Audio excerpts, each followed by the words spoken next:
Good morning, everyone. Please start to take your seats, make your way to where you're going to be. We're going to get started shortly. Before we get started, I want to give everyone some expectations on run of show. First up, there's a brief change to how we're going to operate with the agenda today. We're going to go through the standard order that's presented, the 1, 2, 3, 4, and then the regular order with bills. However, on 2, we have 2 items that will be voted on today. I believe there are 1 and 2 that deal with the mental health model and deal with the city planning parking motion. Those 2 items are going to come up. After those 2 items come up, we are going to go to 3 and 4, which is the presentation by Tyrell Morris and the presentation by Gilbert Montano on the chief superintendent search. Then we're going to go back to 2 in the context of going through all the ordinances that have been published thus far. So I want to make everyone aware, based upon what you're here on, kind of what the timeline is going to be at this point. So just want to make sure everyone's aware.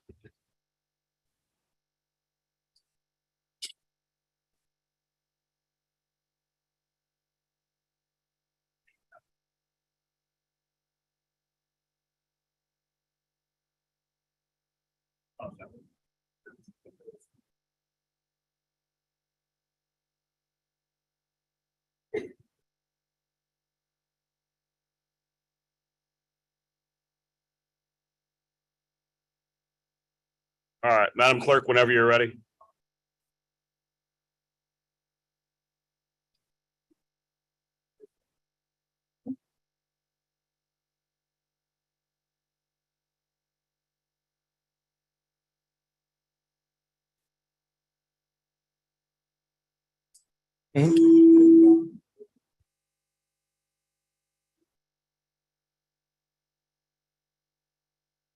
I have a president's call dated January 11, 2023. Lord W. Johnson, Clerk of Council, New Orleans City Council, 1300 Perdido Street, New Orleans, Louisiana, 70112. Dear Madam Clerk, pursuant to my authority in section 3-1075 of the Home Rule Charter of the City of New Orleans, there will be a special city council meeting on January 18, 2023 at 9 a.m. The meeting will be dedicated to the recent crime surge as it relates to the New Orleans Police Department, the Violent Crime Reduction Task Force, and any other matters that may properly come before the council. Please make sure the necessary arrangements to have this special meeting cable cast live on the government access television channel and tape for recasting in the future. Sincerely, J.P. Morrell, New Orleans City Council President. Roll call, Councilmember Thomas, Councilmember Green, Present. Councilmember Morrell, Councilmember Moreno, Councilmember King, Councilmember Harris, Councilmember Jeruso. We have 6 members. We have a quorum. Thank you for that, Madam Clerk. With that, we will go to the first item on the agenda, which is a presentation by Jeff Asher and Associates from AH Data Analytics.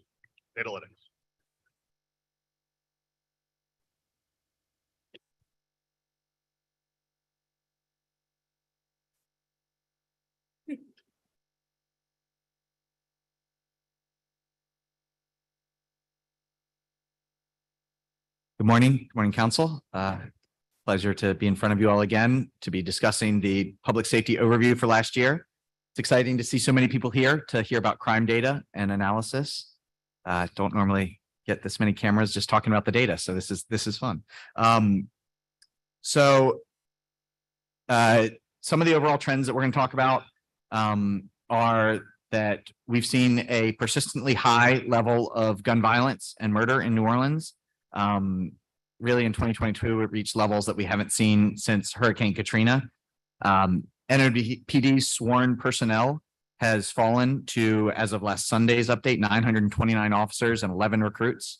I understand there's a recruit class of about 13 that's going to be starting soon, but that's so that'll bump that number up a little bit. But those are the lowest numbers that we've seen in decades, essentially.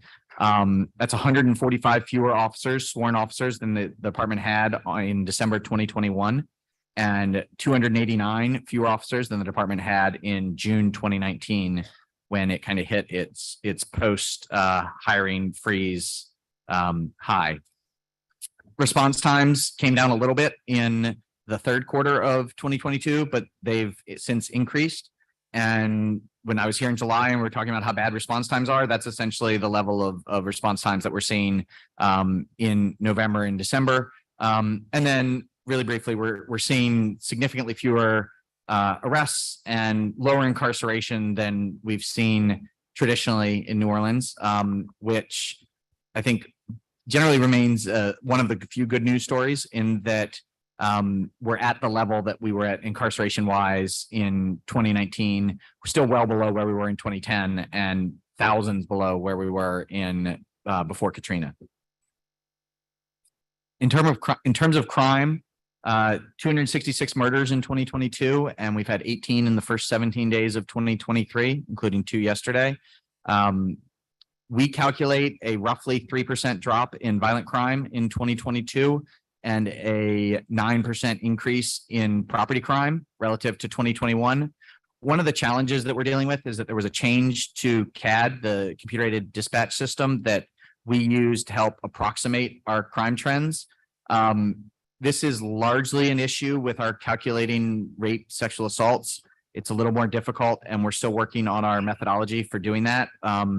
But for the most part, everything else we feel good about. The rape, sexual assault figures were a little less certain because it's a little less certain what constitutes from the data one of those offenses. We're seeing longer response times, and as I've talked about repeatedly, longer response times likely contribute to fewer property crimes being successfully reported. You're at the bar, it's 1 a.m., you see your car's been broken into. You don't want to wait for 2 or 3 hours for an officer to arrive. You go home, you turn off your phone, you fall asleep. The officer calls when they get there. Nobody's there. Nobody's answering the phone. The officer marks it gone on arrival. Maybe you're able to successfully report it, but if nothing of huge value is taken, it just might be an underreported crime. And then one of the trends we'll talk about is that it sort of hit the news media in the last week or so. There's been a real surge in auto thefts, and this is something that traditionally we're seeing these sort of smooth lines. Crime is going up, it's going down. We're talking about looking at things on a month-to-month, quarter-to-quarter basis. Here, it's just a vertical line in auto thefts since midsummer. And so we'll talk about that as well. I'm going to turn it over to talk about some of the details of the trends over to my colleague, Rachel here. Hi, everyone. I'm Rachel Weinstein. I work with Jeff. So just wanted to start with the overview of crime trends in 2022. Violent crime declined this year compared to 2021, though there was a sizable increase in murders. Murders happen less frequently, but they're very serious, so they don't impact the numbers quite as much. Violent crime decreased 2.8%. So I just wanted to point out that carjackings are down this year compared to 2022 compared to 2021. They were down 2.8%. Homicide by firearm was up 24.4%. And armed robbery is up 49.1%. Property crime rose in 2022 compared to 2021. And that increase is mostly driven by auto theft, as Jeff just said, and vehicle burglaries. You can see auto theft is up 35.5% and vehicle burglaries are up 15.9%. Murder and gun violence. So there are 266 murders in 2022. That's the most in a year since 2003. You can see on the graph, like the last large spike, that's 2023 or 2003. And it's also that we had the highest murder rate in a year since 1996. That's excluding 2006 and 2007. Right after Katrina, when there was less people living in New Orleans. A rate is calculated based on the population. So we also had likely the highest number of shootings since before Katrina. That's the second graph. You can see the spike at the end. There was nearly 1 in 5 vehicle burglaries in 2022 involved a firearm being stolen, 1 in 5. So I just did some like back of the napkin calculations. If there were about 5,000 vehicle burglaries in 2021, and then 5,800 in 2022, that's an additional 800 vehicle burglaries. And there was also a 2% increase in how frequently vehicle burglaries resulted in a firearm being stolen. So that means there was about, back in the napkin, 750 incidents where a gun was stolen from a vehicle burglary in 2021. And then in 2022, it rose to 1,000. So that's an extra 250 vehicle burglary incidents last year that resulted in a firearm being stolen. And then I'll go back to the last data point I just said of. Mr. Chair, may I ask a question? Jeff, is it okay if we ask? Yeah, by all means, of course. Okay, go ahead. Thank you. Do we know how many of those extra vehicles were actually from cars being broken into as opposed to cars unlocked? Because that's always, I mean, that is perennial an issue in neighborhoods. And then also, obviously, as we saw in the Superdome, it's like those were cars that were glass was broken. We don't. It's kind of a difficult decision, I feel like, for people parking on the street, that if you lock the door, there's an increased chance that the car gets physically broken. But if you unlock the door, then you left an unsecured firearm in your car with the door unlocked. So I don't know that we necessarily can tell what percentage exactly had unlocked versus locked. And I don't know that that data is necessarily available. Frequently you'll have, if you read the narratives of these reports, it'll be, I thought I locked it, but I might not have. And you know, what is the officer supposed to do with that? Mark it as locked or not locked? Yeah, I think maybe this is a good inflection point to remind everybody not to leave your guns in cars. Yes, don't leave your guns in cars. And I think that it's fairly clear that this is not a high volume of money being stolen. It's not a high volume of anything other than guns being stolen. Well, I think it's important. We obviously have an item on the agenda that deals with firearms and cars.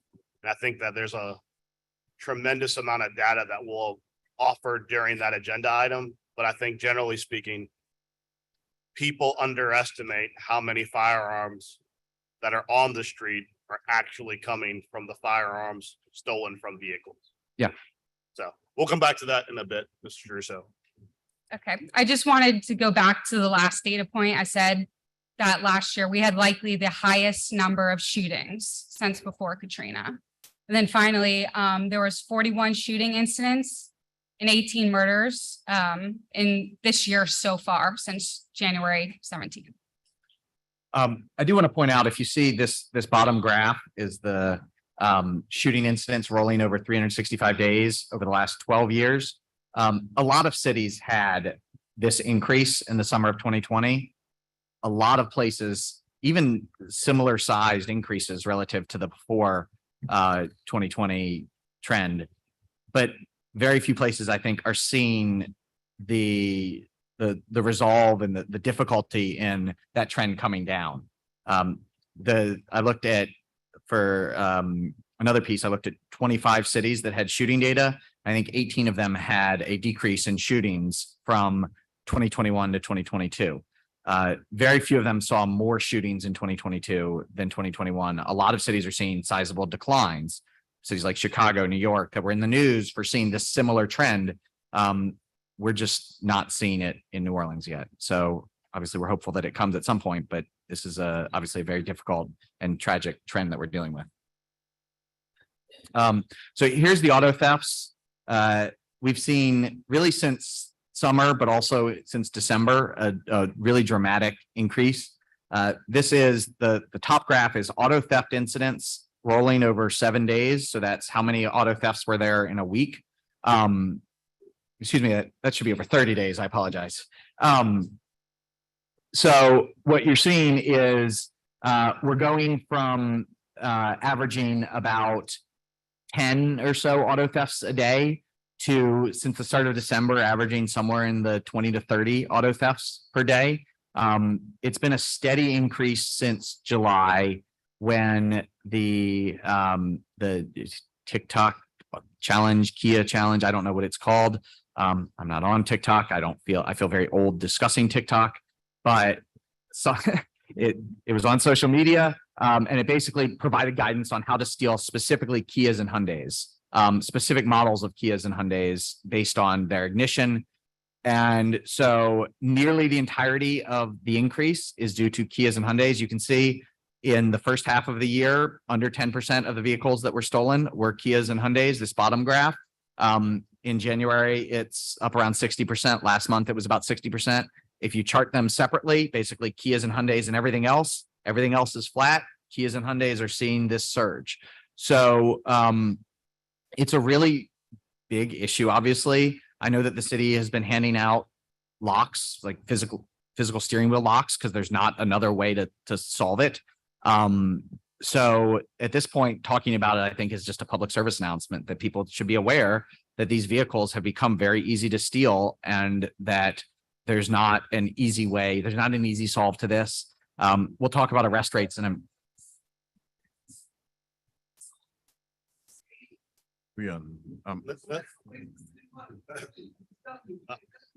I appreciate Mr. Cole, but we're trying to stay on point to get to the items. I appreciate you. All right, go ahead, Mr. Asher. So the very few of these are ending in arrests as well. I think about half of them are ending in recovery. But something like 3% of the Kias and Hyundais that have been stolen have had an arrest associated with them. So it's a very difficult problem without a solution. But seeing that big increase, that's just not something that we look at when we're talking about crime trends typically. Here are the estimated arrest rates. Well, again, this is not a clearance rate. I know that I feel like every time we have this discussion, clearances have, what goes into them is cleared by exception as well as arrest. And the number of incidents is the number that were cleared in any year. Here, we're doing a very simple calculation. How many incidents were there and how many of them had an arrest? So there were 5,849 vehicle burglaries, 189 of those incidents.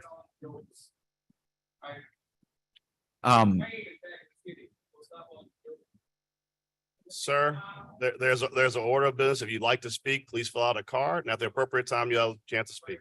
Thank you. I appreciate you being here, but if you'd like to speak, please fill out a card and we'll give you the opportunity to speak.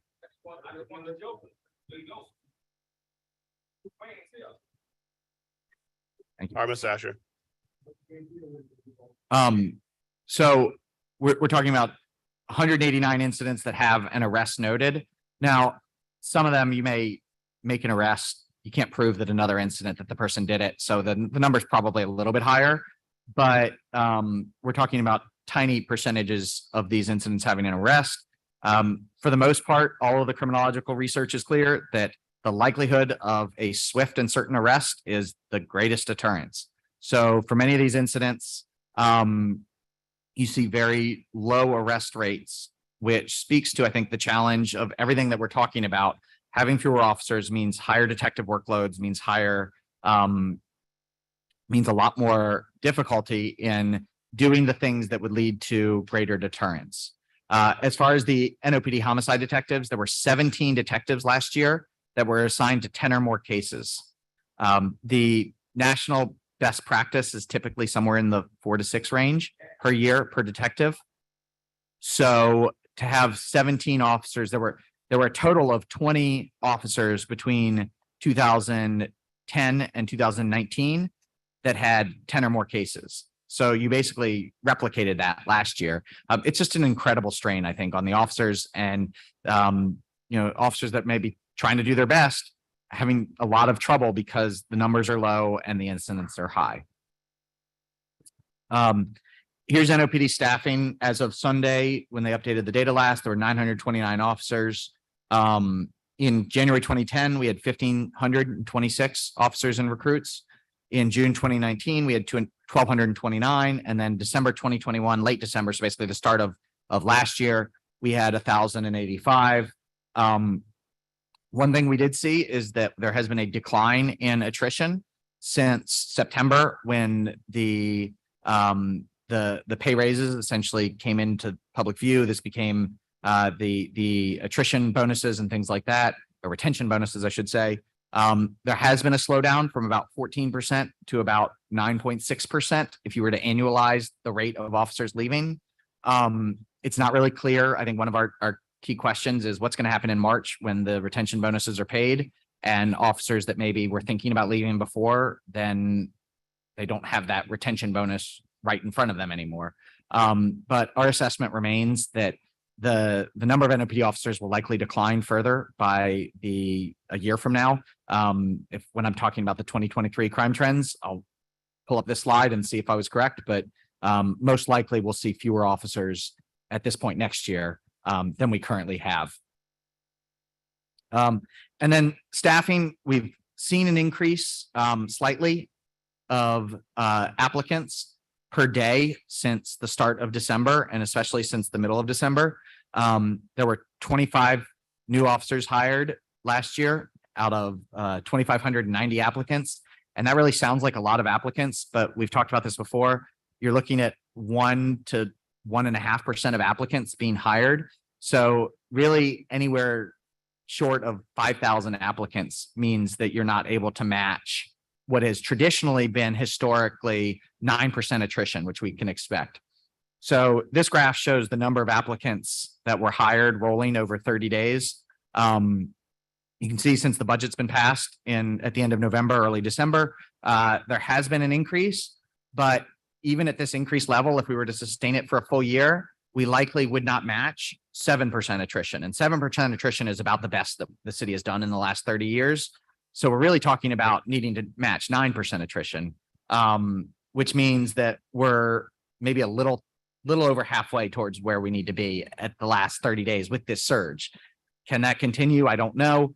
And we've also seen an increase in the number of applicants that were out of state, which great. We want people to come. We want them to live in New Orleans and love it and make it their home. But it does make it harder to hire people from out of state, and it's harder to retain people from out of state relative to applicants that are local. So it's a better problem to have than nobody is applying, but we also want people from Louisiana and from New Orleans to be applying as well. So that remains a challenge.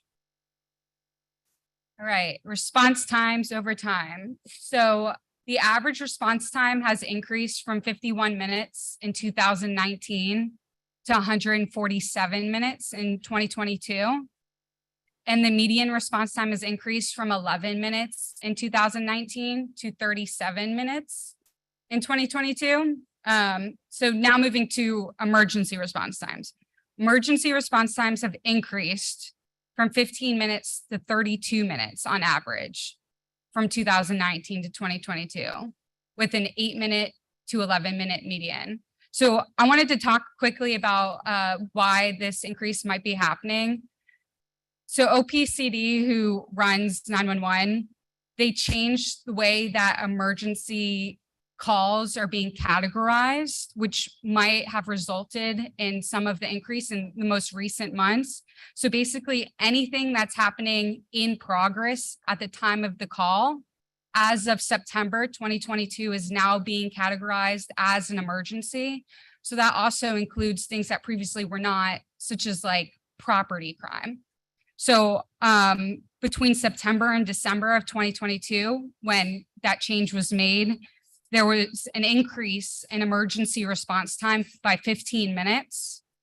I just wanted to explain this data caveat as something that you should consider when looking at the increased response times, especially for emergency responses. And one thing I will note that we still see a lot of, I guess, slack, you could say, in terms of the ability to civilianize a lot of these responses. Some of it, when OPCD changed how they were categorizing calls for service, some of it was good in that, like, burglar alarms went from 60% emergencies to 11% emergencies. But there's still a lot of room for even up to maybe 30% of 911 calls that either could be responded to by a civilian or can be taken over the phone or online. So, a lot of the problems that we talked about over the summer, it feels like summer outside again, but it's the winter, and those problems still persist. Oh, and I just wanted to mention that from my understanding, like police officers in the field are making a judgment call. They may get a call that says it's an emergency, but see it's a property crime, and that's what the increase is because they're making that judgment call.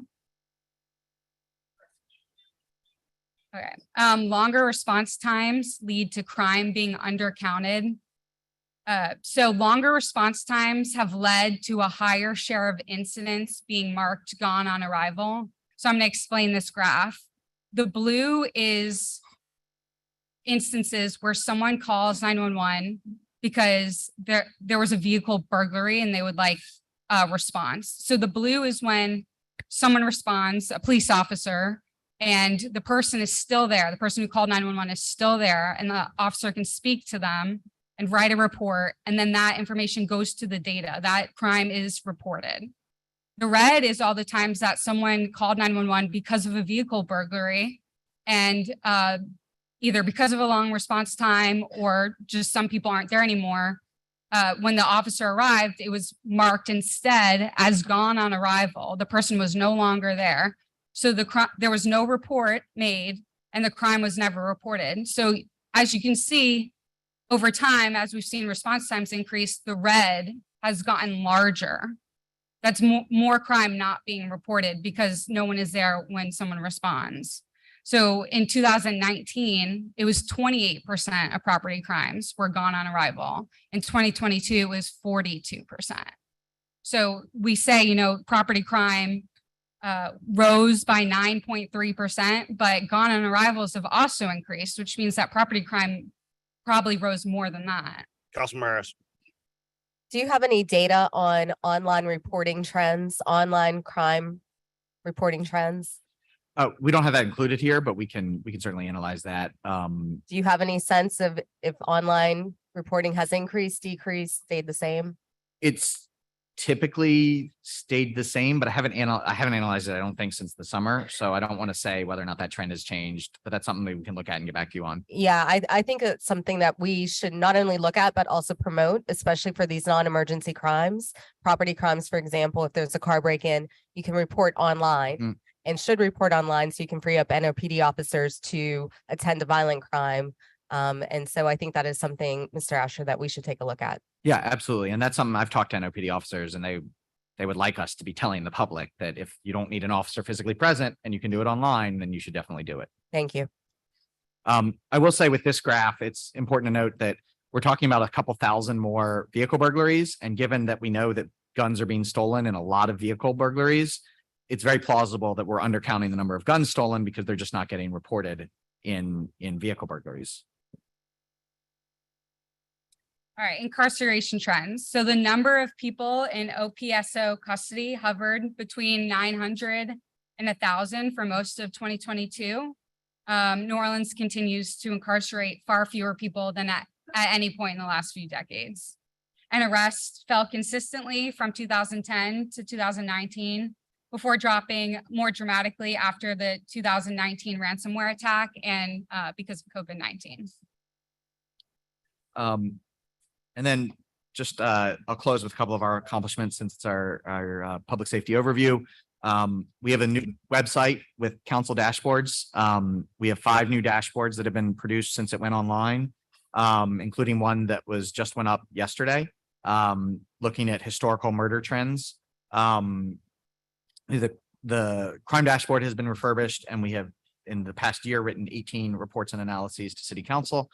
I'll just show off very briefly. So here's council.nola.gov, great new website. Thanks to Eric Ogburn with the city for putting this together.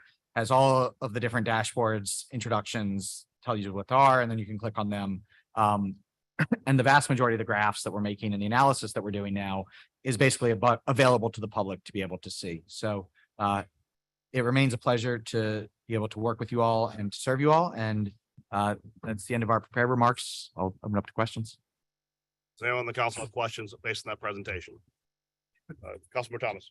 Jeff, this is consistent with the information you shared on the morning show. Yes. Is there, and I know that was about maybe a month or so ago, what are the increases, if any, in some of the categories we talked about? Well, I mean, auto thefts is the one that I think is the issue. Obviously, from a societal harm perspective, gun violence, murders, shootings is at the top of the list. But what we're seeing with auto thefts being very specific, it's very rare, I think, that you see such a big increase and an increase that you can logically explain so easily. And you know, I guess it's easy for us to present here because we don't have to present solutions. It's, I think, a much harder problem to be able to solve that. One of the categories where we rank nationally or where the national rankings is in per capita murder. Is there anything when you talk about shootings, especially since you've done a good job of highlighting shootings, and that kind of brings us back to some of the 80s and 90s when sometimes there were thousands of people shot who didn't die. Is there a national ranking in terms of per capita shootings, even if the murder rate or the homicide rate is down? No, shooting data is not really collected nationally. It's very difficult. When I looked at 25 cities, I had to go to 25 cities websites and oftentimes download data and count it up. So it's very difficult to say. I would imagine that from a per capita standpoint, we're probably, you know, still at the top of the list. But we don't really have that data to be able to say it is more traditionally collected and reported. So it's easier to do that analysis. But especially given the amount of guns that are on the street now, could it be helpful? Is there a process to be able to rank shootings separate from homicide? I think if we could, that would be good, but I don't know that we necessarily have the data collection to be able to say that. So we kind of have to use murder as sort of the proxy for shootings. I've advocated for much better national data collection on shootings, and it doesn't exist. And it is not easy to collect. But at one point, I mean, Chicago is obviously deep in winter, but at one point last week, New Orleans had more fatal shootings than Chicago had, like numbers, not at just rates. So I guess at some point it's just sort of it's sufficiently bad here. It will have to suffice. But do you think that's political? Do you think maybe they don't deal with shootings because of the gun lobby, or? It's so traditionally the FBI has not mandated that agencies report on shootings, and agencies tend to do exactly what they're told as far as reporting data up. And so shootings has not been a category that's supposed to change this year, where with the new data reporting system, agencies are supposed to report whether or not a firearm victimization occurred, the gunshot wound occurred. The challenge is that only 65% or so of cities are participating in the new national data collection system, and New Orleans isn't one of them. So it'll be a few years, I think, before we're able to do any type of analysis from federally collected data. Thank you, Mr. Chair. Mr. Green. Mr. Chair, and to the members of the public, what these numbers show is that it is just sincerely regrettable that so many people choose to engage in criminal activity. The bottom line is that when you're looking at auto thefts, for example, and you're looking at 4,000 auto thefts, people just taking cars so that they can joyride, or reading online and seeing TikTok say how to steal a Kia or a Hyundai, so you do it because of that. It suggests that we have a breakdown that really needs to be addressed, and it's not going to be addressed just by police, because I see that the members of the New Orleans Police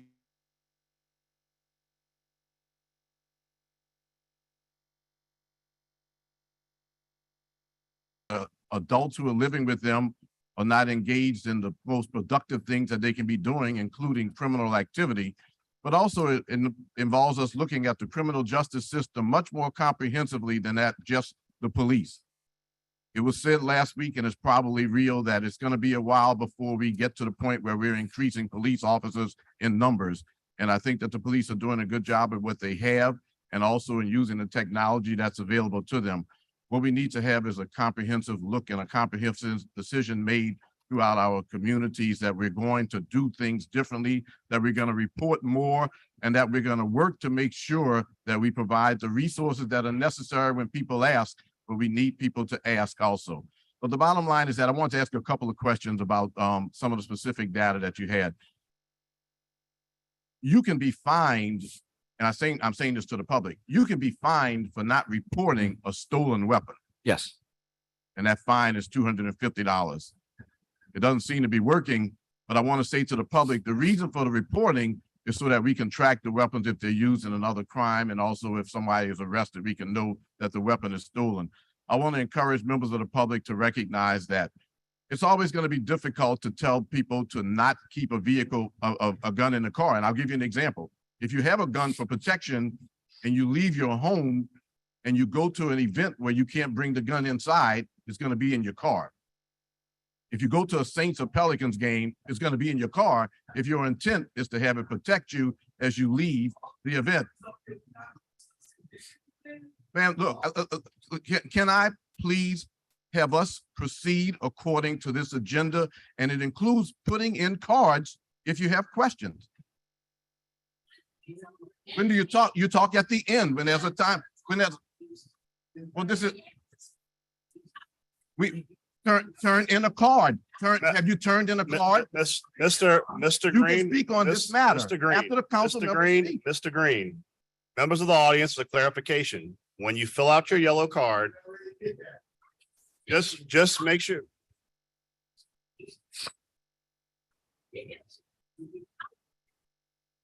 You, madam,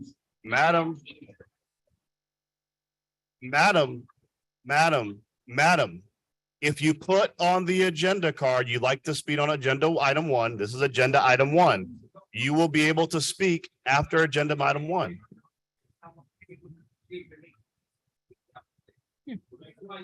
For clarification, as a public service announcement, if you put on the card that you'd like to speak after agenda item 1, this is the end of agenda item 1.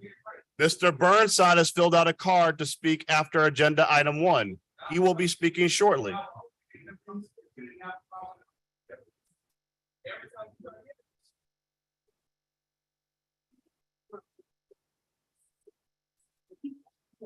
Mr. Green, complete your statement.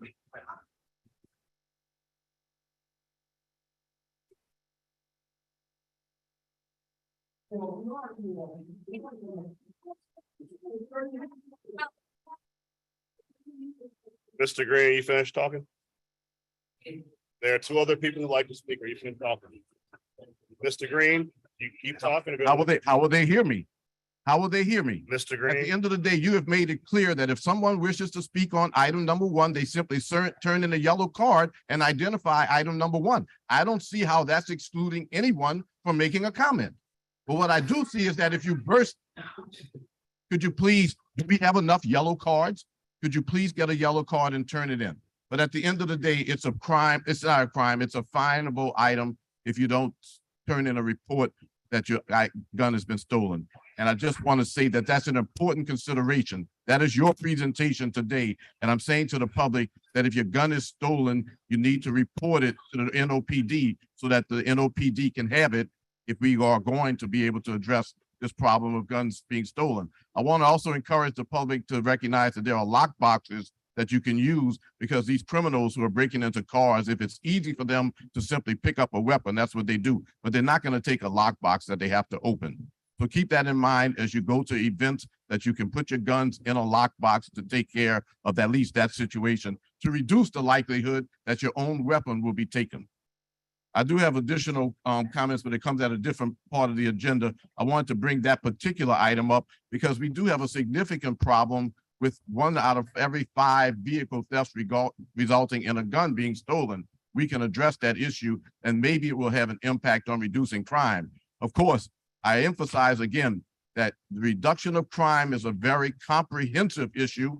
Yes, it involves social work, but it also involves a criminal justice system that works together. It's not just the police, it's the district attorney, it's the magistrates, it's the criminal court judges, it's the juvenile court judges, it's the Orleans Justice Center, it's the Juvenile Justice Intervention Center, it's parole and probation officers. It's very complex, and I hope that we invest it all. Excuse me. No. Let me tell you. Look, At the look. end of the day, Excuse me. follow a- Excuse me. Look, excuse me, sir. Excuse me. Yellow card? Excuse me. Have you turned in a I, yellow card? I just walked in. All I right, left now, work. you I are left work to come here to, being I rude. want to let you know, if Okay, you really want to address crime, you have to think about, hold up, partner, hold up. If you really want to address crime, come on, man, give me a minute. If you really want to address crime, you got to think about the nucleus of the problem. Mr. The Green, nucleus of the problem, chair is speaking, not you. That's fine. look, give me 1 second. No, The nucleus of the problem sir, is Sir. the Sir. catch-22 has been set up. sir, We have need been, to fill out a card we've because been- other people have filled our, out. a card. our neighborhood has been filled with drugs by the government. So what you expect young men to do? I was one of them.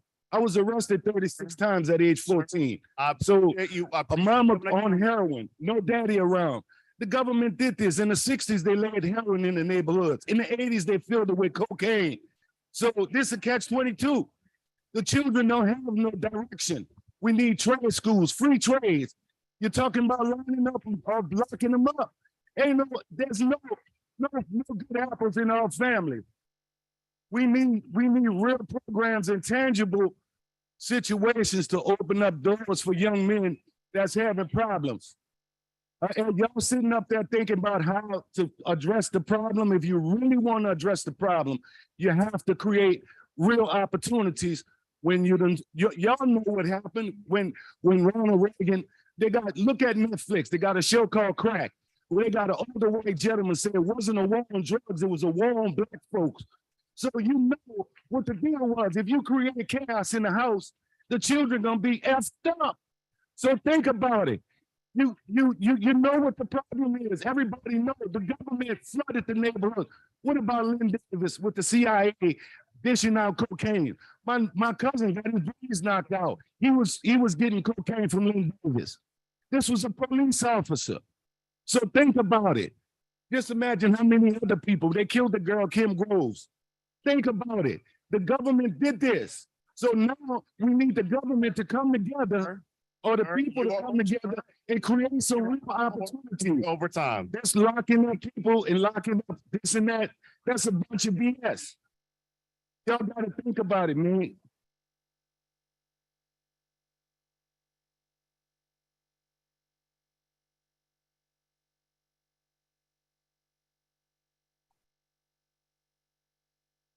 Okay, no one is getting arrested.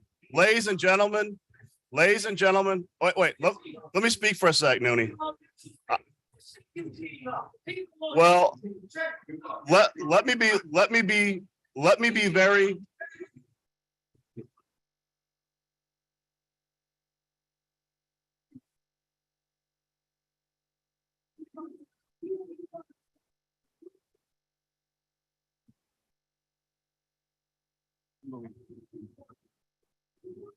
All right.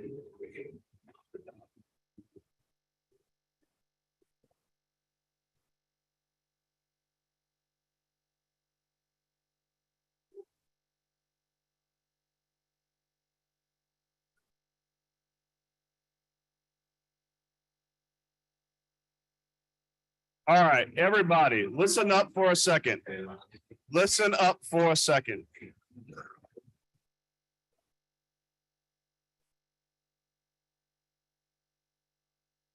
All right, so emotions are running high and that we expect this when a meeting like this would occur. What I'm going to ask members to do is to ask questions.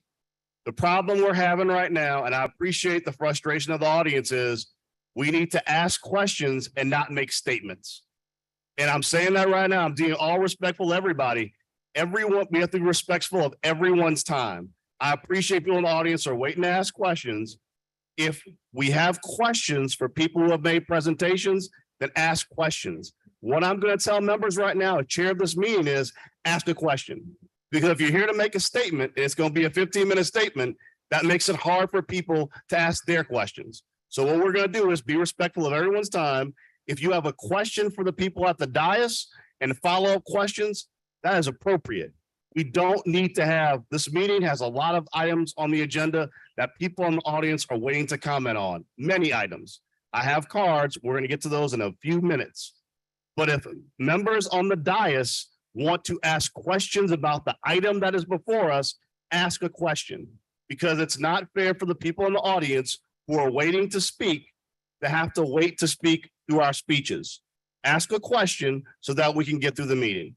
So do you have any questions, Mr. Green? Mr. Chair, with all due respects, let me make it clear. I disagree with you. I'm a member elected by citizens, 82,000 of them, and I have the right to make comment and ask questions if necessary. But I hear you, but I understand. In District D, they just are in District D. They live in District D. That's what I represent, Mr. Cole.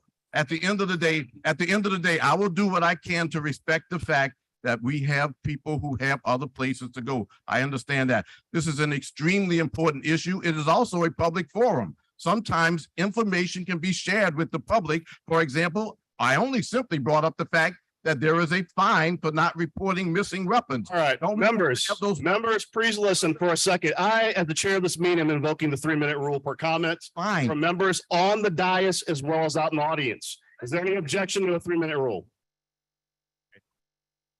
Okay, there's no objection. For those of us up here, we have a 3-minute rule for asking questions, just like the audience. That does not apply to follow-up questions, but it will minimize the amount of statements because there's a lot of things on this agenda we have to get through. We need to be respectful of everyone's time. And so there is a 3-minute rule in effect. We will keep track of the time. Do you have any other questions, Mr. Green? On this topic item? I probably used my 3 minutes. Okay, Mr. Jeruso. I think I have one question. You are presenting a lot of data. We have allocated money, Jeff, to pathways, to programming, to interventions, as was spoken about earlier. We've also allocated $30 million to integration of all the different technologies so we can try and provide the public even more information.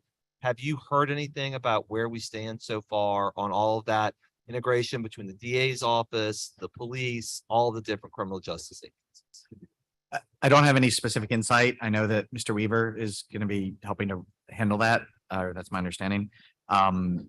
And which, you know, there's probably a few people more qualified in the city to deal with that. So I think it's in good hands, but I don't have any specific insight into that at the progress at this moment.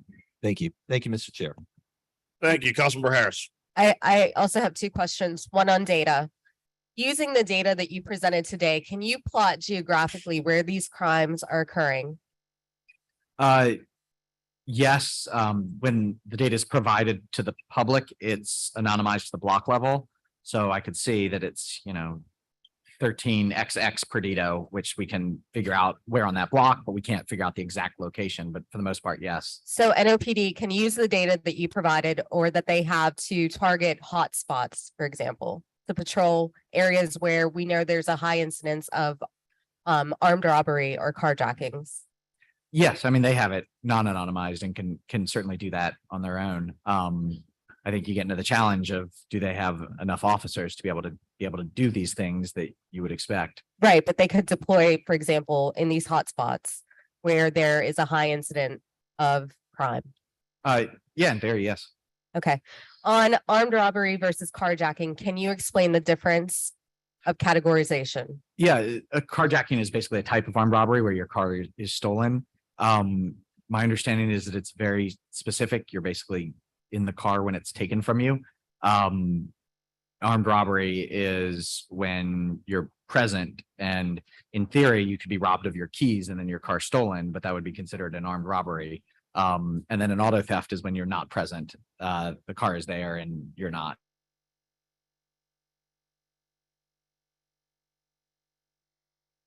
I see no further questions. We have comments from the audience. First, Mr. Burnside.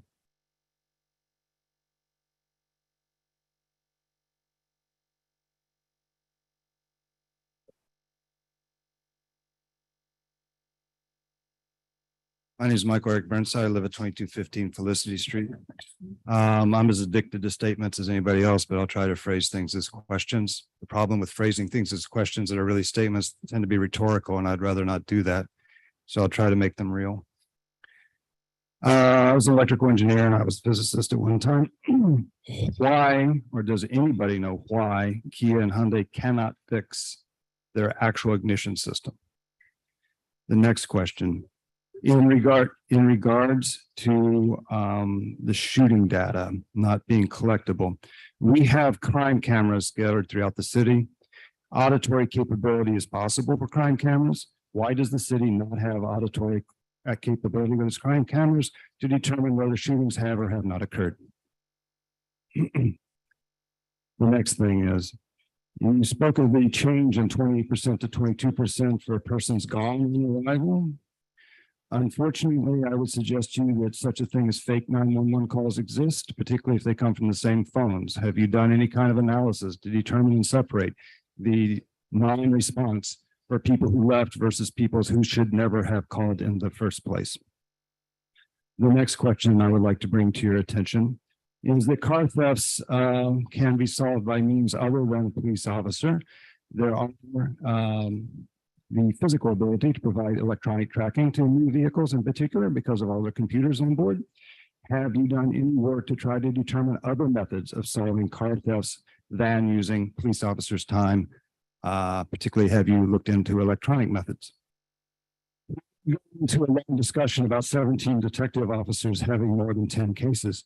I would like to bring to your attention that some sort of analysis should do a comparison with our schools. Because when I was a school teacher, I once upon a time as a normal school teacher in a normal school classroom had 66 children. So overburdening all public employees should be part of our analysis, and that analysis work should be done. And I apologize for making that a statement, so I'll make it a question. Has that work been done by anybody anywhere? For clarification, Mr. Burnside, thank you for bringing it to my attention. For those members of the audience, because the presentation is complete, you may make questions or statements. You have 3 minutes to do so. Would you like me to- Mr. Perkins, Mr. Chair, would you like me to answer some of those? you can answer. Yeah, absolutely. To- Mr. Perkins, you're next. Uh, But if Mr. Asher, if you can answer that question while Ms. Perkins is coming down. Mr. Perkins, they want to answer that question if they can right quick before you come up. Yeah, I was just gonna say, I don't know about the Kia ignition issue, but certainly that seems to be the most logical solution coming from the car companies. As to the 911 data, we're able to track pretty clearly the response times compared to share of calls that are gone on arrival. And so it's pretty clear that it's a function of response times and not people that shouldn't be calling or fake calls or anything like that. And then, as I mentioned, that about half of the vehicles are recovered. So it is stolen vehicles they're able to track them occasionally, especially newer vehicles. Absolutely right. It's about solving and making an arrest. There's very few of those, 4 to 5% of those that are ending in an arrest. So excellent questions. I appreciate you asking them. Thank you, Mr. Perkins. Good morning, Jesse Perkins, resident of 2900 Benefit Street for the past 35 years. Garden Plaza subdivision. I want to give a shout out to the elders of the Garden Plaza subdivision. Oh, my. All right, so I'm gonna start by saying an ounce of prevention is better than a pound of a cure. I think we all know that. We also know that we reap what we sow, and we haven't sown a good harvest. What we're getting back is, what we put into the system. We don't invest in the system in the way that we should. Okay, so we get in we suffering the consequences of our own actions. Okay, some of our leaders are not even representing their constituents in the community and the kids look up to us, right? And we're not setting the example that I think we should be setting for these kids. We tell kids to do as I say do, but not as I do. And that's hypocritical. What's happening is these kids are crying out. They're crying out for our love, our attention, our affection. They need our help. And what have we done? We have ignored their cries. We have ignored their pleas. All we want to do is what? Lock them up and throw the key away. And we've been doing that for how long? I was born in 1961. Okay. And since I was born in 1961, my mother had kids from 1940s, 50s, and the 60s. I'm the ninth out of 10 children. Okay, I've watched the progression of things and everything that I see that's occurring, it's all by design. Okay, it is by design. Because let's say this, if it wasn't, then why is 65% of the city budget goes to police, prison, and reactionary measures? Only 4% goes to children and family programs. When I was young, and there's some people back here, Leonard, vouch for it. I used to walk 3 blocks. Leonard walked about maybe 2 blocks. We lived 1 block apart from each other. I used to be able to go to the Design Community Center. I could play basketball. I could learn how to lift weights. Okay. I could learn how to play the piano. We had programs that occupied us and gave us something to do. These kids have nothing to do and nowhere to go. The parks are dilapidated and shut down. Okay, the pools don't even open in the summer. Okay, so we need to ask ourselves the serious question: are we going to police ourselves out of this thing? We've been trying to do it for years and years. We could pay the police chief $300,000 a year. I'll go up to $1 million. It ain't going to change a goddamn thing. Okay, because we're throwing money at the wrong things. This Frankenstein. We call it the Frankenstein and we don't want to deal with it now. Okay? These kids are the culprit to only a certain extent of what we have done to them to make them do what they're doing. A child learns what he does. Okay? If you learn violence, then violence is going to be.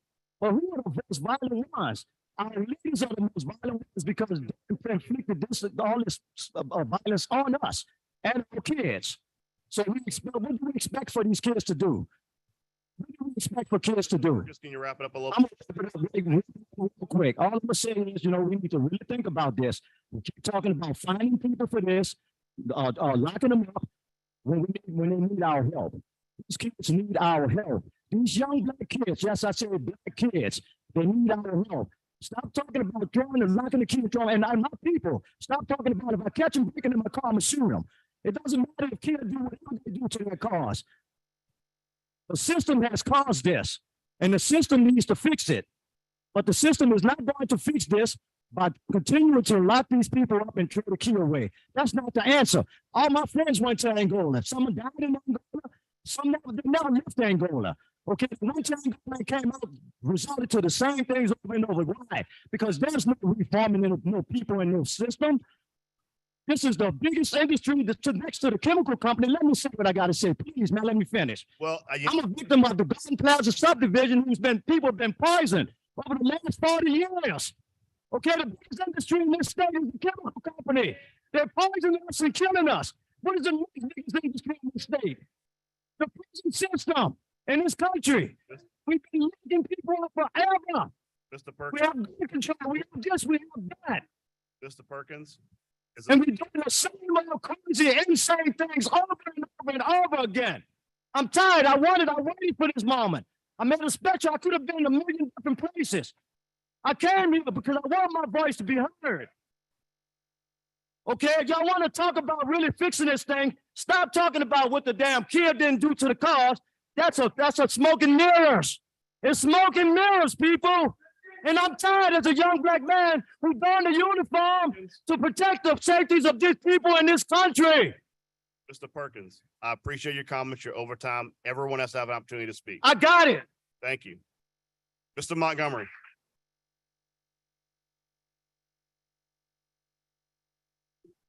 Mr. Montgomery. Mr. Montgomery, William Montgomery. All right. How y'all doing? Most of y'all know who I am.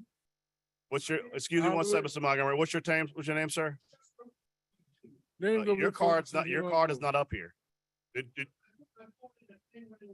Okay, well, they'll get your card to me. The cards are time-stamped, and I'm taking them in time-stamp order. Your card's not up here.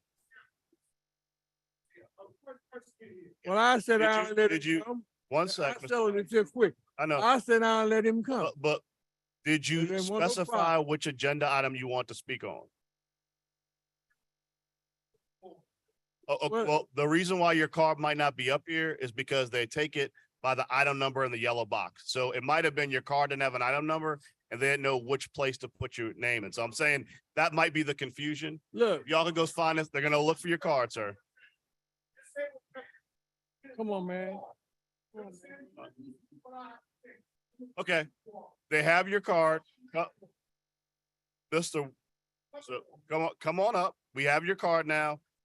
For those of you in the audience who want to speak on agenda items, please mark the item so that we don't put it in a pile. We don't know which one it's going to be. So First go of ahead. all, my name is Chester Weatherall Jr. My father was Chester Weatherall Sr. My grandfather was Chester Zorda, well-known jazz musician here in New Orleans. Played with Louis Armstrong and all that. I did 32 years fighting for this country. You understand? I'm a disabled vet. All right. I come back home in 2016. I own a business called Murder Consulting Group LLC, which I help disabled veterans and senior citizens in the state of Louisiana and New Orleans. Okay.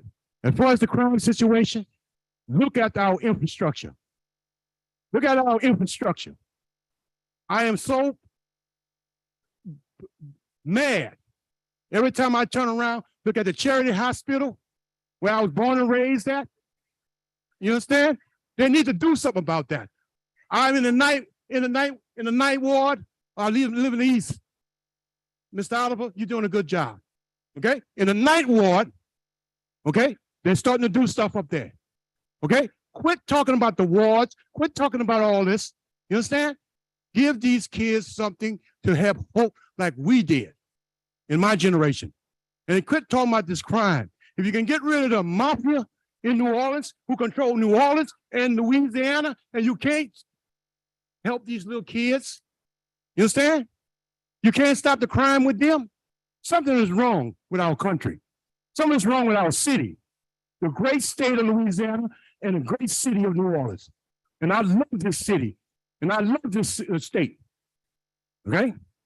So this, let's stop all this talking and let's do something. Now, the federal government did give a lot of money to the city, to the state of Louisiana, and we pass it on down to the cities. Look what they do with the roads. Look what they do with all that. They have patch. People messing their cars up. And if you take a person of mine, and I've traveled all over the world, 7 continents, 5 oceans, and I've seen what people's minds can do when you don't have the right situation or the right environment. Give me the right environment. That's all I got to say.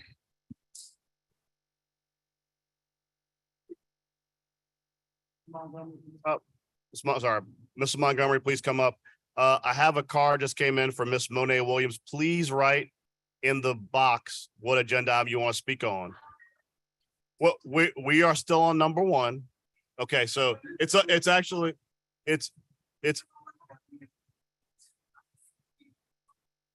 if you look, just to be clear, if you look on the board right there, it actually has the number up there right now. So just so we don't lose your card, your card straight to me. But if you have a question on which agenda item we're currently on, it's actually on that blackboard right up there behind us. Okay.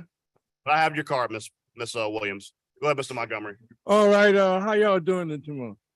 Y'all settle down a while. This a little while. Just settle down for a while. Cause I'm a living witness. Y'all settle down for a while. Because like the guy just said about he been in penitentiary and all that.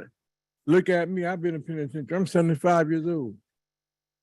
But I'm at Millionaire Boys Home, used to be. And I run the program back there. It's a boxing team. But I want y'all all to know that boxing team is not known in New Orleans.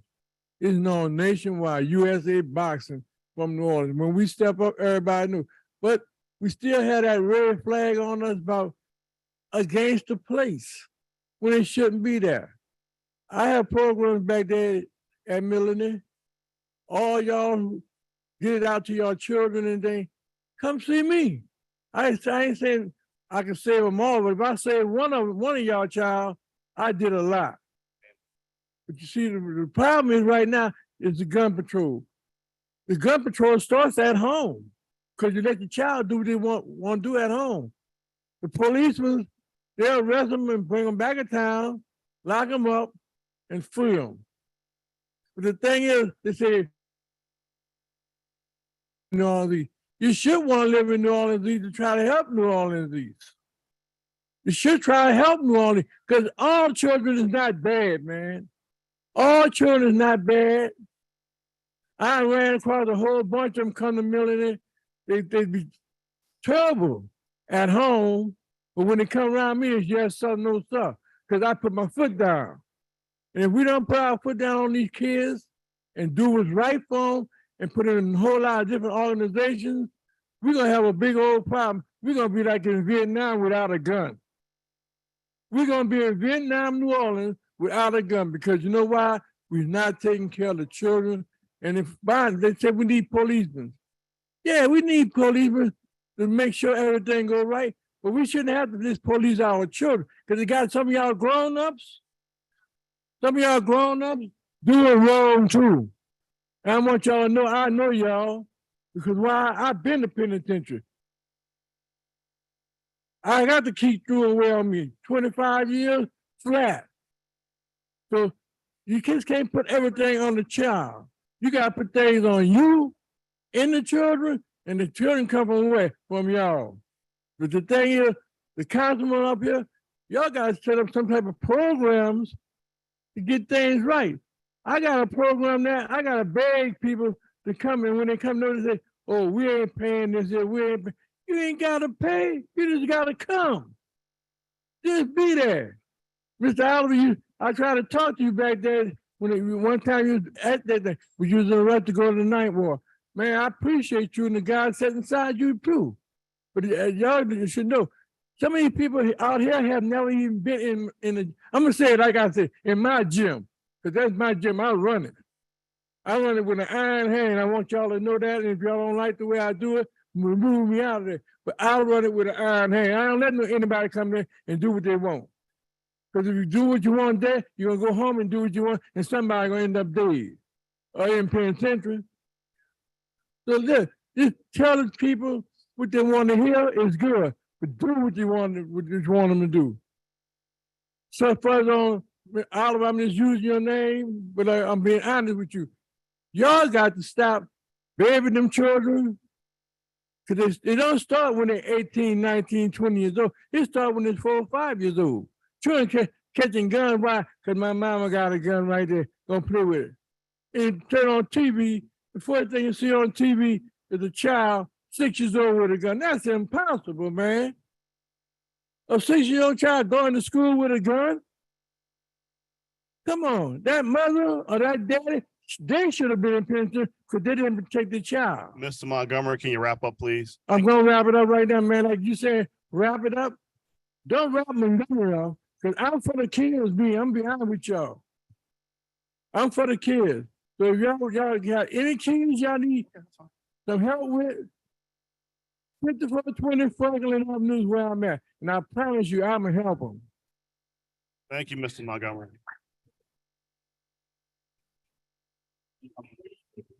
Okay. All right, Mr. Peterson,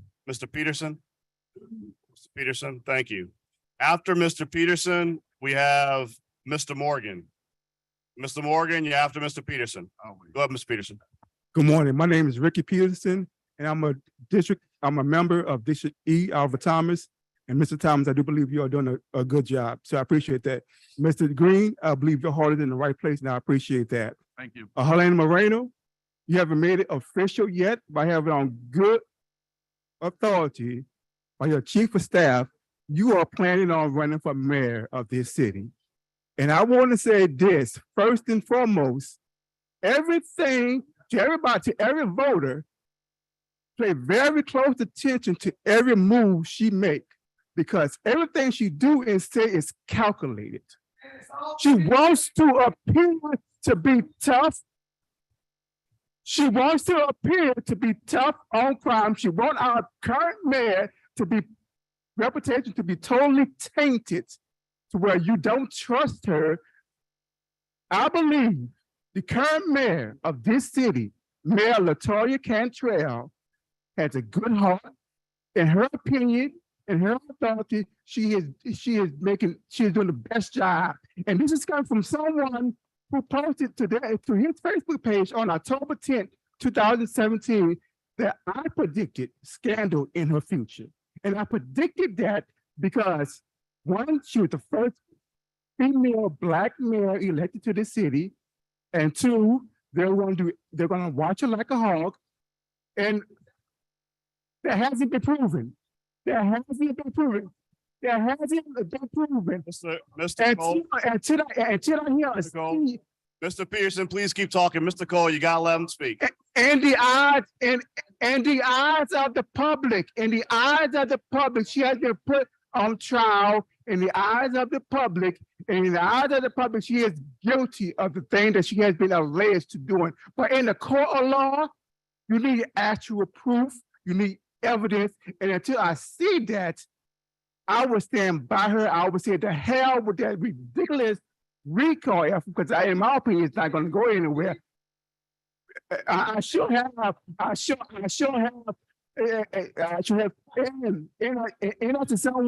as someone who has been incarcerated, I came out. I went to school, got my degree in social work, and I learned a little bit about community service.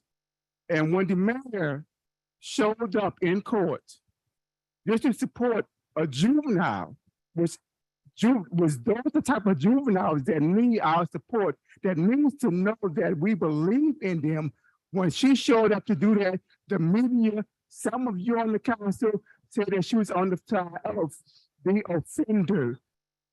Youth need to know that we as adults who have failed them believe in them. And in my opinion, when she showed up in court, she wasn't doing it. Mr. Peterson, She wasn't doing it to say she doesn't care about the victim. She was doing it to hopefully provide hope for that young man who probably didn't know anyone believed in him. We appreciate your comments, Mr. Peterson.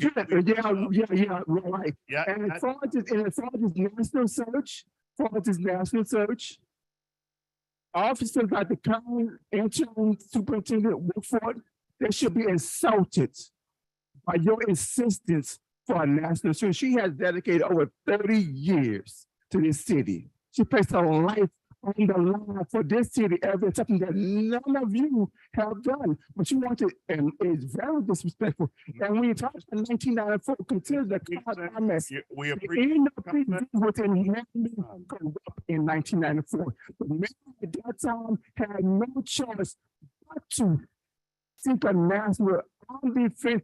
I'm a defend whoever I want to defend as a voter. Right to support who I want to support. And this is not about defending anybody. Because I am conservative. your time. I will most ready for my entire city council to be Republican. Is up. It's not Democrat. Who would like to speak? So I'm not defending anybody. I simply look at the facts and the evidence, and I base my opinion not on what's being reported in the media. When it's proven, fine. It hasn't been proven. Until it's proven, that's the problem. We have a tendency. Your time is up. We have a tendency of making people guilty in the eyes of the public. That's not what the law is for. Mr. Peterson, that's not what your the time is up. That's fine. Mr. Peterson, your time is up. That's fine. And I understand it's enough. It's enough. But most of you, most of you, you don't understand. You think you understand, but until you take some abnormal psychology classes, until you know how to read body language, until you do these things, you won't know. You don't know anything. All right, next up, Mr. Morgan. Mr. Morgan? What's that?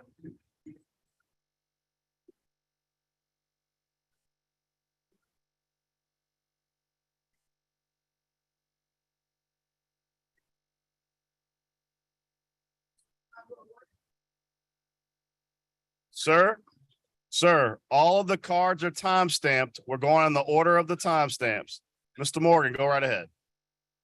Good morning, everybody in the house. Today, I will dedicate my speech and time to the people of our children. To the people of our children. And I ask, please, let me address this speech to the council so they can have a clear understanding why I'm here. Afro-America, this is our month of our history, and I will take you into our history.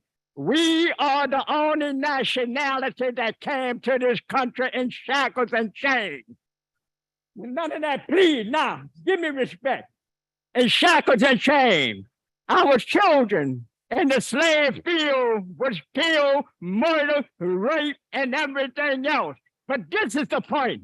We watch when the other nationality came across the border. What was addressed? Oh, let the poor little children come. All right. America fell for that. But the same children is going to come up in the future and take everything away from y'all. But this where I'm coming from. What about our children? We have paid the price for America's freedom in every war. What about coming together and securing our children? Give to us what we've been denied. We are not asking for the 40 acres and the mule which the country owed us. We're asking for the security of our children in the future. If the country can allow all the immigrants coming across the border, damn it, do something for our children, because we're not begging for it. The country owes it to us, because the reason is the country is responsible for Black people being in the condition that it is in now. And when I didn't watch and read about other countries that fought this country, they gave them more consideration and they gave them more benefit and they gave them more than they ever gave Black people. Do something for our children and don't let them be restrained and pass away and be forgotten in the future.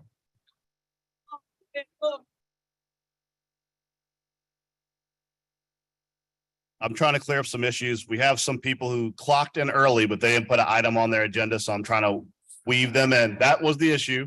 You come on up. Your car was in earlier. It's just that you had an item on the agenda that hadn't come up yet. That's why your name wasn't on the pile. So How y'all doing today? My name is Terry Brown. I'm a Vietnam veteran. I was in Vietnam in 1969.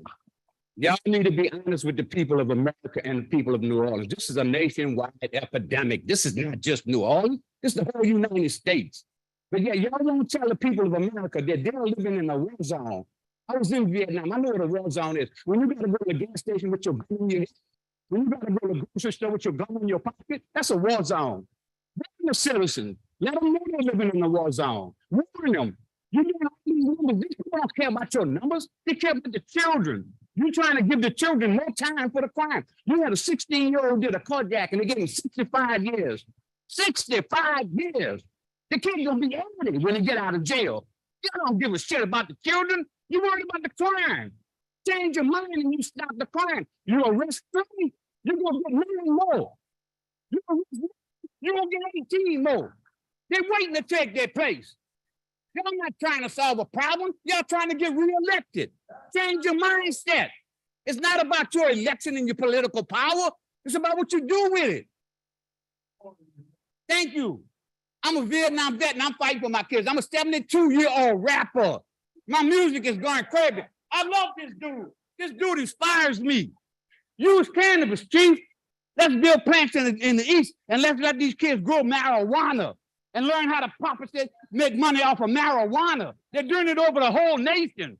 But we so slow and so corrupt, we can't do right by the kids. Do they have any gyms out there for the kids?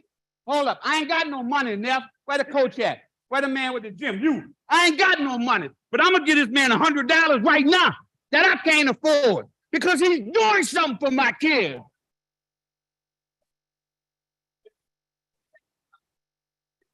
It was shit. Y'all ain't trying to save this city. And until y'all do, I'm going to stand slide down.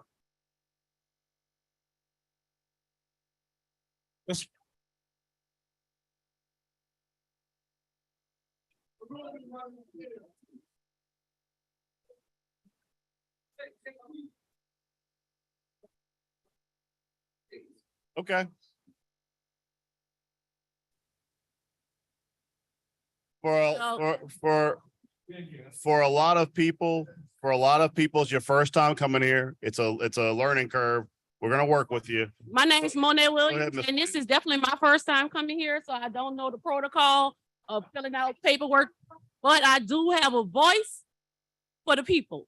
I'm a real estate agent and I represent, I want to piggyback on what he said about being ashamed of not knowing or talking about TikTok, but social media is very relevant, right? You can learn a lot from the community and the people about if you on social media, if you're active. It's about what you involve yourself in.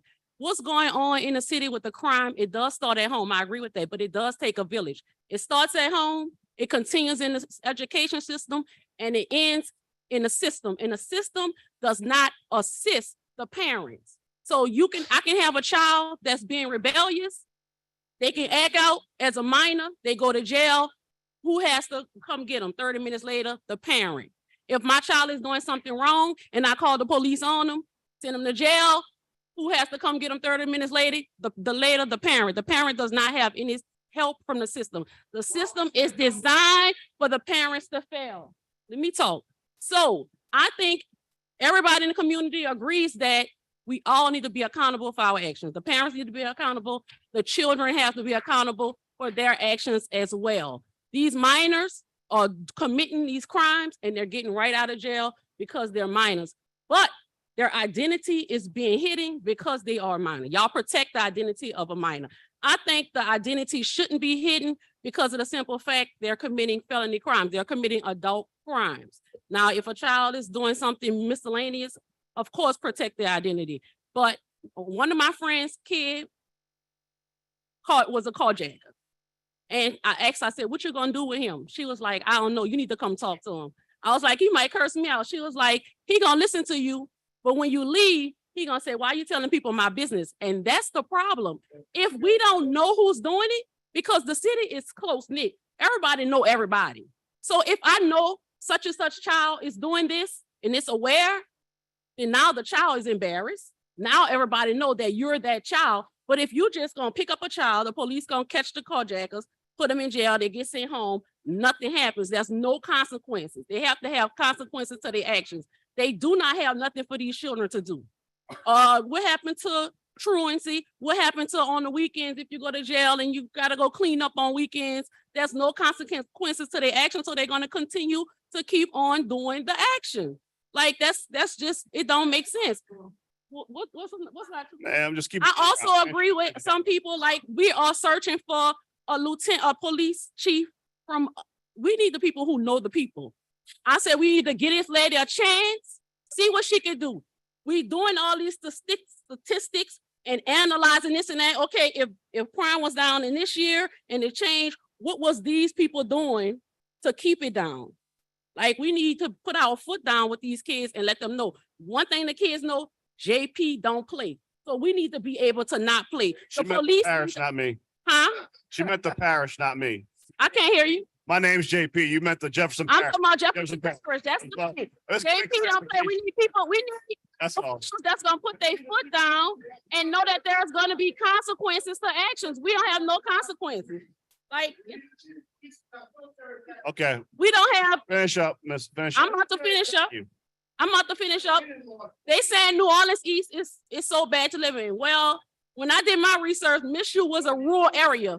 Why aren't we developing Mizzou for rural development? Like, what's going on with that? Like, what's going on with the housing? People are struggling with housing, affordable housing. Y'all stopping permits for other people who own their houses and say what they want to do with their property that they own, but you're still not providing anything for the people that need affordable housing. Like the whole system needs to change. Thank you. Miss Bobbitt. Miss Bobbitt, ma'am, I gotta go through the list. Also, there's a couple of cards in here that are not stamped. When you fill your card out, there's a machine over there where you put it in to stamp it.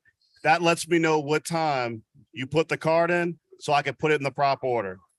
Go ahead, Miss Bobbitt. Good morning. My name is Miss Bobbitt.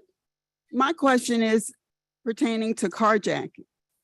Of the 4,000 plus carjackings from last year, how many arrests were made and how many convictions? Of the 400 this year, how many arrests and how many convictions? What is the plan to deal with carjacking? If we're driving down the street, we have to be safe. So what is the plan? Is it part of the new task force to deal with carjackings? And my last question is, how do we keep up with the data? The taxpayers, if they have 1,000 carjackings, how do we know how many people are actually convicted? So the dashboard the council provides, it's actually on you can actually go on the internet anywhere in the world and access the dashboard that has all that information as far as how many carjackings, how many arrests were made from those carjackings, and what that data is. So what I will do today is when we're finishing up the meeting, I'll make sure I put out in all social media platforms and then our press releases, and my staff will provide the link to get to that data. So that data, we have that data. Okay, so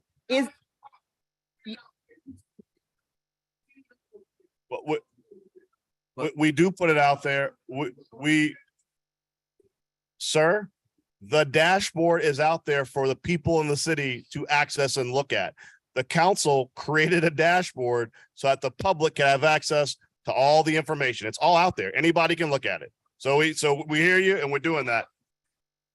Ma'am, as far as your other question regarding the task force and carjacking, Mr. Morris, who is on, the council is not on the task force.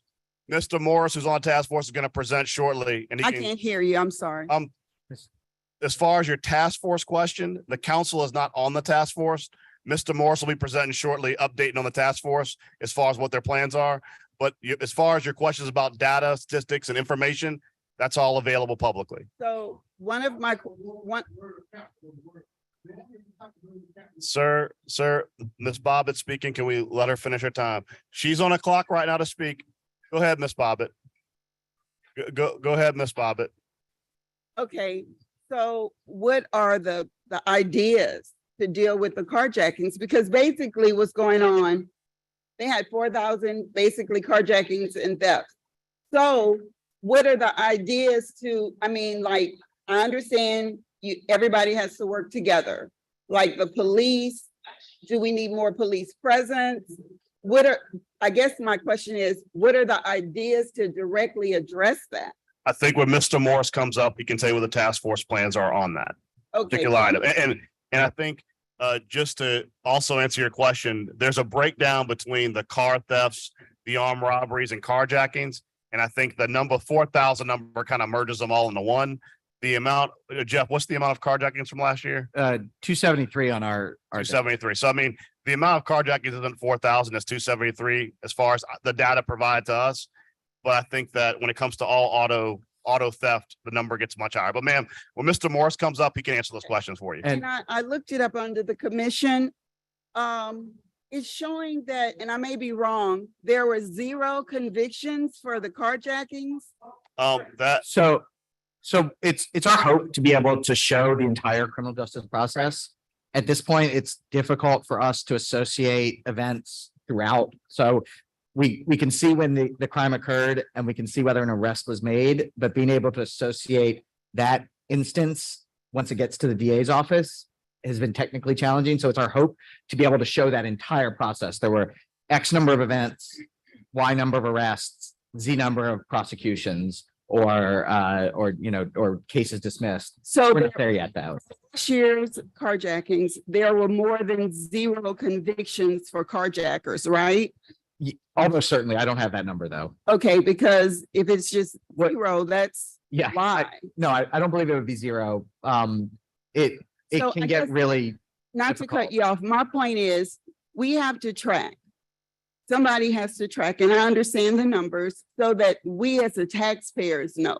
If it's 1,000 carjackings, we track our progress by saying 10 people were actually convicted and arrested. And this should be public knowledge all the time, but I know my time is up. No, I fully agree, ma'am. Right now, it's a technical issue. Thank you. Thank you. Thank you. Next up, I have Michael Willis. Pronounce your name correctly, please. Michael Willis.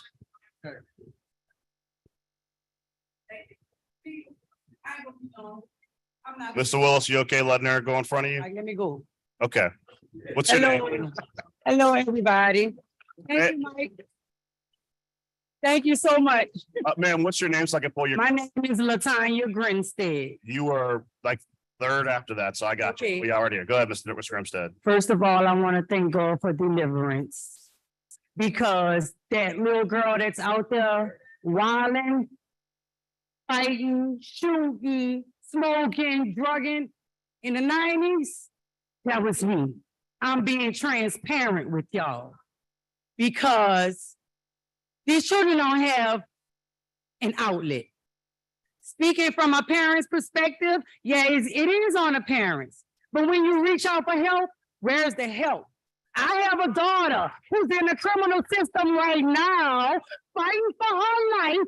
She's been getting in trouble since she was 11 years old. My house was a revolving door for counselors. You name it, I opened my door to them. I reached out for help. I reached out for help. I reached out for help. Never got any help.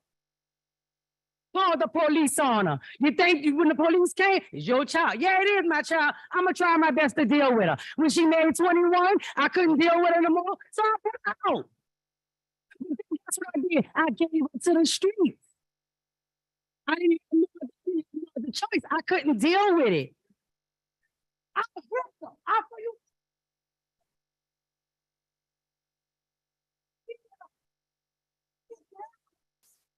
like, and can I finish, please?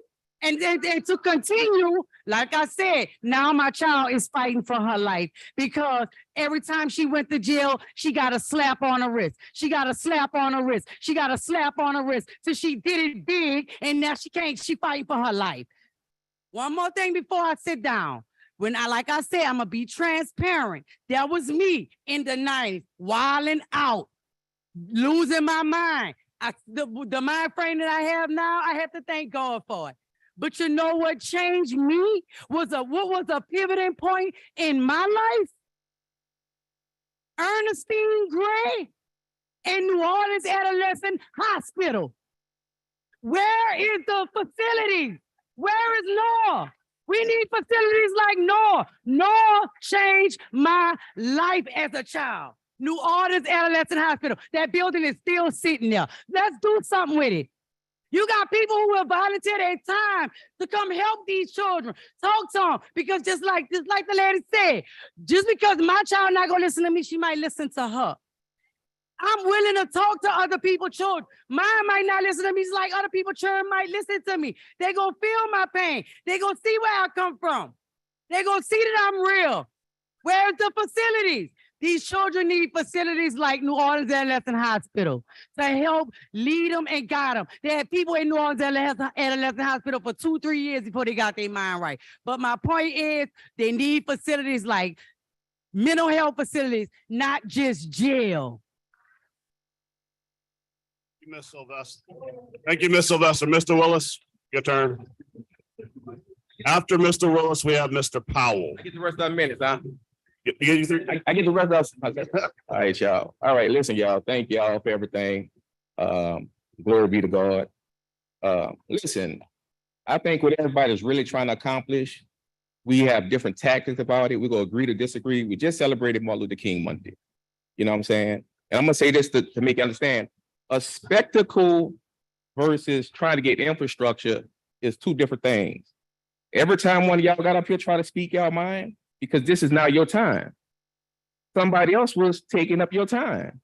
So it's like, if you here to speak on how you feel, let these people speak on how they feel. So we want to criticize the council, but look at how many people, when they try to talk, one of us cut them off. So let's find some infrastructure. Secondly, if we feel like the city council is not doing what they're supposed to be doing, and we feel like they all got a political stand, and all of us been in jail, and everybody been questioned and indicted for something, all right? We need to figure out what are we gonna do today as a community. If they took community out of everything, if you feel like they took community out of neighborhood, if you feel like they're not dumping your garbage can, listen, Fire and Code, I got it on for you, but I don't do spectacles, all right? So everybody sometimes have to do the work without the government assistance, because the community got to go back to being a community. We blaming everybody, the school system, this, and I understand what they're saying. I know one kid that shot 4 people and killed one. They got 5 years. 5 years. Yeah, and did you bury the kids? Did you help bury the kids? Hey, listen, I've been doing the work for years. Show me, they got people calling themselves an activist. I ain't even heard of this clown. Show him cutting his own grass at his mama house. Show him feeding 100 kids in his own community. Show him finding 5 of his homeboys with dump trucks, go and pick up trash out all these elderly people backyard, and y'all gonna dump it. Show me, you do it. You never did it. You like, this is what you do. I'm here for that. But this the thing. We keep allowing people that's not doing the work to have a voice. You got to get rid of the clown. That's why I just want people, this clown to know Batman is here. I'm gonna get rid of all the clowns. We got to stop letting the spectacles take over the show. Like I said, the people that have something to say, people cut them off. They didn't have to cut them off. People right here. This is my 3 minutes, right? Let me speak. We go agree to disagree regardless. And if our council is not together and we're divided as a community and a council, we're gonna fail at everything, y'all. We can put 100 police on the street. You can put 100 police with somebody. If somebody go do right, they go do right. They go do wrong, they go do wrong. But like she said, even the parents that turn their kids in, man, sometimes doing right don't feel right. These people are terrified of their own kids because they did turn them in, and then the system let them go. Now it's like, uh-oh, my daughter home, my son home. So everybody keeps saying what parents ain't really doing. They got some parents hold themselves accountable, but we also got to hold ourselves accountable as well. But we got to stop coming to these meetings and set our own meetings, y'all. Set our own district meetings together and let somebody represent every district speak, and then let them come see how we feel, and that's that. But long as we're doing what they got to do, they're doing what they're supposed to do. So therefore, they're going to control this meeting because this is their meeting. Until we figure out how to start our own neighborhood association and put it all together and make this thing make sense, that's the only way we go take back our communities, y'all. But we got to put community back in everything. We took community out of everything, y'all. So once you take community out of everything, we're going to be dealing with these kind of problems. Thank you. Next up, we have Mr. Powell. Mr. Powell. Ms. Powell. All right, Mr. Powell. After Mr. Powell, we have Mr. Suber. Good morning. Morning. I want to address page 5, resolution R 2316. It says a resolution establishing a working group to develop a comprehensive plan to address truancy and juvenile curfew violations. The choices on the card were support, oppose, information. I couldn't sign support because I don't support it. I couldn't sign oppose because then I wouldn't be heard. So information is what I want to share now. I am not for these things, and I'm going to tell you why. Because they are reactive rather than proactive.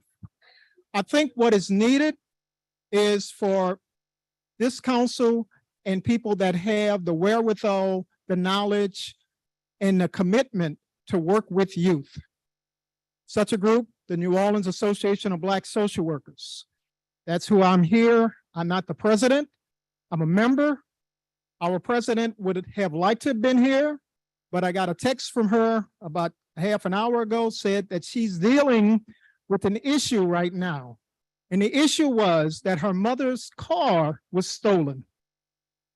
So she can't be here because of a crime in the city of New Orleans that has this council talking about that particular, not that crime, but about crime. So please know that you have my name, you have my number, you have my address. If you call on us, we will be there. We are experts in what we are talking about when we deal with youth. I have dealt with youth for 40 years in New Orleans, in the state of Louisiana. So someone said that NOAA no longer exists. I've worked with NOAA, DePaul Hospital, River Oaks Hospital, every one of the juvenile hospitals. And I can tell you the need is still there, even though the hospitals are not. So I thank you for your time and please call on us. Thank you. Thank you.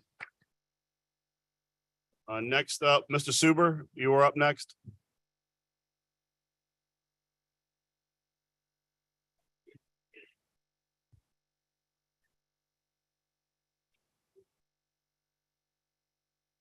Good morning.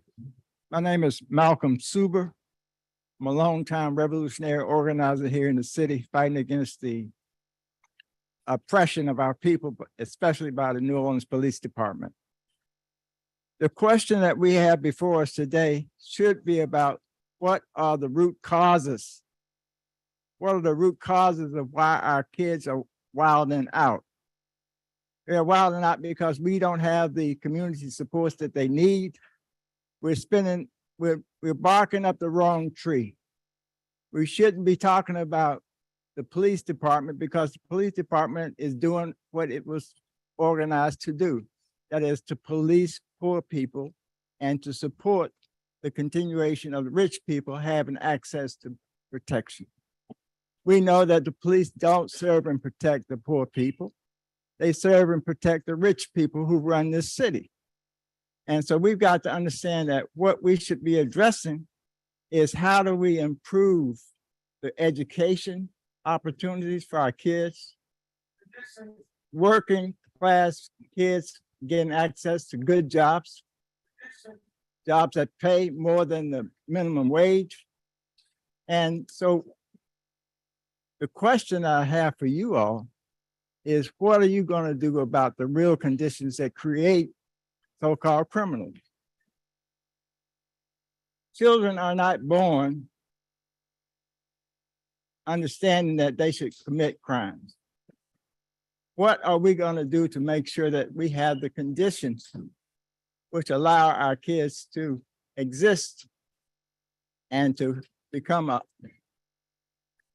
contributing member of society?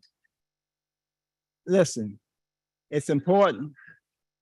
It's important that we understand that what we need and what the community is demanding is safety in their homes. But we don't have, because we have ghettos where all the problems are multiplied and we're not addressing those issues, we're barking up the wrong tree.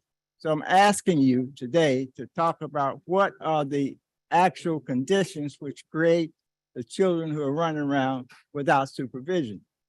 If we had gyms, if we hired the coaches, so instead of spending money on the police department, we should be spending money on the recreation department, on our schools, on our social organizations. If we do that, we will get a hold of it. But for us to do anything else except pretend that we're fighting against crime, well, the real crime is the condition that our people are forced to live in this racist capitalist society that we exist here in this country. And so that's what I'd like you to address. Thank you, Mr. Suber. Next up, we have Miss Ashana. I cannot pronounce your last name, ma'am. Picard. Okay. You said Picard? Picard. Yeah. You have a doctor's handwriting, ma'am.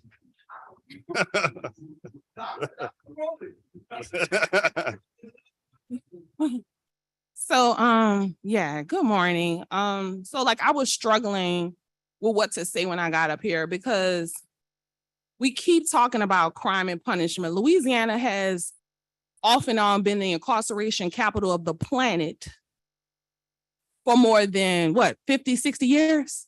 So if incarcerating people was the answer to a safe city, this should be the safest city in the country, shouldn't it? So I'm trying to figure out why we keep doing the same thing over and over and over and expecting a different result. Eggs, I don't know if y'all been to the store lately, but everybody has to go to the store. Eggs are $7 for 12 eggs. Entergy is charging $400 for 2-bedroom apartments. Rent is $1,500. Has the city put out any requirements for wages, for a living wage for its citizens, so that we can afford eggs, electric, and rent? So the question becomes, how can we create a condition that creates crime and then be surprised when it happens?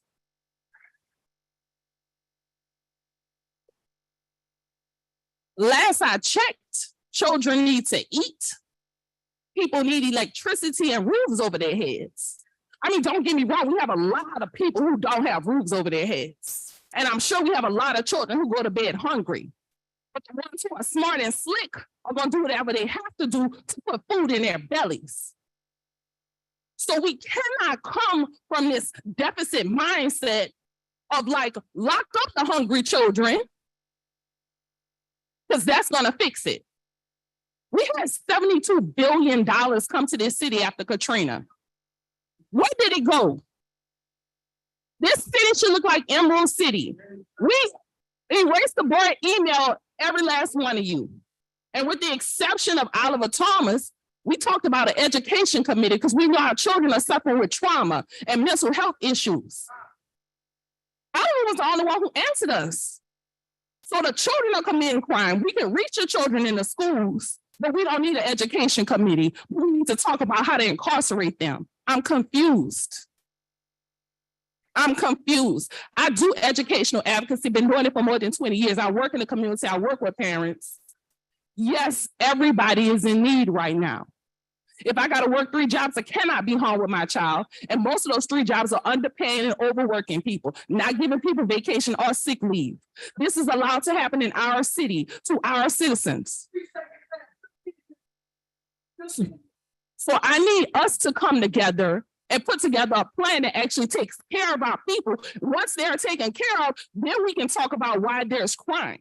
But if we already know why there's crime, then jail and arresting can't be the answer. Feed our children, house our families, give people services, open back our adolescent hospital. Then we can have the why. And hey, look, I'm gonna say this, we are willing to workshop, we're willing to do whatever it takes. We're not just about complaining, we're about solutions. Y'all want a workshop on what's really going on? Y'all want us to bring the parents, bring the children? We're willing to do that any day of the week. So let us know what we can do so we can come together and fix this and stop doing the same thing over and over and over again, which just gets us criminalized children who know we don't care about them because we keep showing it to them. Thank you. Thank you. Miss Lewis, Miss Lewis, Miss Lewis, Miss Lewis. Have Miss Lewis. Is Miss Lewis present? Okay, Miss Lewis, come on up.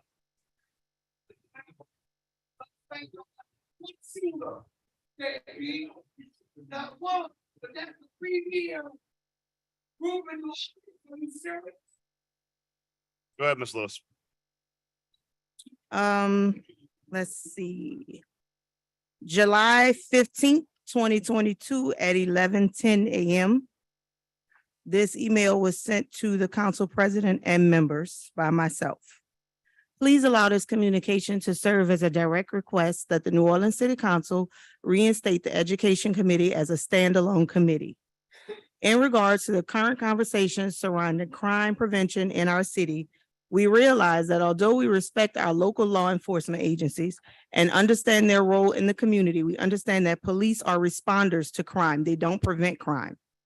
Allocating available resources to meeting basic human needs is how we prevent and deter crime in our community. Data has proven that a city's poverty and education is reflective of that city's vitality, economy, and safety. Lacking a prepared workforce has greatly impacted our ability to attract large companies that can provide quality jobs in this community. It has also impacted the city's ability to fill operational voids, as we've seen with the inability to staff trained lifeguards, affecting the ability of Nord swimming pools this summer, well, last summer. If schools and students had access to year-round water safety and training, it would not only be life-saving knowledge, but would have prepared the city to then hire those same young people this summer. There's also a deficit in the participation by our business community to provide job opportunities to young people via summer and after-school employment in a way that enriches the community as it has in the past. We also know that many people leave the city of New Orleans when they start families and their children reach school age due to the lack of quality public education, and they move to neighboring parishes, taking their tax dollars with them. Even those who currently work here in the city but commute to neighboring parishes are most likely to shop and spend close to their homes, although they earn their living here in New Orleans. It is no secret that more than 70% of the children attending schools in Orleans Parish cannot read on grade level, and over 60% of them are actively struggling with diagnosed yet untreated PTSD. In more than one way, New Orleans is a unique city, but particularly it is also the only city in America where our locally elected body lacks direct governance over the health and vitality of our children's education. New Orleans should want to ensure that its youngest citizens have access to a quality education, as it is also an investment into growing the economic stability and safety of our city. While we understand that currently the Education Committee falls under the umbrella of community development, we believe it to be true that an adequate amount of time, focus, and resources are not directly available to education, and it is being diluted amongst the other responsibilities of that committee. Please consider this a willing invitation to work with this council in meeting both the moral and legal obligations we have to our city's children. Thank you for your time, Aretha Lewis. I sent that email July 15th. I received a response on July 18th from Mr. Green that says received and noted. I also received a response on July 18th from Mr. King that says received. Thank you for the suggestion.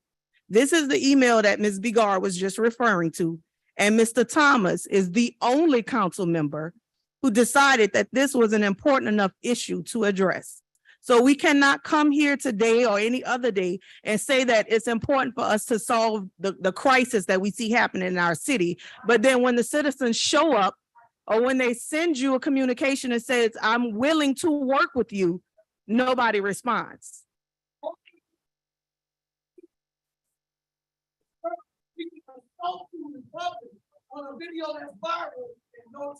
Mr. Price, after Mr. Price, we have Mr. Joseph. Good morning, my name is Leonard Price. Wait, one second, Mr. Price. After Mr. Price, we have Mr. Joseph, and after that, Dr. Wyatt. Good morning, my name is Leonard Price. Look, I came here on behalf of because I'm keep on hearing about what we could do for the community. Look, $6 million was allocated in my community, which the land is still sitting there to build a community center. I need to let y'all know because when we had that community center, Mr. Perkins kind of touched up on it. But when we had it, see, it's changed things. See, everybody in that community didn't go to Angola then. It was some of us who went to school. And let me tell you something, when we had that community center, and I'm really coming here to press that because we coming to get that $6 million to build that community center because that money was allocated for us. And like I said, community center was that? The designed community center. And let me just say this, because I walked the whole city, and some of y'all who sitting up there on that bench, y'all know me very well. I worked with you all for years. I worked with the juvenile judges. I worked with the criminal judges. I worked with the traffic and the municipal judges. So I know what's going on because see, under the federal guideline, Section 3, Part C, it says when you tear it down, you got to rebuild it. So I come here just to say, we ready to get it go. And because let me tell you something, because see, look, everything, the guy was talking about boxing. We had boxing, we had scholastic, we had academic, we had things for the senior, the youth, and the minors. We had it for everybody. Because they like a lot of time, people don't know, a lot of time we get short changes in the community because you don't know what's being allocated to this community. Every district in this city got a certain amount of money allocated for the citizens of that community. We need to get that money allocated and do the things that we need to do for these communities. And let me say this, because see, we had a connection. It was the community, the citizen, and the churches. Because a lot of time when you're running for election, everybody come to the churches for to get that support. You need to go back and deal with those people. And let me say this also with the police force. Because see, when I was coming up, we had the police were connected in the community. See, I know the policemen. They walked the beat. See, they know who was who and what was doing in our community. We need to get back to some of the things that was working. Because see, we knew the police that were coming up in our community. The police knew what was going on in our community. They would go to some of the houses and talk to the parents in our community. See, I have a 15-year-old son. I need to say this here too. I have a 15-year-old son. He wilding out. He one of them. I still go to that community and deal with a whole lot of youths and let them know what time it is. But we need the help because we got some people already waiting. And like I say, sometimes we can't depend on the council to do everything. We had the residents of our community got to step up and pay for ourselves. And we the ones who got to do the work because watch this. Watch this. Because we got the power. The council wait for us. We don't wait for the council. But if we don't wait for the council wait for us. We put them in position to wait for us. So I'm saying that to say this. So we got a lot of cleanup to do. And like they say, it started at home. I know it started at home. It even happened in my own home. I ain't ashamed to say none of that, but I go back there and I deal with them. So it started with us. And I just wanted to get that out. But I need to say this to District D. Now, you know, Eugene, you know I love you. I do anything I can for you. But let me just say this, bro. Let me just say this. But I'm coming back. I'm just coming back to put on the agenda that we need to get that because our land is still available. And let me just say one more thing in closing. And after we finish with getting this community center built, because the land is still sitting there while we're supposed to get some houses built, for these people who've been living back there 50 and 40 and 60 years to become homeowners. They'll always have to rent. And I ask y'all to see me again. Thank you.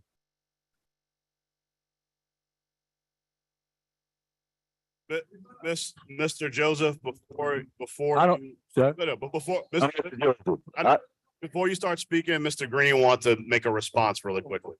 Yeah, Mr. Price, I don't have to be looking directly at you to be hearing what you're saying, but I just want to make it clear that the building at the corner of Florida and Johnny Jackson Jr. Boulevard, the Desire Florida Multipurpose Center, is that in? Let me say that, Eugene, you're right. See, that's the. I mean, but if I'm right, Leonard, please don't present to the public that money isn't being used. No, I didn't say that. Let me say this, Eugene.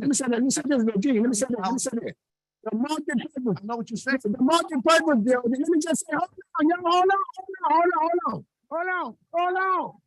on. Watch this, Eugene, let me say this. Hold on. The multi-purpose building, what he's speaking about, was already there too. See, you got to, when you tell something down in the community, you got to rebuild it. The multi-purpose building had to be rebuilt also. That's addition. That is addition to the community center. That ain't the money allocated for the community center. The multi-purpose building was already there too. So they had to rebuild the multi-purpose building in the Desire Community Center. They're two different buildings. Thank you. Okay, thank you. Mr. Joseph.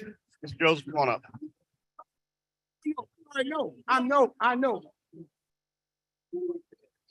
Excuse me. Hey, excuse me. Let me say something to y'all. See a family that pray together, stay together. I have 4 people, and I want to give you something. See, when you disrespect me, hey, my brother, you having fun being a celebrity, but let me get this point across because God want me to plant a seed.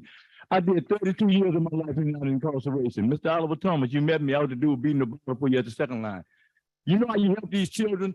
I became an ordained deacon at 2 churches, Calvary Desire and New Next Generation. I said, Lord, why you putting this on me? I don't care because I don't lean to no man understanding. I lean to God because God is my strength, my ongoing, my tomorrow, my pain, my real, my beanie, weenie, all that. We have to deny ourselves and start worrying about whatever. In Calvary Desire, you want to help the kids, you send me to be the president. I became the athletic director of the Boston Girls Club after 17 years, 4 months, and 19 days of incarceration. I became the athletic director. I know LeBron James, Chris, I play music. A culture is teaching. You tell me you don't like me, but you like my sister. You say you went to St. Aug. Yeah, I went to Booker T. It don't matter. We still getting educated. You take men that's broken, men that's, I'm gonna stay broken now, and I get a social security check, I work, I own things, that's material. I can't take none of this with me.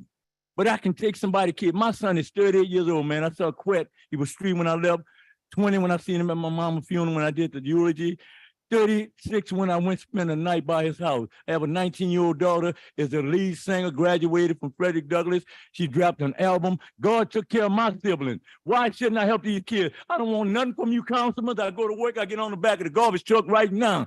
All I want you to do is give us our center back there for them kids. Let us teach them the ABC alphabet, and we can help them guns. See, y'all sitting with the suits on, laying back, eating caviar and smoking and doing your thing. We all do wrong. But he was saying cast the first goddamn stone. Dr. White? I need help with my kids. Everybody got a gym with us. With me got there. We don't have nothing like that. We got a football field. We got to practice. Get out of stuff right. You want to help. You deal with these guns. It's not about you. You want to stand all the kids about what God wants you to do. Lean not to your own understanding and acknowledge him and help direct him. Go ahead, Dr. White.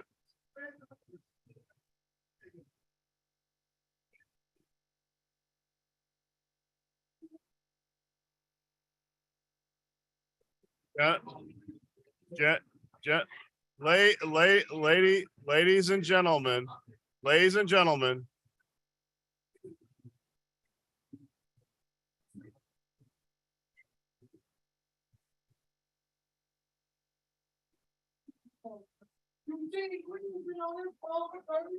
Dr. Wyatt, go right ahead. Can we give some respect to Dr. Wyatt so she can speak? Dr. Wyatt, whenever you're ready to speak. Dr. Wyatt.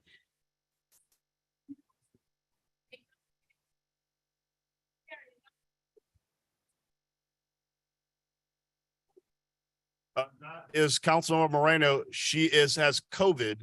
That has been documented. That's why she's not here today. She has COVID. That's why she's not here. So that I get a test for that one.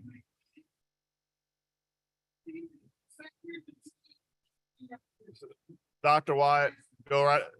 Mr. Cole, Mr. Cole, please let Dr. Wyatt speak. Thank you, Dr. Wyatt. Go ahead. Once we take the microphone out the clown hand, the joke is no longer funny. Okay. Can everybody please sit down? So right now, the only person being disrespected is Dr. Wyatt, who is waiting for an opportunity to speak.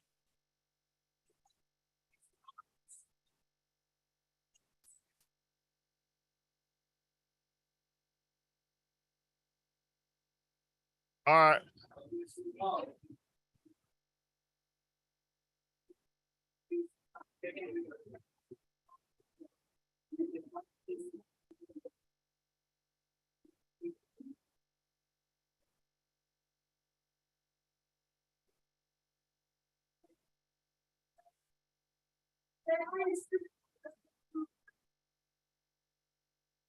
Right now, the only person being disrespected is Dr. Wyatt. Dr. Wyatt is waiting for an opportunity to speak, and the more you yell,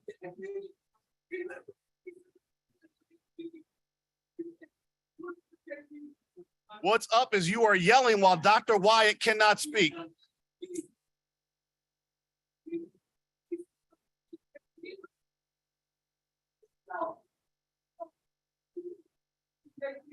What I'm telling you is that the more you sit up and you yell at me, we're not letting Dr. Wyatt speak.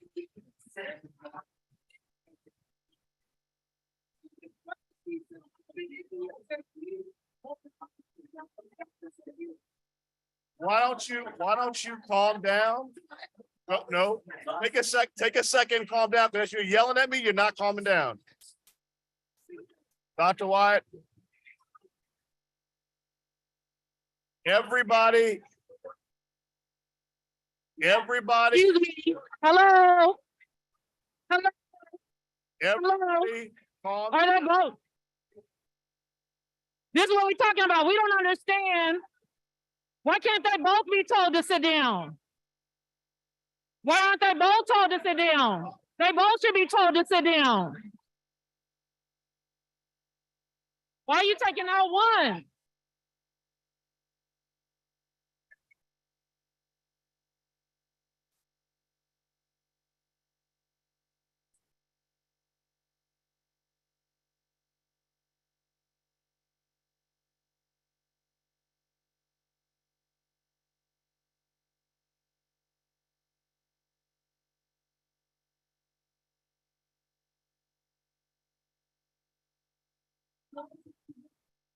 Can y'all call us to order, please?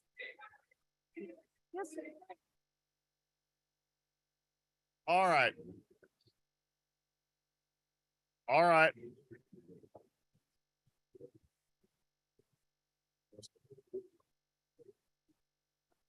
All right.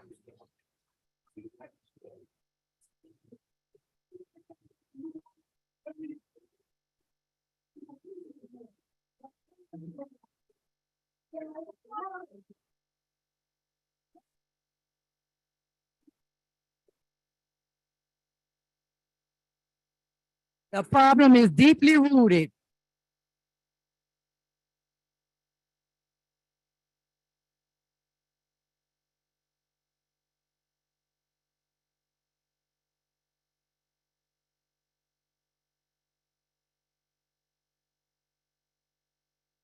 We must have order in the house. All right. We must respect each other. We elected this council, and this council represents us. If we don't recognize the council, then we don't recognize ourselves. It's a damn disgrace how y'all carried on today. And remember, I'm a person who authorized to make this speech because I came to these meetings many years. And you have the best people council that has ever came through here. And if you don't respect them, you're going to lose them. And to lose them, you're going to lose them.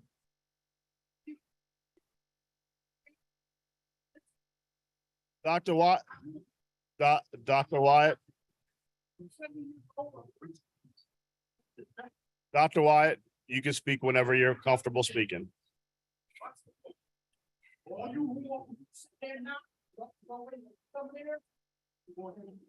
Good afternoon. Everyone, please respect Dr. Wyatt's time. Dr. Wyatt, please speak whenever you're ready. I came up here with something to say. I'm still going to say it, but I think that this is indicative of what our children witness and the reason why our children act the way they act, because we are the exemplars for their behavior. And I think to have grown Black men creating a circus with the cameras here tells our children that they could participate in the circus. But the problem is you only blame the children when you created the circus. We went from integration to gentrifications all on the back of miseducation. So if you want to fix crime, fix the schools. I've been saying that for quite a long time. I hold a doctorate in education, yet I stand before you unemployed.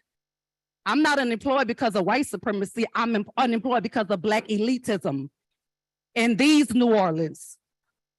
See, I'm from New Orleans, 2035 Hindi Court, apartment 3B. They call it the dark side of the Fisher Project. And they called it the dark side because that's where hope went to die.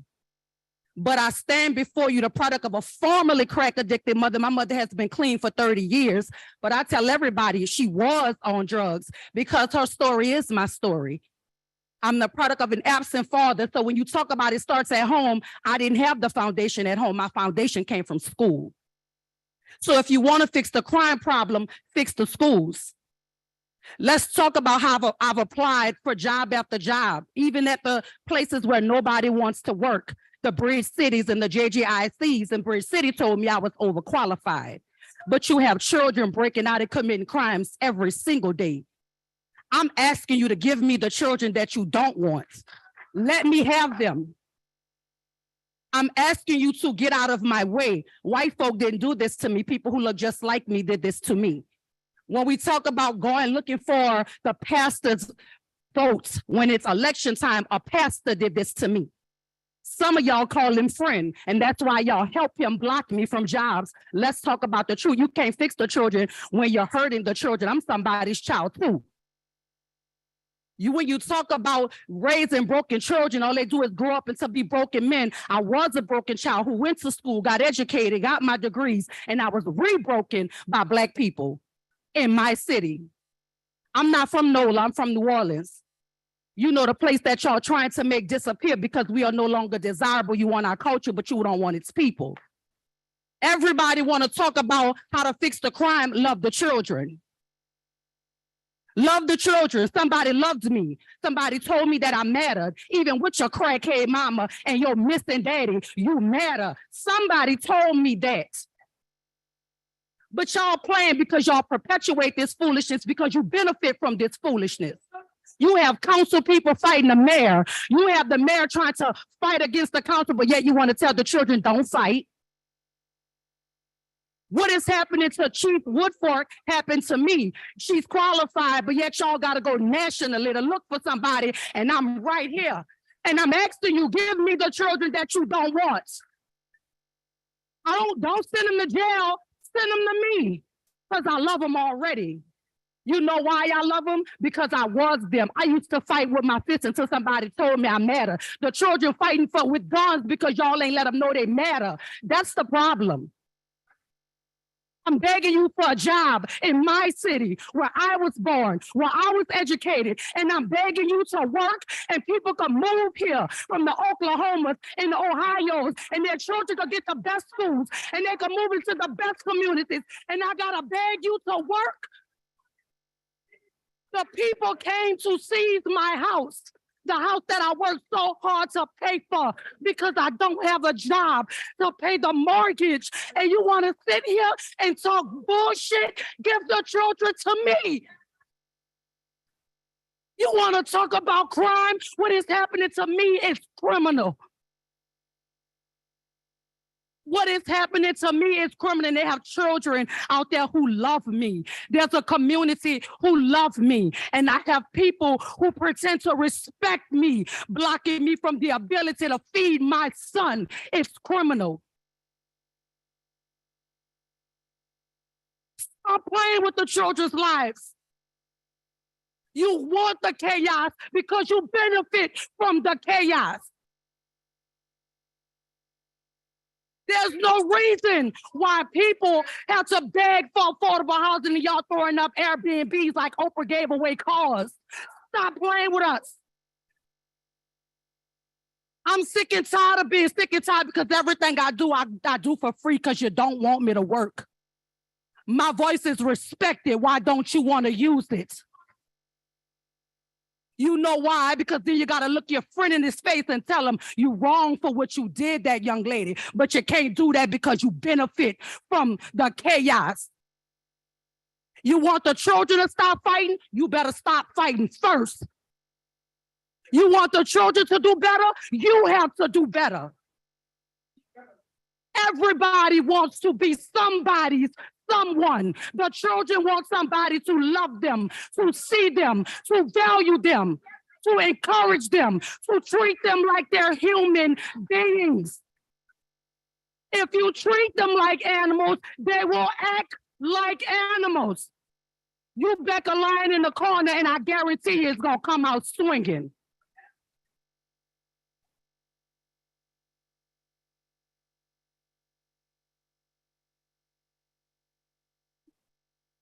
All right, Ms. Copeland, Ms. Copeland, Ms. Copeland, Ms. Copeland. Okay, Ms. Jasper.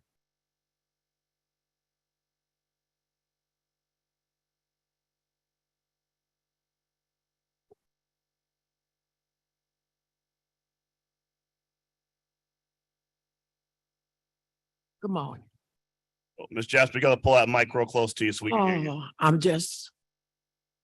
This young lady spoke so well and said everything that needed to be said. Today, I stand here, I've rushed to get here. Yesterday, I said, I have to be at this meeting. the corruption, talking about the corruption that's going on. The city I grew up in, I live in. I've never seen times like this, and it's hurting me. And I've been trying to make a difference. But to see this system,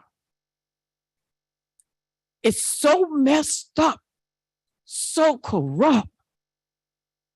Our leadership that's supposed to be leading us. We voted for you. We had a hard time as Black people trying to vote. And you know what it made me look at and think about? Where I come from. I'm a senior now. When I say where I come, I'm looking at my ancestors who fought for us, died, shed their blood, sweat, and tears for us to get where we are today. And we are here, we're not where we need to be, but we're able to vote.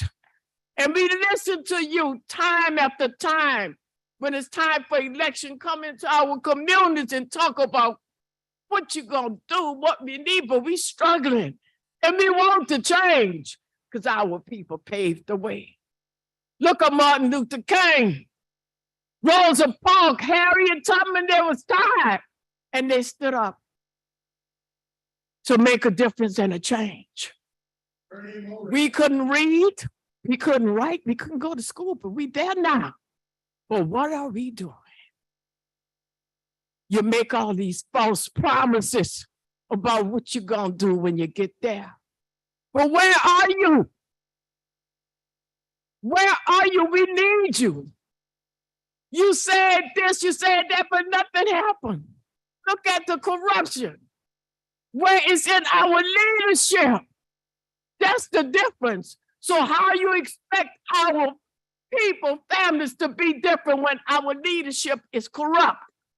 Administration, and see when they say our children, the schools, we need to go back to the schools. Our children, our parents get involved. Counselors, we need them. We need to teach our children, get involved. What happened to the PTA where the parents was involved? Leadership, our people, you're messing over our own people. And I want you to know I'm looking at the city council, our people struggling. And I'm gonna say like the rapper say, all eyes on you. It's all on you. We struggling, we need you.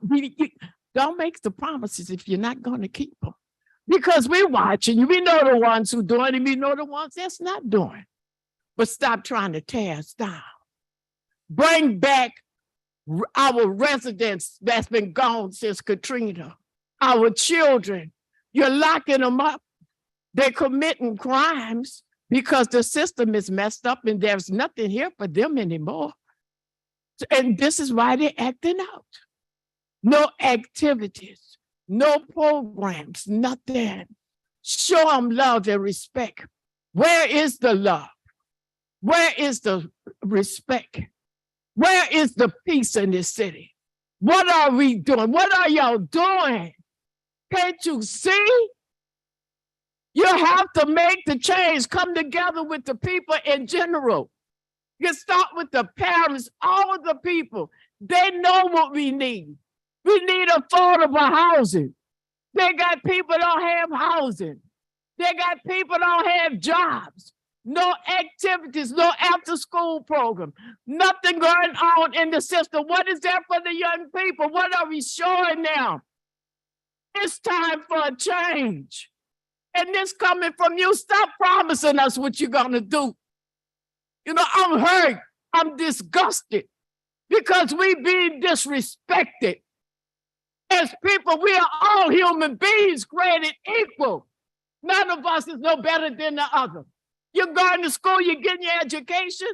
You don't need a degree to see what's going on and how to figure it out. Work with the people and see what the problem is and fix it. It's time. It's time. We need help. We need to come together. Be there for our children. They need us. Show them different. You know, our people wanted to come home, but they got rid of affordable housing. They look at the residents today. Look at the city. Just go through the city and see our communities. Where we once lived, they pushed out. We pushed out, nobody's there. What it's gonna take is time. It's time to come together. And it's time for the people that leaders, that's supposed to be leaders, being in charge. Don't stop the people from speaking out. Let them speak out. It's not what you say, it's how you say it and what you do. And it's time for to get something done. We want to change. And we want to change in our city, in every way. Our people united. We need peace. Humbleness is the way, but we need to stand. Take a stand for the right thing. We all fall down sometimes, but we get back up. It's not about who we doing things for this one. If you see somebody not doing the right thing, do something. You're always saying something, but you're not doing nothing. It's time for a change. And I'm here. And until God called me, I'm gonna be a part of this change. We waiting on y'all. We need y'all to do what you say you're gonna do. The people need y'all. Let's make a change for these children. I want to say this here. Rehabilitation. We locking them up and put them in with the hard criminals or whatever, but there's no rehabilitation. We have to rehabilitate our people. Show some concern and respect for your jobs and what you're doing, and stop putting your feet on the people that's trying to make a difference. Mr. Johnson.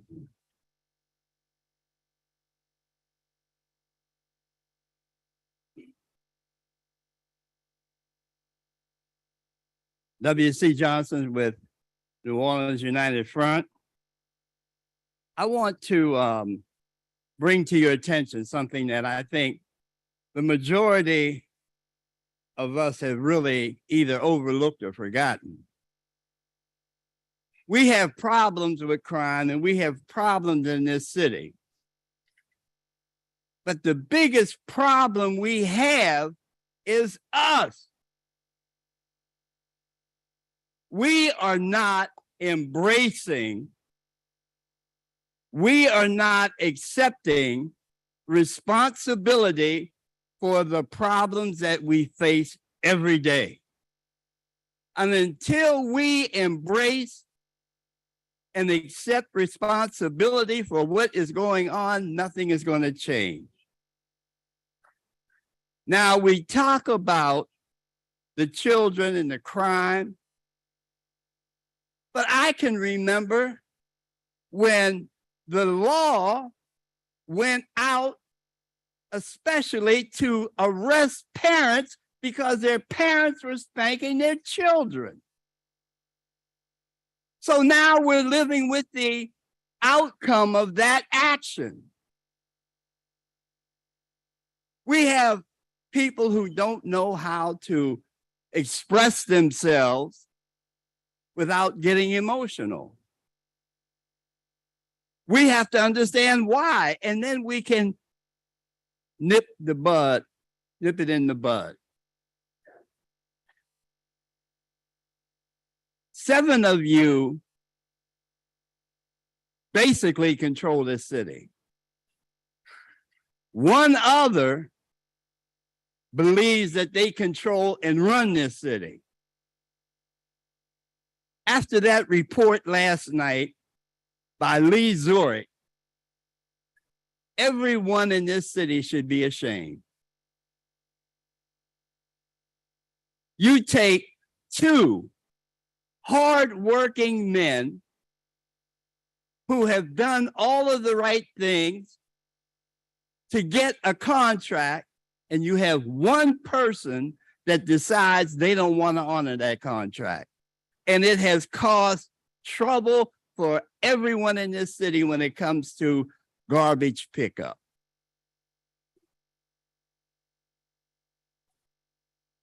Everybody knows who the one person is. You know who it is. It's the mayor. So what are we going to do about her? This is a legislative arm. She is the executive arm. You have a judicial arm. But there's also another arm that we never talk about.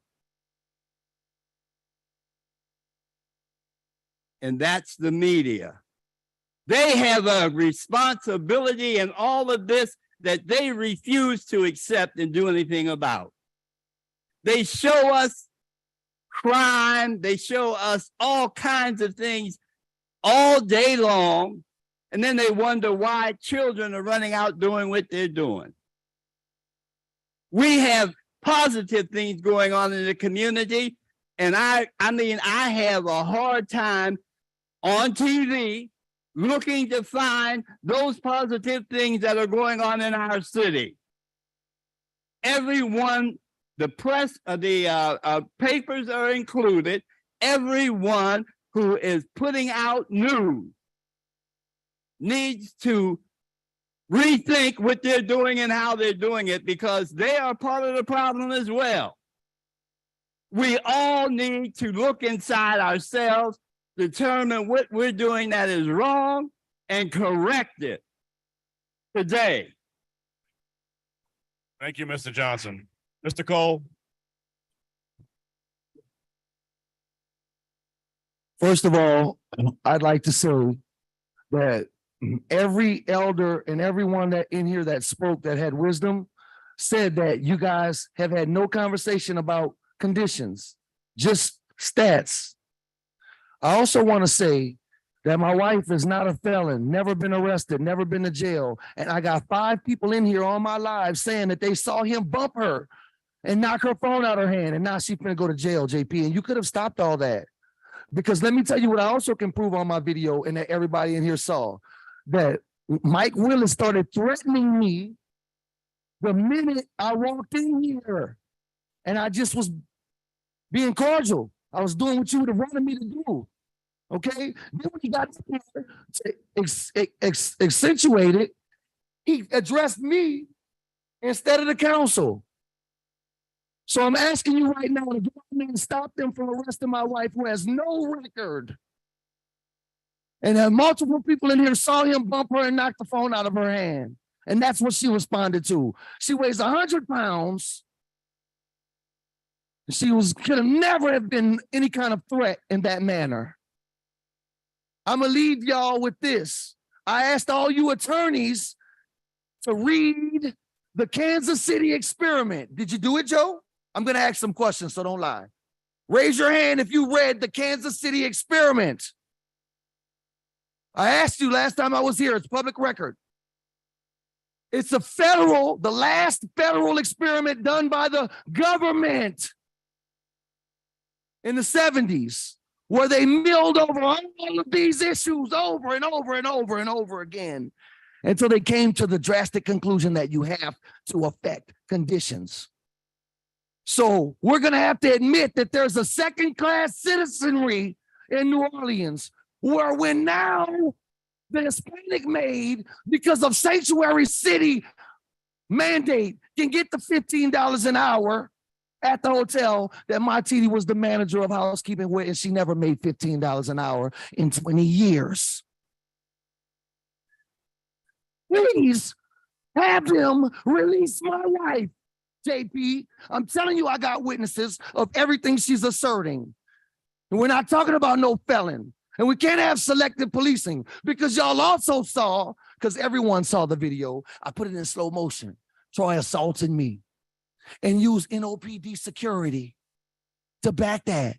And then when the sheriff, the big bright skin one with the tattoos, was standing there that saw him assault me, when I called the police to assist me, shout out to Officer LeBlanc and Officer Rhea, 2 young officers, one white, one black, because I told them run up on Troy and they ran up on Troy. But the lieutenant from the sheriff's department told them to back down. And I told them that's one of the ones that was sitting there and saw the injustice to me. He's a part of the cover up. So then they had to call a sergeant. When they call a sergeant, the captain calling him now. They having private conversations about me that I can't hear. Like I'm the suspect. You hear me?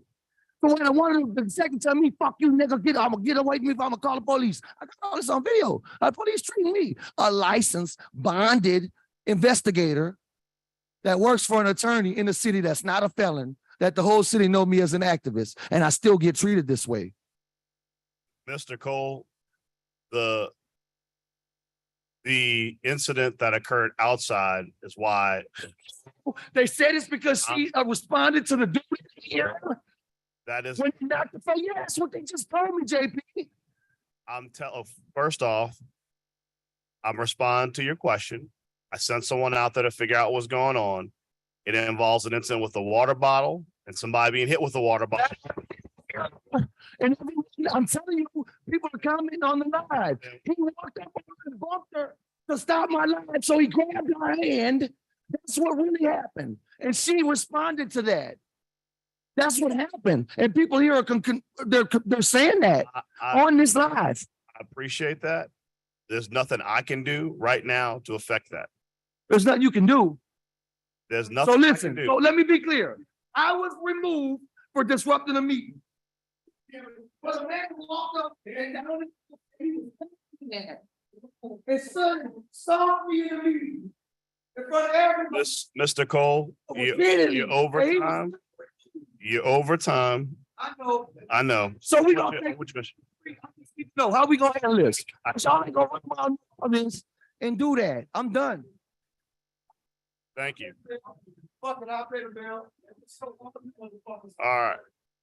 Mr. Gray, is it Excuse me. Sherry? I have the solution to the problem. Okay. This is free trade skills. I'm sorry, Can I sir. give you Sir, this paperwork? Sir, what's your name, sir? Torrin Washington. Okay, you're not up right now. I have to call the person I who's have up. to go back to work. I Okay. can because this is real to me. Okay, we appreciate it. Thank you. I think this is Ebony, Gray, or Corey. I'm sorry, man. Okay, come on up.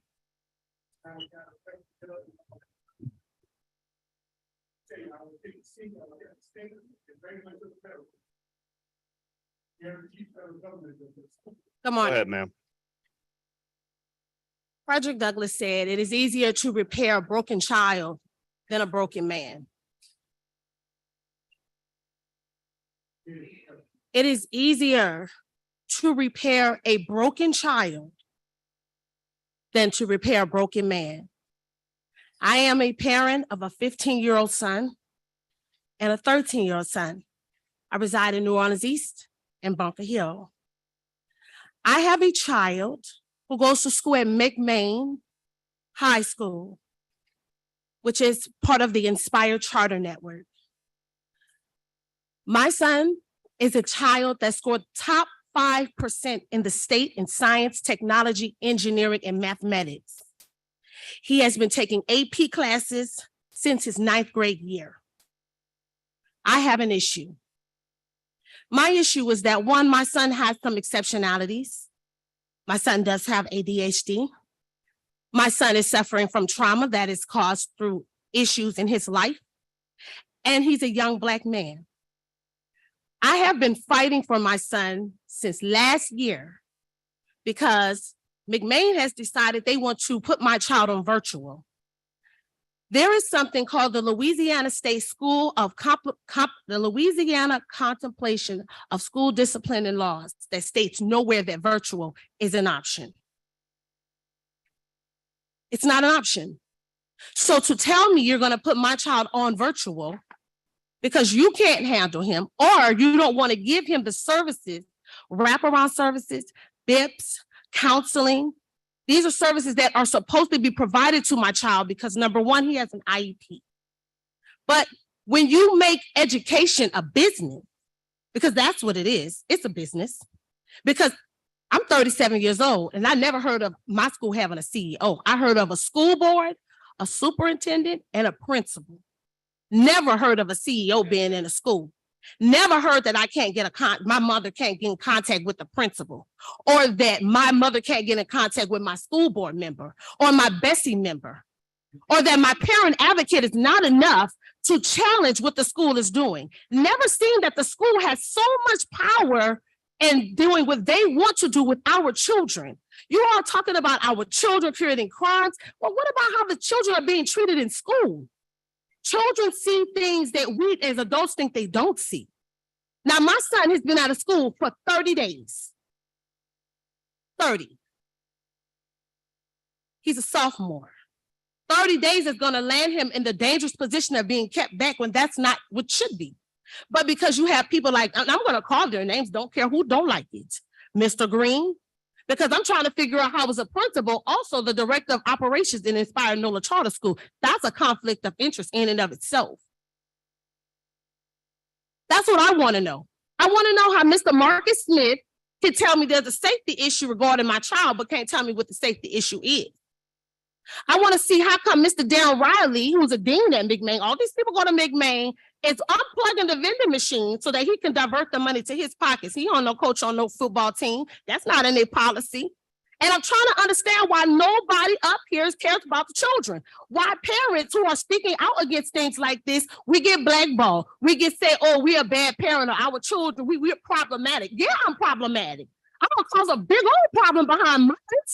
Mine needs his education. I'm trying to figure out how a school system is able to deny my son his education. That's a crime if anybody didn't know.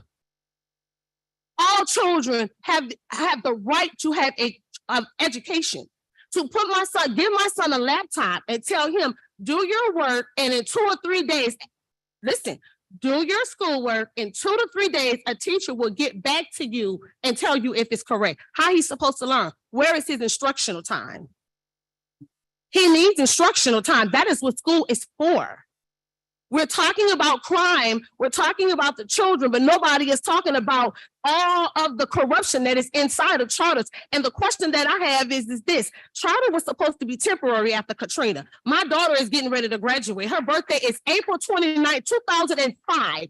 Charter school has been in New Orleans for 17 years. Where is the school board? When is the school board going to take over our schools and stop allowing charters from different places to come in that do not understand the culture of these children, do not understand the culture of New Orleans, and take over and make money off of my child? Where are the parents at? Where are the parents at who need to be involved or who are involved? Why we're not being allowed to advocate for our children? Charter makes money off of our kids. This is classic school prison to pipeline behavior, and it's been going on since 2005. Where is the school board? I need somebody, and I'm going to tell you now, not disrespecting anybody.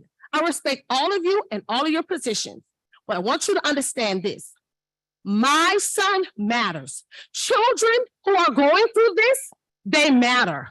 I'm going to be at every school board meeting. I'm going to be at every council member meeting. I'm going to be at every meeting anywhere in this city until somebody tells me why my child is still sitting out of school because we got egos going on. That's the problem. We got egos going on. We got power trips going on. That's the problem. And the children are the one that's suffering. My child is suffering for this. My child has started to have emotional and mental instability because he's sitting in a house all day because he can't go to school. You know what that is? That's conditioning him for solitary confinement. And he ain't no inmate. He is a child. So until somebody can tell me, or somebody will give me some type of resource, because I read over 500 plus pages from the Department of Education, Louisiana Department of Education, Baton Rouge community meetings, what else is that? Their policy and procedure for fire. I don't see it. So somebody needs to give me an answer, and y'all gonna either give me one or I'm gonna find one. I don't care about none of that. I care about these children, mine and other children that are going through this. The children are suffering mental and emotional trauma from the treatment that they're receiving at these schools. Although, yes, it starts in home, but school perpetuates that problem. Ms. Core, are you over at time? My name is Miss Carrie. Carrie, sorry. No problem. But when you get a chance, since I'm over time, I'm not going to disrespect nobody else's time. When you get a chance, somebody needs to look into this. Don't just tell me you're going to do it. Do it. The superintendent of schools is. Can't reach him. She's Well, she's right there. Where is she? Okay, no problem. Okay. Thank you. Thank you. All right, next up, Miss Dennis. What? Okay, Miss Dennis, come on up. Go ahead, Miss Dennis. Good morning, council. Thank you for the opportunity to speak. My name is Jill Dennis with Assured Supervision Accountability Program. We monitor over 200 people in the city of New Orleans, both pretrial and post-conviction. I'm going to first start with the fact that we have a juvenile court system that works behind an iron curtain. We have had a juvenile, and these are the words of someone from juvenile court that said they removed them from our program because we were too proactive. And my question is, you're really going to remove them from a program that's accountable and responsible because we make the child go to school when the parent cannot? When you won't assist the parent is reaching out to criminal court, JJIC, and telling them they have a problem with their child, and the only place they get help is us. And we go and pick up the children with the adults and bring them to school and make sure they stay at school. And when they leave after the parent drops them off, tell the parent where they are so they can get them. And this child was removed from our program because we were too proactive. And that's when dealing with the juvenile system, we need to demand that that iron curtain get removed so our community can be available to help our juveniles the way they're pleading with you today to be able to do that. The second thing is when it comes to our adults in our criminal justice system, the reforms passed by Susan Guidry's Criminal Justice Committee gutted the ability of NOPD to use arrest as a deterrent. Now, we stand on the fact that no one should be stuck in jail simply because they cannot afford their bond. However, it also ended the ability for municipal court to use jail as a deterrent. The idea that, and this email was sent to you guys this morning, and I'm just going to read it. The idea that we need to look the other way on low-level crime only works to train our young offenders that there's no real consequence or responsibility for their actions. An implementation of RORs for what old council called non-violent crimes only work to teach the up and coming offender that they can do as they wish. And NOPD has nothing used to stop them.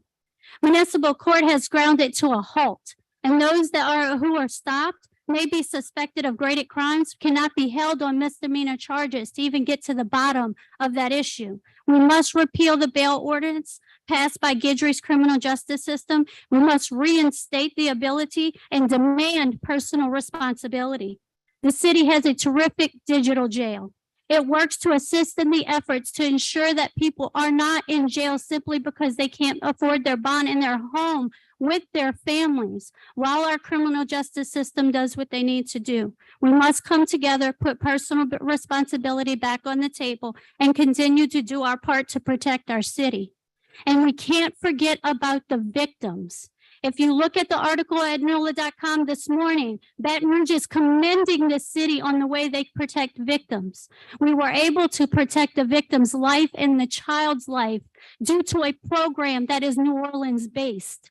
The ability for a victim to feel safe no matter where they are, using technology that we use today, making stay away orders and protective orders, not a sheet of paper, but a roving protection for victims. This works.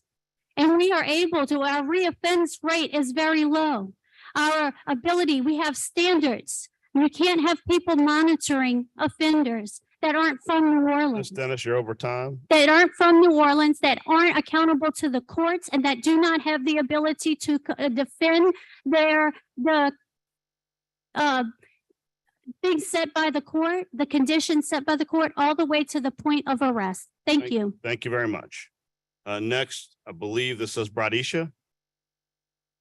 And there was no last name on it. Is Bradisha present? Okay.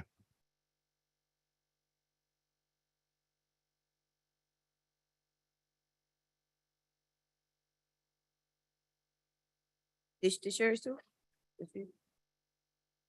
Good afternoon, everyone. Wow.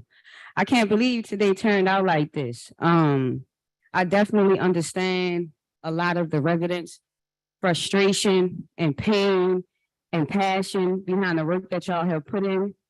What I also don't understand is how this meeting turned from being about the high rate of crime and the level of crime and violence we facing in the city to, I watched the community stand divided today. I also watched some things with the council I didn't agree with today, but something I am going to say before me and my husband get out of here is one is a lot of the problems existed today right here in this room. We created the Office of Gun Violence Prevention to prevent violence and to put in programs and initiatives for kids and families across the city. This entire meeting, I watched the director of Office of Gun Violence and Prevention not say anything, but put his head down the entire time. And as we get closer to the end of this meeting, he walked out. I look over here to my right, there's Kevin Evans, who's been working with the mayor for more than 4 years, and Emily Wolf on a youth master plan. A master plan that we can't do anything with. A master plan that doesn't benefit our youth and families at all. I'm looking at the school board and I'm looking at all of these systems that you guys created, the council, the school board, the mayor, et cetera, et cetera. Each one of you guys sitting up here on our council, except Leslie Harris has yet to respond to any of my emails as it relates to the programs and services myself provide. Earlier, there was this organization right now, Freddie, Heroes and the Left, Golden Plaza, all of us, we putting in work on the ground every day with our money. And we are constantly and consistently being ignored on purpose. So let me say this.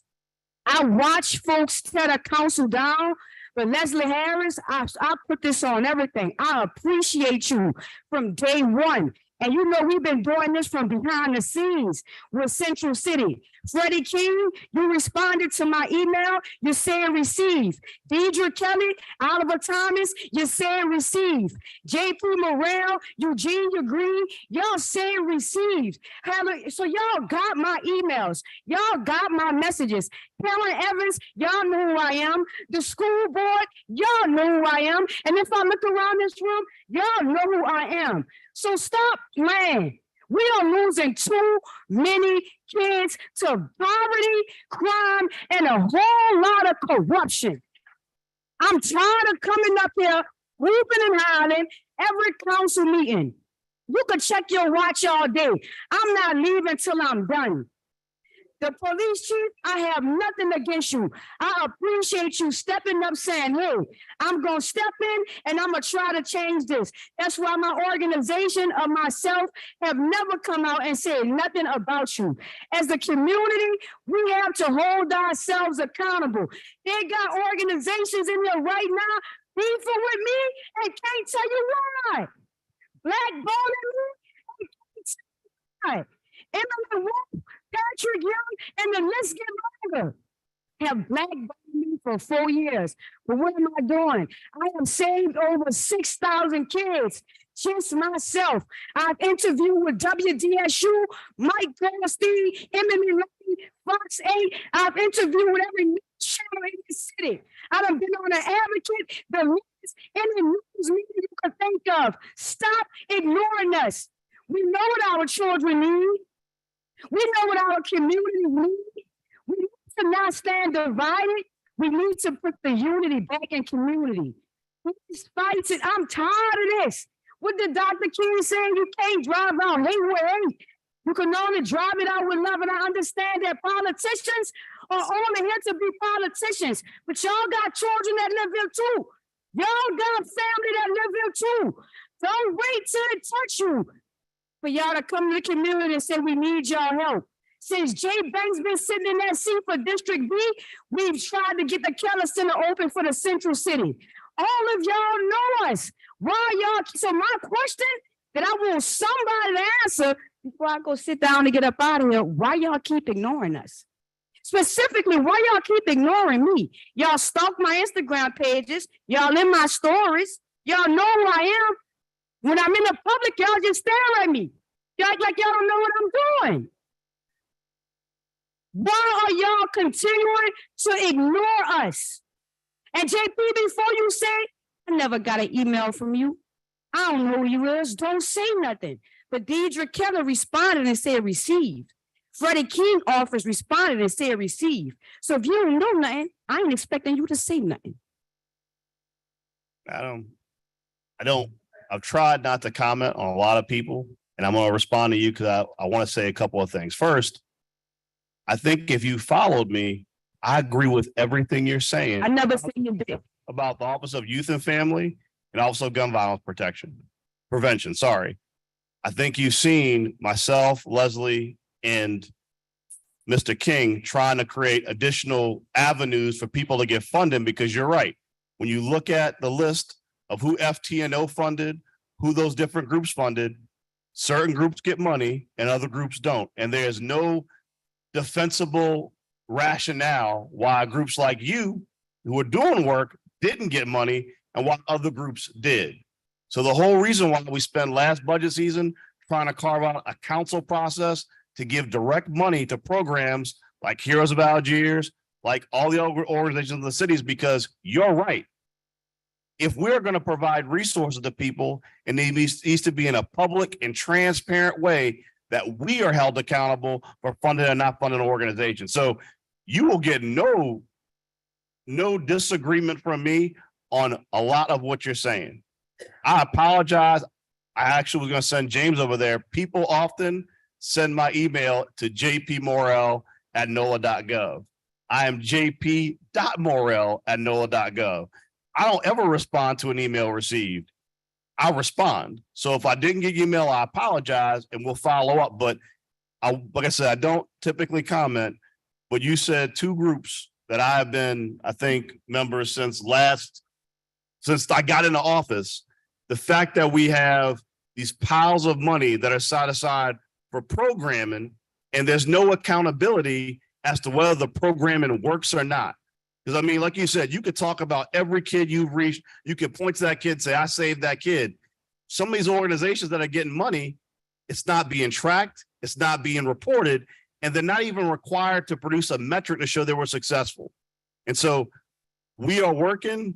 We passed the Council Youth Recreation Cultural Fund last year. We're trying to finish the paperwork to start doing grants, but we hear you, because it's a crime that at Heroes of Algiers, they got to have a fish fry every Friday to keep the lights on.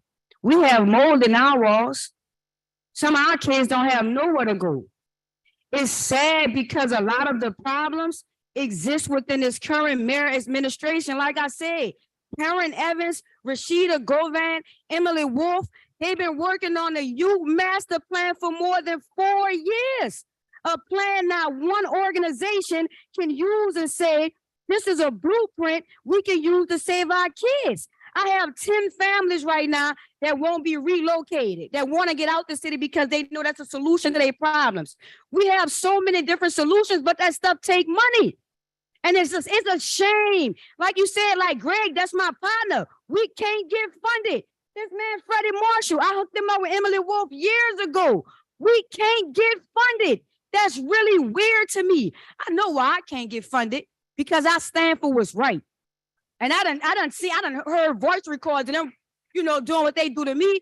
I'm just saying, man, we tired. Like, this is tired. Thank you. Mr. Mahdi. Mr. Mahdi. And after Mr. Mahdi, we have Chewy Clark.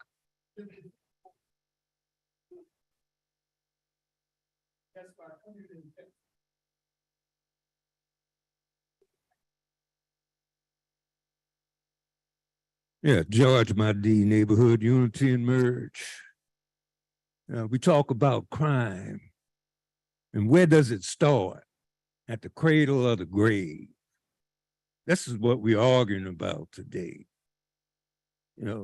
We have to solve these things at the cradle, not the grave, and we're not going to, like I said before, we're not going to incarcerate ourselves out of this problem. And, the blame lies with the public. You can't blame children for the problems that they have. That has to be a problem for society. We've had crime problems before, not just locally, but nationally. We've had it historically, generationally, and we're gonna have it again. You know, we're gonna have more, you know, we had it in the 90s with the big crime problem. We had it right after Katrina. It's because of poverty. That means the system of institutional racism is at fault. And all that stems from the roots of racism, and poverty, and race. That hasn't changed either. It's just invisible change that we have, that we using in education. You know, what happened with the recovery schools back in the day, right after Katrina, what's happening with the charter schools. I mean, it's ridiculous. You know, and that's, you can't blame the kids for that. Okay, what defines authority? Not power, but truth and reason. Laws assert the interests of the dominant class. It's a dominant class and a subordinate class. This is the advantaged class and the disadvantaged class. That's the class struggle that we have.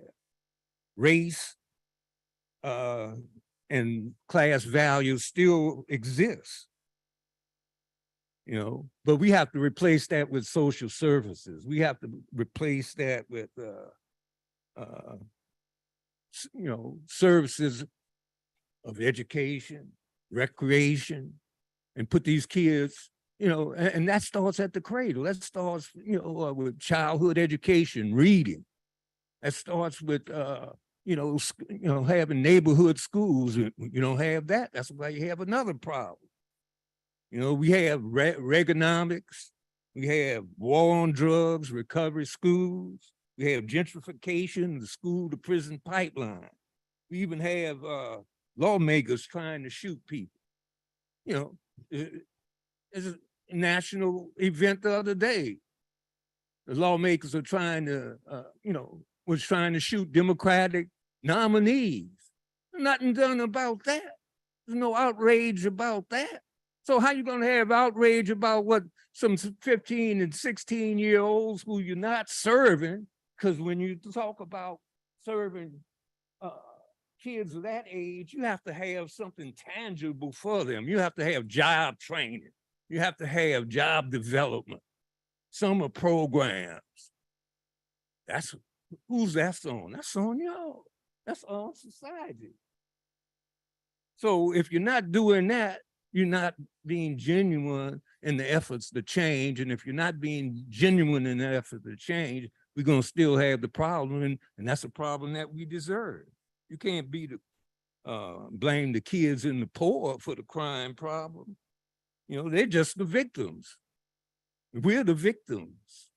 We're always going to be the victims. You have to put something out there for us so that we can compete and make good choices and be citizens. We have to change the material condition, because if you don't, we're going to have the same crime problems over and over. And that has to take a genuine effort. That's all I got to say. Thank you. Before Mr. Clark, before you come up, Miss Kimlaw, come up. I'm sorry. I misplaced your card and I forgot you up there. Mr. Clark, wait 1 second. Chewy Clark, wait 1 second. Mr. Clark, wait 1 second. Overlook Miss Kimlaw's card. Please come speak and then you up, Mr. Clark. You can go? Okay, Mr. Clark, go. Then Miss Kimlaw and then Miss Clevenger.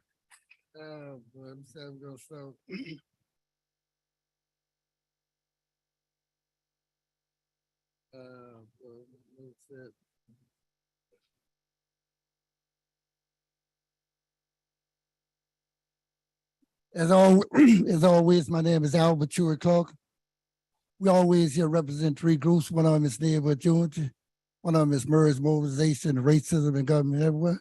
One of them is the POCC, President of Conscience Committee. Again, there's a whole lot we definitely like to talk on in reference to the subject matter. As we always say, you know, white folks and white folks, Negroes are one and the same, yeah. And, you know, that's something that definitely needs to be made clear, because a lot of us think that, you know, that we really in power, we really in charge. You know, I heard sister here talking about, you know, the black elitists, yeah. You know, black elites work for white folks. You know, I could tell you, you know, we remember, Hurricane America, aka Katrina, when, gentrification really took off running, I mean, when the public school system, was charterized, privatized, when public houses, remember that? When public houses, when they refused to open them and they privatized them too, the billionaires, help bankroll, I know St. Bernard public houses and the likes, but again, people was locked out, I mean, they put fences all around public houses. Public house, now I grew up in the Calio project, people came back, they couldn't even get their possessions, because they put fences around them, but people forget about that. Instead of talking about, the black elitists, black elites work for white folks. Again, there's a whole lot we definitely like to say in reference to the subject matter. We definitely like to, talk about this in reference to, this event. Y'all should make it possible every month. Every month you should have an event like this where the public could come in and address the issue, not so much in reference to crime, but, social problem in general, because again, a lot of folks who came in, they wasn't the regular folks.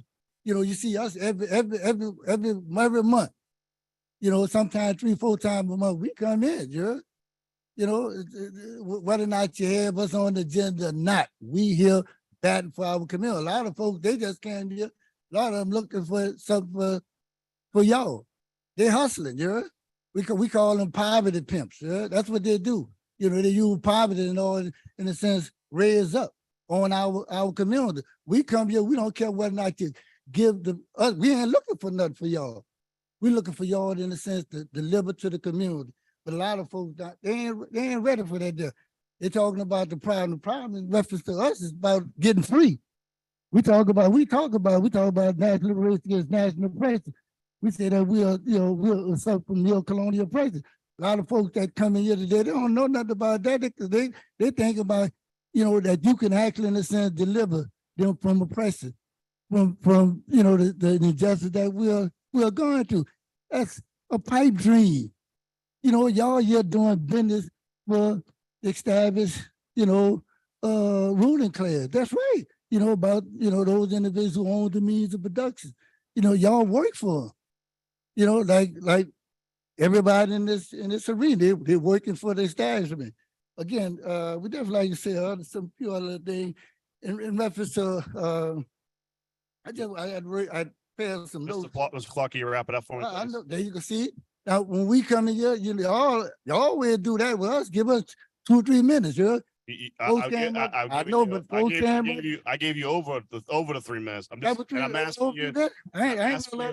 just asking you to wrap it up. You can keep talking. I'm just asking you to wrap it up. I know, but I'm saying no problem. We experience this all day. I mean, every time we come in this arena, but we seen folks come in here, cut up. Wasn't even much on the agenda. You allow them to come in. Here, I thought we just got you. We're just trying to sense organize things and present them accordingly. But then we appreciate y'all being every month because y'all every month. To your point, I agree every time. We ain't concerned about nothing other than doing the work, whether or not you acknowledge it or not. Y'all don't acknowledge us, but we here and we ain't trying to look for no handout. We're trying to, in a sense, present. Again, we encourage you, to try to, in a sense, we act that y'all consider putting on this event like this every month, so people can come and you can really hear from folks. Thank you, Mr. Clark. Ms. Kimlaw, I'm sorry. I saw your card, but I think it's somewhere in the pile. I apologize for not getting to you sooner. Good morning to all the members of the community here. Things that have already been said today for time, I'm not going to repeat those. I just want to co-sign the things that have to do with being proactive rather than reactive and ensuring that we are investing proactively into community. There are a few different conversations that are happening in this space, and people continue to talk about crime. But I think before this legislative body, it's important for us to remember that crime comes as a result of identifying activities that you decide to create laws around so that you can criminalize people. And that's what crime is. So as long as we're focusing on activities that have laws attached to them so that you can target particular people, we will continually be focusing on crime, which results in criminalizing people, and the majority of us in this city are Black. So that's a problem. Today, this slide up here says public safety overview, and a discussion about crime is not the same as a discussion about safety. Because if we were serious about safety, we would do what is necessary to change the conditions proactively to ensure that our community members, our children and families have what they need on the front end, rather than trying to arrest them and throw them in jail and lock them up in prison on the back end. We are talking about creating the conditions necessary. So I just want to share some very specific things that I know that this body has control to do. And we want to talk about it in the context of community members that have been talking about these things many times. We're talking about, number one, healthy housing for our people, not just housing. You already have an ordinance that you've been contending with around healthy housing, but the healthy part has been slashed. We're talking about clean water, clean air, and clean soil so that our people can have nourishing food. We're also talking about a liberating education, and we know that that is very, very possible. We know that the superintendent is in the space, so we want to speak about something specific to that. And we're talking about healthcare inclusive of mental health. These things cannot be piecemealed. We're not talking about one or the other. We need all of them. I just want to name that while the ordinance got passed that did address private businesses in regards to the unhealthy drinks that come along with our children's meals, there's also an opportunity to return to the conversation about wages. We've been talking about not lifting just the minimum wage, but ensuring that there's a living wage. And before, the council said we can only address a certain degree in terms of city workers, but we can't touch the private sector. So now that you've touched the private sector regarding the drinks, we need you to touch the private sector regarding the wages. If the wages, if the cost of living increases, the wages need to increase. If the cost of living increases, the wages need to increase. If the cost of living increases, the wages need to increase. If anyone from the council says that the municipality cannot move because of the state, we're saying that you could use your platform to sound the alarm, to say that the conditions here in New Orleans, it cannot wait for wages to increase. This is that time. This is that time right now. As it relates to healthy housing, we've said time and time again, the example of Gordon Plaza, 41 years in, that we need people not only to have housing, but healthy housing. People are paying rent for houses that they cannot afford. And when they get put out and all of their stuff gets put on the street, then we end up having to go on the street and clean it up because the city don't even clean up that. It's not because people are throwing trash out of their car window. It's because businesses are throwing trash everywhere, and the people who are getting evicted, their shit gets thrown out on the street in neighborhoods. They don't drop that stuff on St. Charles Avenue. They drop it in our neighborhoods. Last but not least, when it comes to liberating education, I'm so grateful to see the superintendent in this space, because for the longest time, they would say to us, the city and the school board, we don't work, that we do separate things. But we also know that there have been contracts that have been passed here as it relates to services provided within schools. So we need to see the resources proactively being advocated to our children. We know that this is a special meeting that's happening today, but each and every one of you serves as a chair of one of the city committees, and we need to see proactive engagement, minimally with living wages, minimally with healthy housing, and we have to get a liberating education. And many of our community members already initiate programs that need to be funded. So that's what I have to say today. Thank you, Ms. Kimlaw. Ms. Clevenger.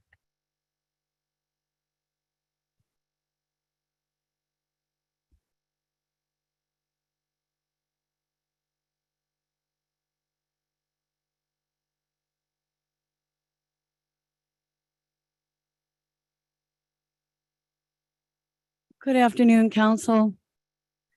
I'm a little overwhelmed right now because I hear our community in pain. And I know this from our neighborhoods. I know this from our communities where, 3 weeks ago, we found our neighbors dead in the house, three of our neighbors.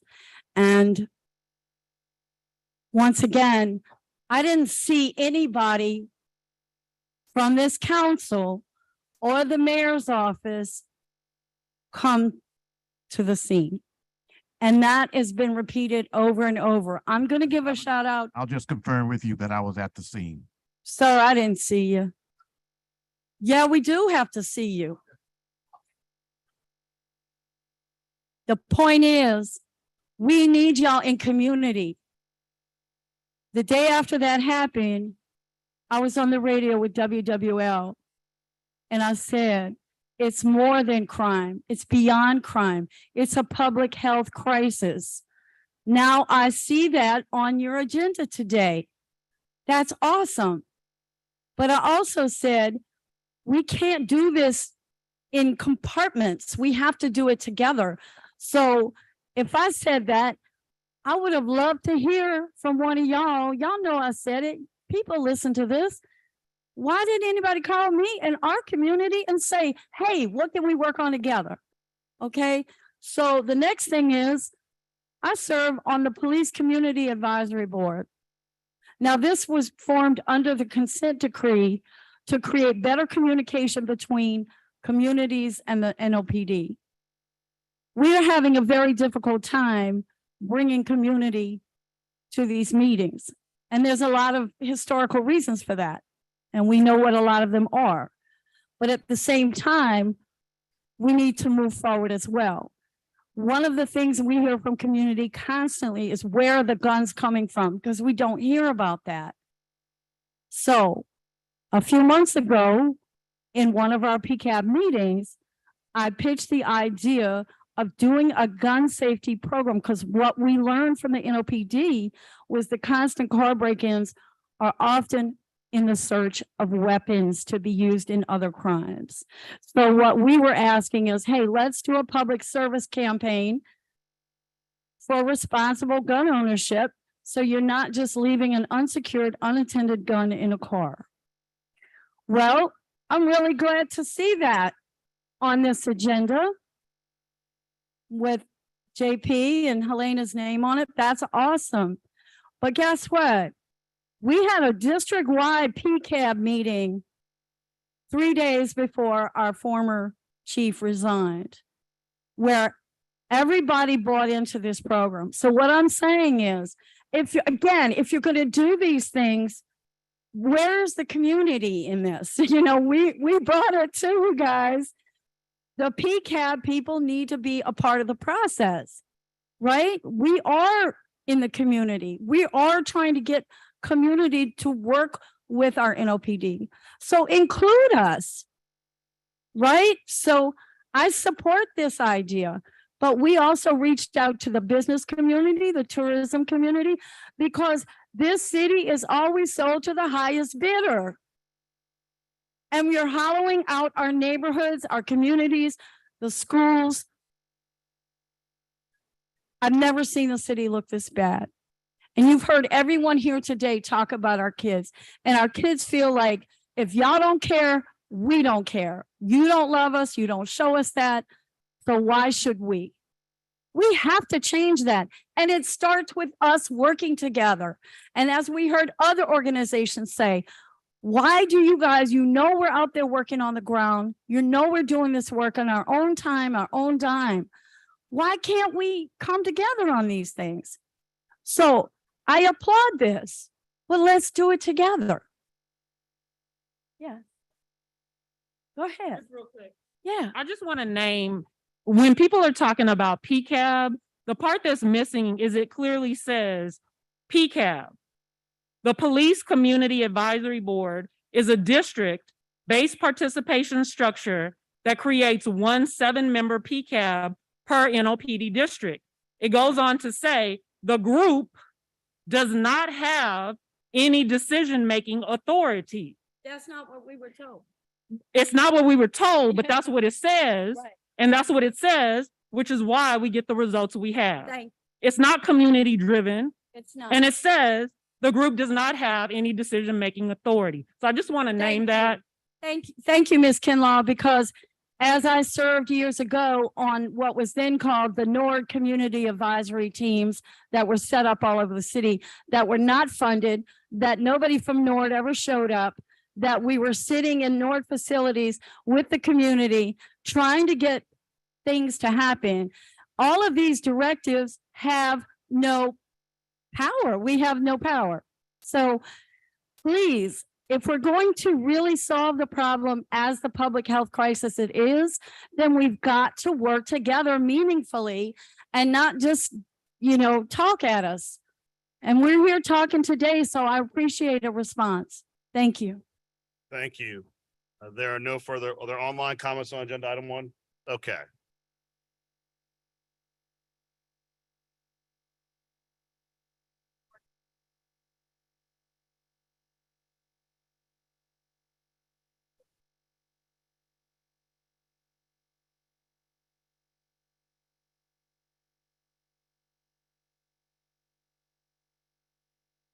Okay, I'm sorry. Ms. Tara Johnson, one last comment. I'm sorry.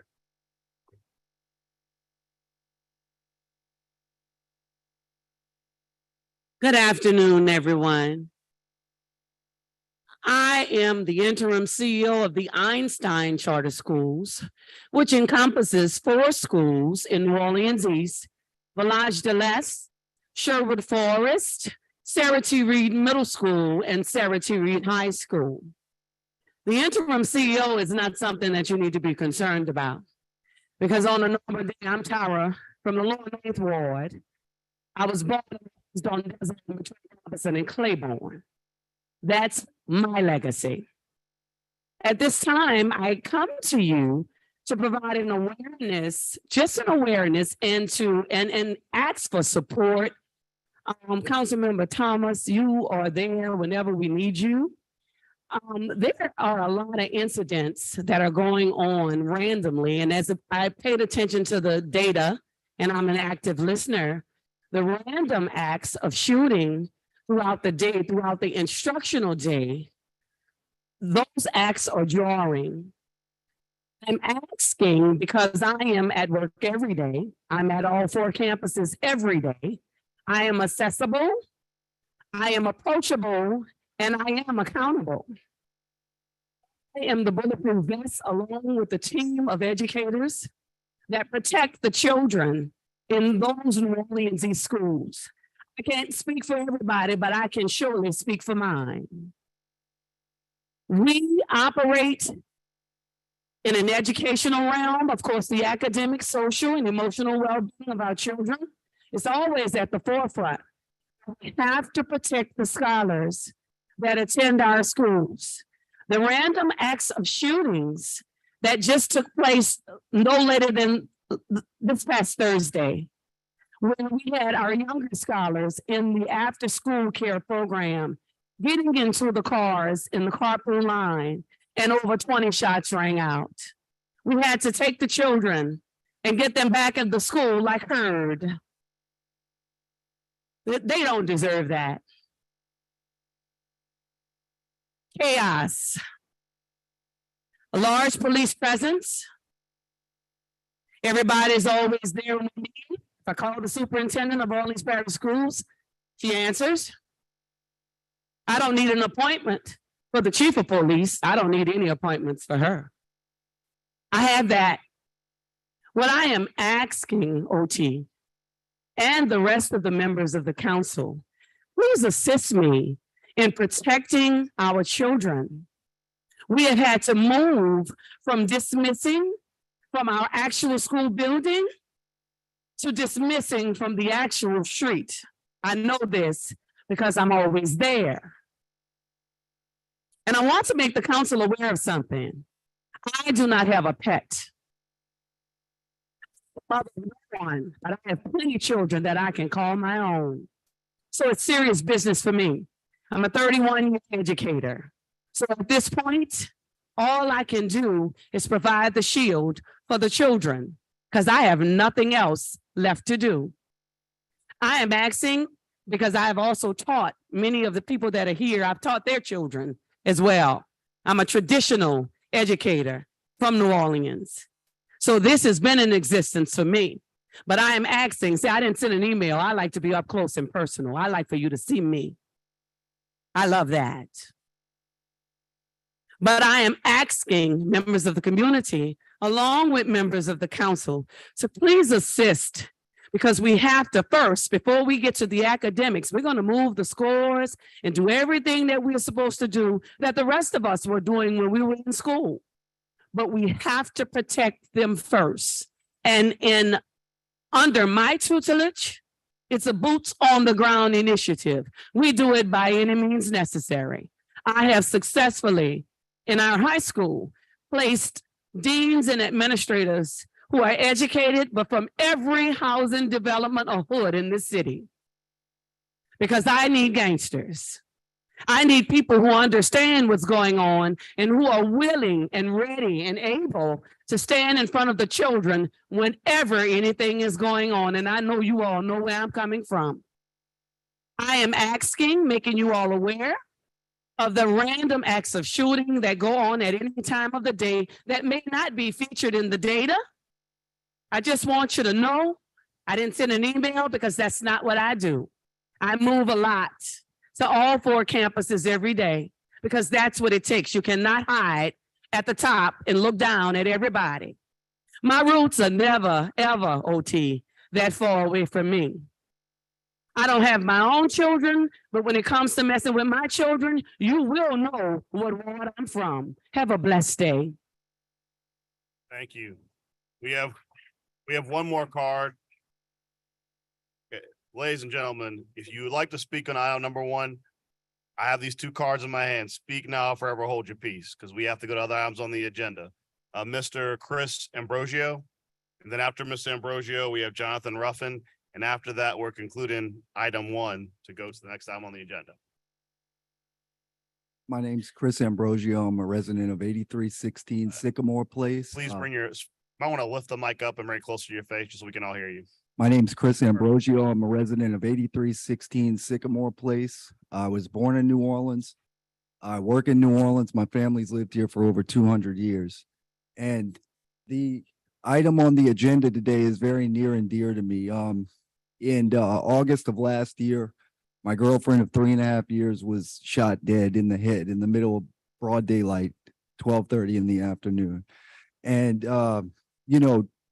various council members, the mayor and the former chief of police, Ferguson, have asked for outside the box solutions to fix the public safety crisis we're in.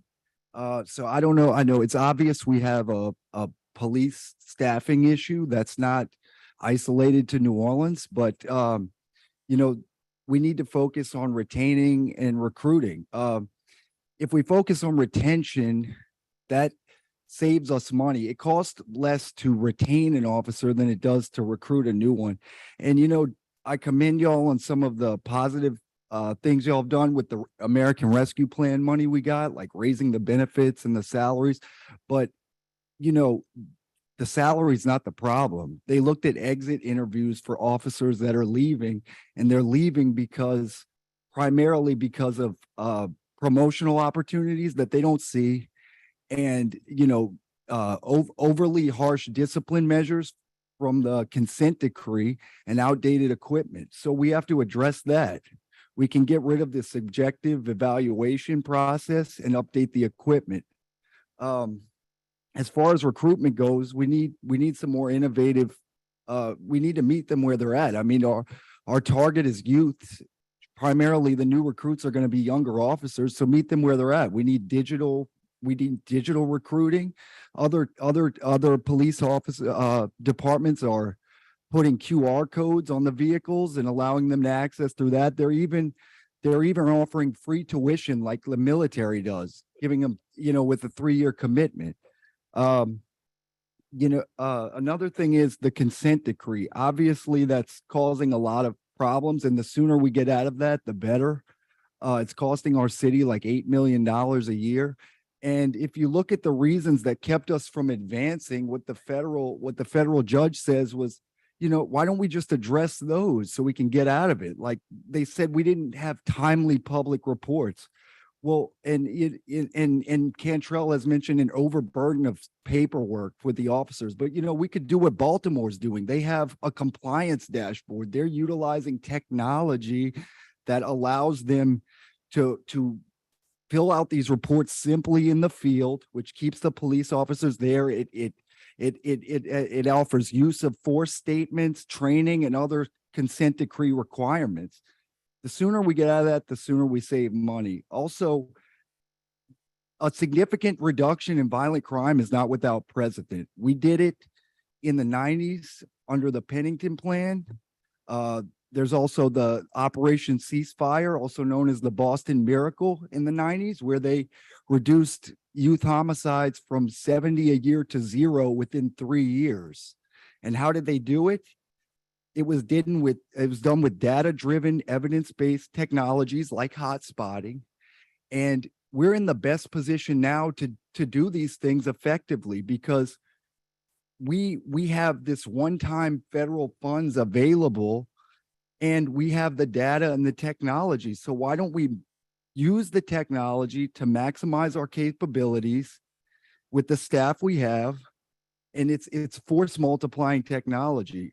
You know, also the consent decree demands community oriented policing. So this isn't like just lock them up or anything. This is a collaborative approach that takes into account everybody. So thank you. Thank you, Mr. Ruffin.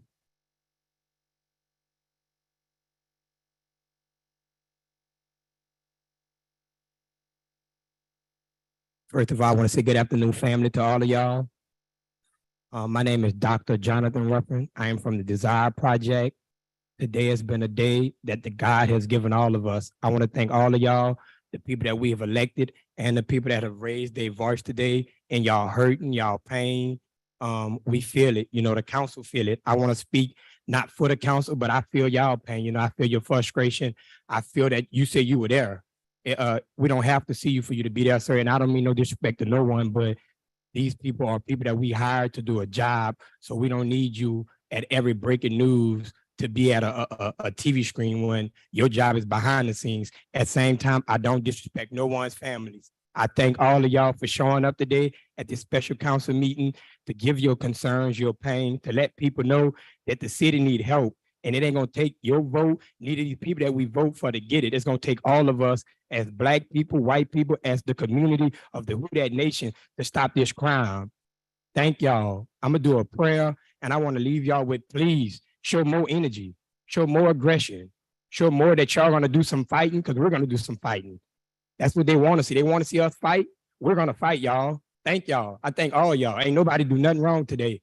We fought today. Bow y'all head and close your eyes. Just give a moment to Jesus Christ so we can move forward in this.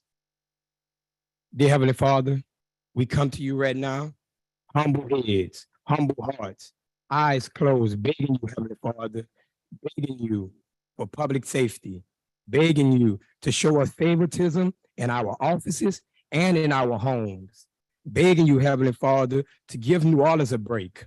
Give us a break, bro. We doing some of our best work. I'm talking about seasons are good everywhere. Please humble us. Please allow us to move forward as a family, Jesus. We here right now at City Hall and we in overtime. This is a special meeting. We don't get too many special meetings where we able to just fight. Thank you. Thank you for another day. Thank you for the people that you have stood by. Thank you for the shed ins and shed outs. When people don't think you are there, you are at every scene. You holding every family member hand. I heard the man say his wife got killed. I heard the people say they found their neighbors in a house. Jesus was there, y'all. He was in the midst. The council people was in the midst. We were working. We were all in the midst. In Jesus' name, I thank y'all for the day, and I ask y'all to just keep on doing what y'all doing. Amen. Thank you, Mr. Ruffin. Next up, we have item 2, just for those who are watching at home, so we can keep up with kind of the run of show. For item 2, we are going to do, for item 2, which is legislation on crime, there are 2 items which will be moving today that were properly advertised. Motion number 2311 and motion 2312. Dr. Avegno's coming up to do the presentation. Yes, ma'am. On 2311. And Councilman Harris is going to talk on 2312. We're going to vote on those two items, after which point we are going to go to items 3 and 4. We're going to go out of order, and then we'll come back to item 2 at the end of the meeting to go over the items that were on the agenda, which will be duly read into the record and will be submitted to committees for consideration. So that is the run of show. Do we have a video? I believe Councilmember Moreno, who was unable to attend today due to a COVID diagnosis, has a video she wants to share with the public on this production.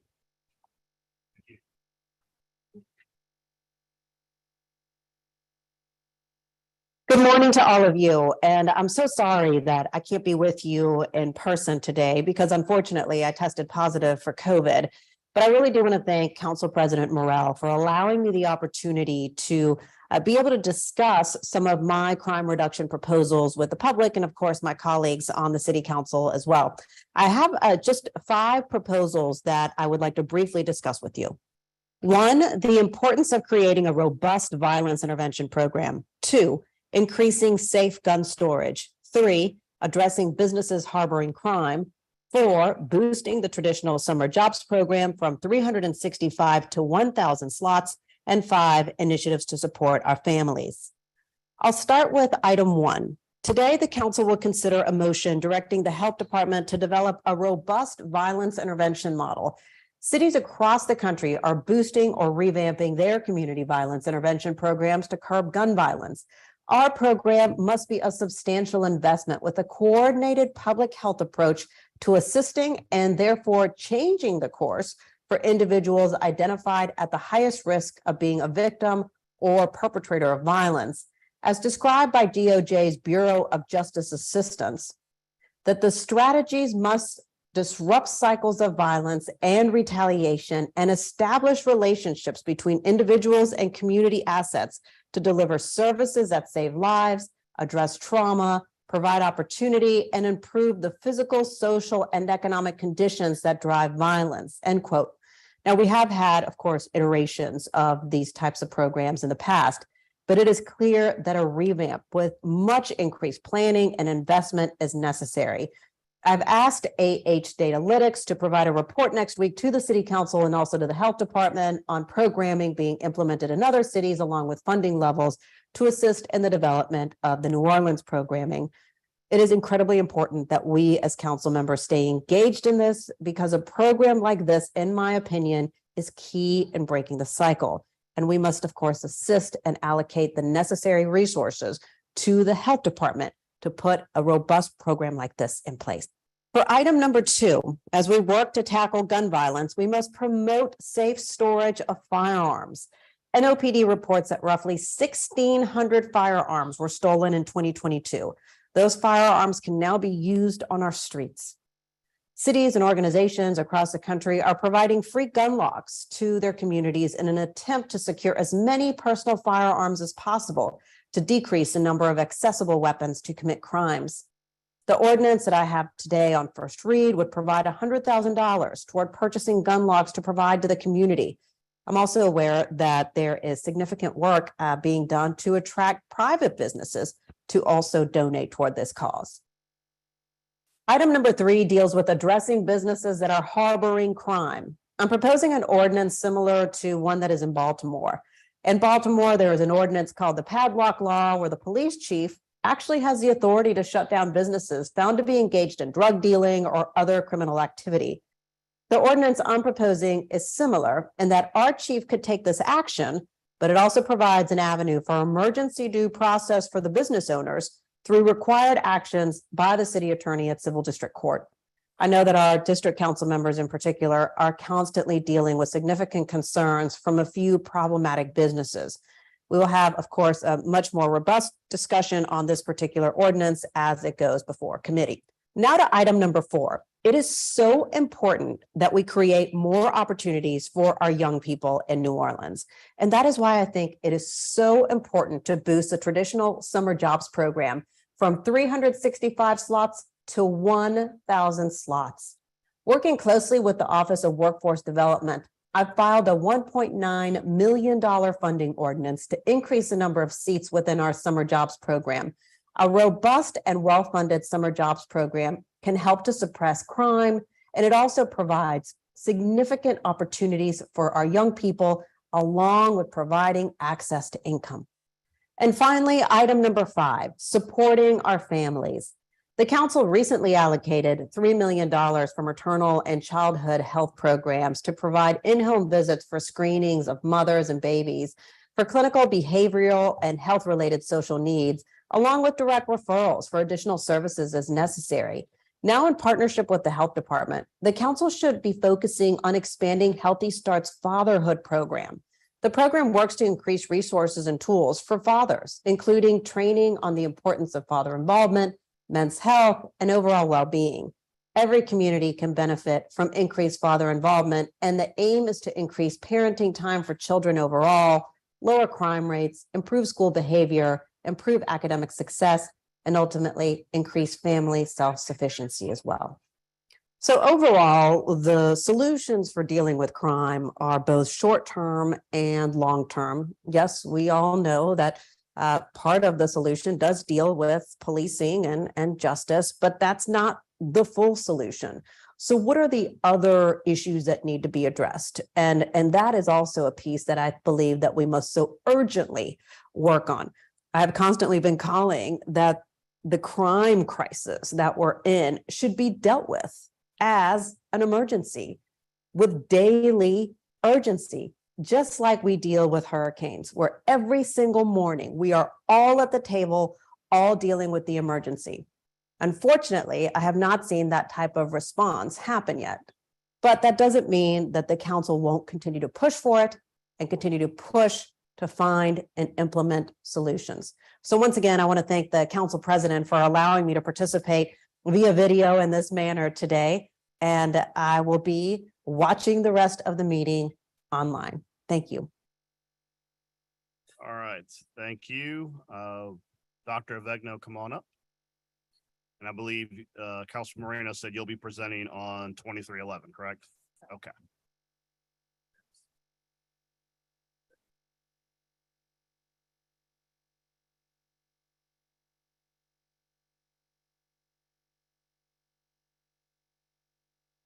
Mr. Chair.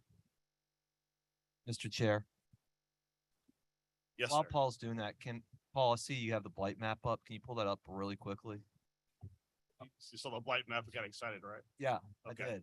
Because we've heard this a million times today, and Councilmember Harris referenced this, and we work to get it repopulated. All the blue dots are where there's blight.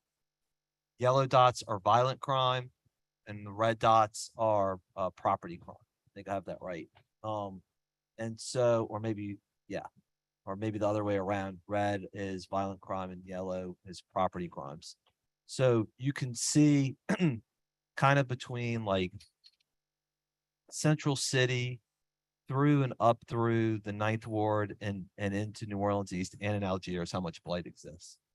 And I know Dr. Avegno, you're getting ready to talk about all this, but and I know people don't like to hear about data all the time. They just want problems solved, but this is the data. I mean, it's right here at our fingertips. And I know you're going to talk more about how we tackle it, given the fact that we can see it where it is. Thank you, Councilor Druso. Dr. Avegno. Thanks, everybody. I really appreciate the opportunity, not just to present, but to be here for the beginning of this meeting. Because while I'm going to give you the public health and sort of the scientific rationale for what many of us believe should happen, what you just heard was the expertise from the community. And that is where we should be drawing on. And I don't know if the gentleman's still here who said it multiple times, but what we're going to talk about is conditions. What are the root causes of violence and how do we address them together? I always like to start by saying This violence in America is a public health crisis and has been recognized as such by the leading public health and medical organizations. It is a leading cause of injury and death. The AMA comes out very strongly that it requires leadership by physicians, and the CDC has some pretty clear but broad categories of how to address it. You don't, though, if you're an emergency physician anywhere in this country, but particularly in New Orleans at the trauma center, as I've been for 20 years, you do not need medical bodies to state what my colleagues and I know to be true every day, that gun violence has devastated this community for decades. In my career, my personal career, I estimate that I've easily cared for at least 1,000 shooting victims and likely many more. And while in that time period, I've seen advances in heart disease, diabetes care, the way we treat infections. We had a vaccine in a year. My colleagues and I are dumbfounded that this epidemic goes unfunded and unnoticed unless crime gets bad in certain ways. So it's clear that addressing gun violence injuries and deaths is a mandate for public health. So in order to act, we have to understand the problem scientifically as we would do anything else. America is unique among developed nations in its overall high rates of violent injury or death, but New Orleans is and has been for years an outlier. And I think we need to call that what it is. And I know Jeff Asher does a good job of really highlighting this. Even at our lowest rate in the last 20 years, we're more than 5 times the national average. And last year, we were more than 10 times the national average of a very violent country. In the past 4 years, homicide is the 7th leading cause of death of our residents. That is higher than Alzheimer's disease, than pneumonia, than respiratory diseases, and a whole host of other very common conditions. And it is profoundly inequitable. The CDC data shows that for Black men in our community, it is the 4th leading cause of death, more likely than dying of diabetes, of stroke. So with most health outcomes, we cannot and we should not discount the effects of generations of structural racism as a major contributor to this. And in 2022, as Jeff and his team, presented in various ways, it only got worse. Homicides affect every age group, but they're particularly devastating to our young families. In Louisiana, the 2nd leading cause of pregnancy-associated deaths is homicide, and it is the leading cause of death of children in New Orleans. So just consider that for a moment. As a society, we have cured infectious diseases that over time killed scores of young children. We've made cars safer so they don't die in accidents. We've advanced healthcare so that children with severe disease can live longer and healthier. But we are complacent in America and particularly in New Orleans about the leading cause of death. And we are somehow willing to accept that 18 children in this city were shot to death in 1 year alone. And again, we have to consider the unbearable burden for our young Black men killed by gun violence in this city at 70 times the national rate. Last year, it was 1 in every 218 Black men ages 18 to 24. These are our college students, our young workers, our entrepreneurs, our future professionals, our culture bearers, and our future. And I submit that we would not tolerate any other disease that targeted a segment of our community so deliberately with such deadly results. And so this, from a public health perspective, should be no different. And as a physician, I think we focus a lot on the murder victims, as we should, but the toll of gun violence in terms of health is not simply confined to those who die. For every individual who dies, there are at least 2 to 3 individuals who are shot but survive. And having cared for thousands of them, most of them require not only emergent care, but ongoing complex medical care. We had a study done last year from our local trauma center by our LSU physicians that if we're just talking about economic costs, and again, certainly the life cost is the most important, just the hospital charges are $18,000. And that does not include the lifetime costs of caring for individuals with injuries from shooting. Those who survive have higher rates of poor physical health, functional limitations, and most significantly, mental health disorders. So this is an incredibly costly disease for all of us. So the diagnosis is clear that gun violence has severely negatively impacted this community's health for decades, but the management and treatment of this diagnosis has been inadequate to stop the disease. And as many individuals have noted, the traditional view was that this is a police problem. Having a stable, equitable, well-resourced police and criminal justice system is critical to the success of attacking this, but solely focusing on that is reactive.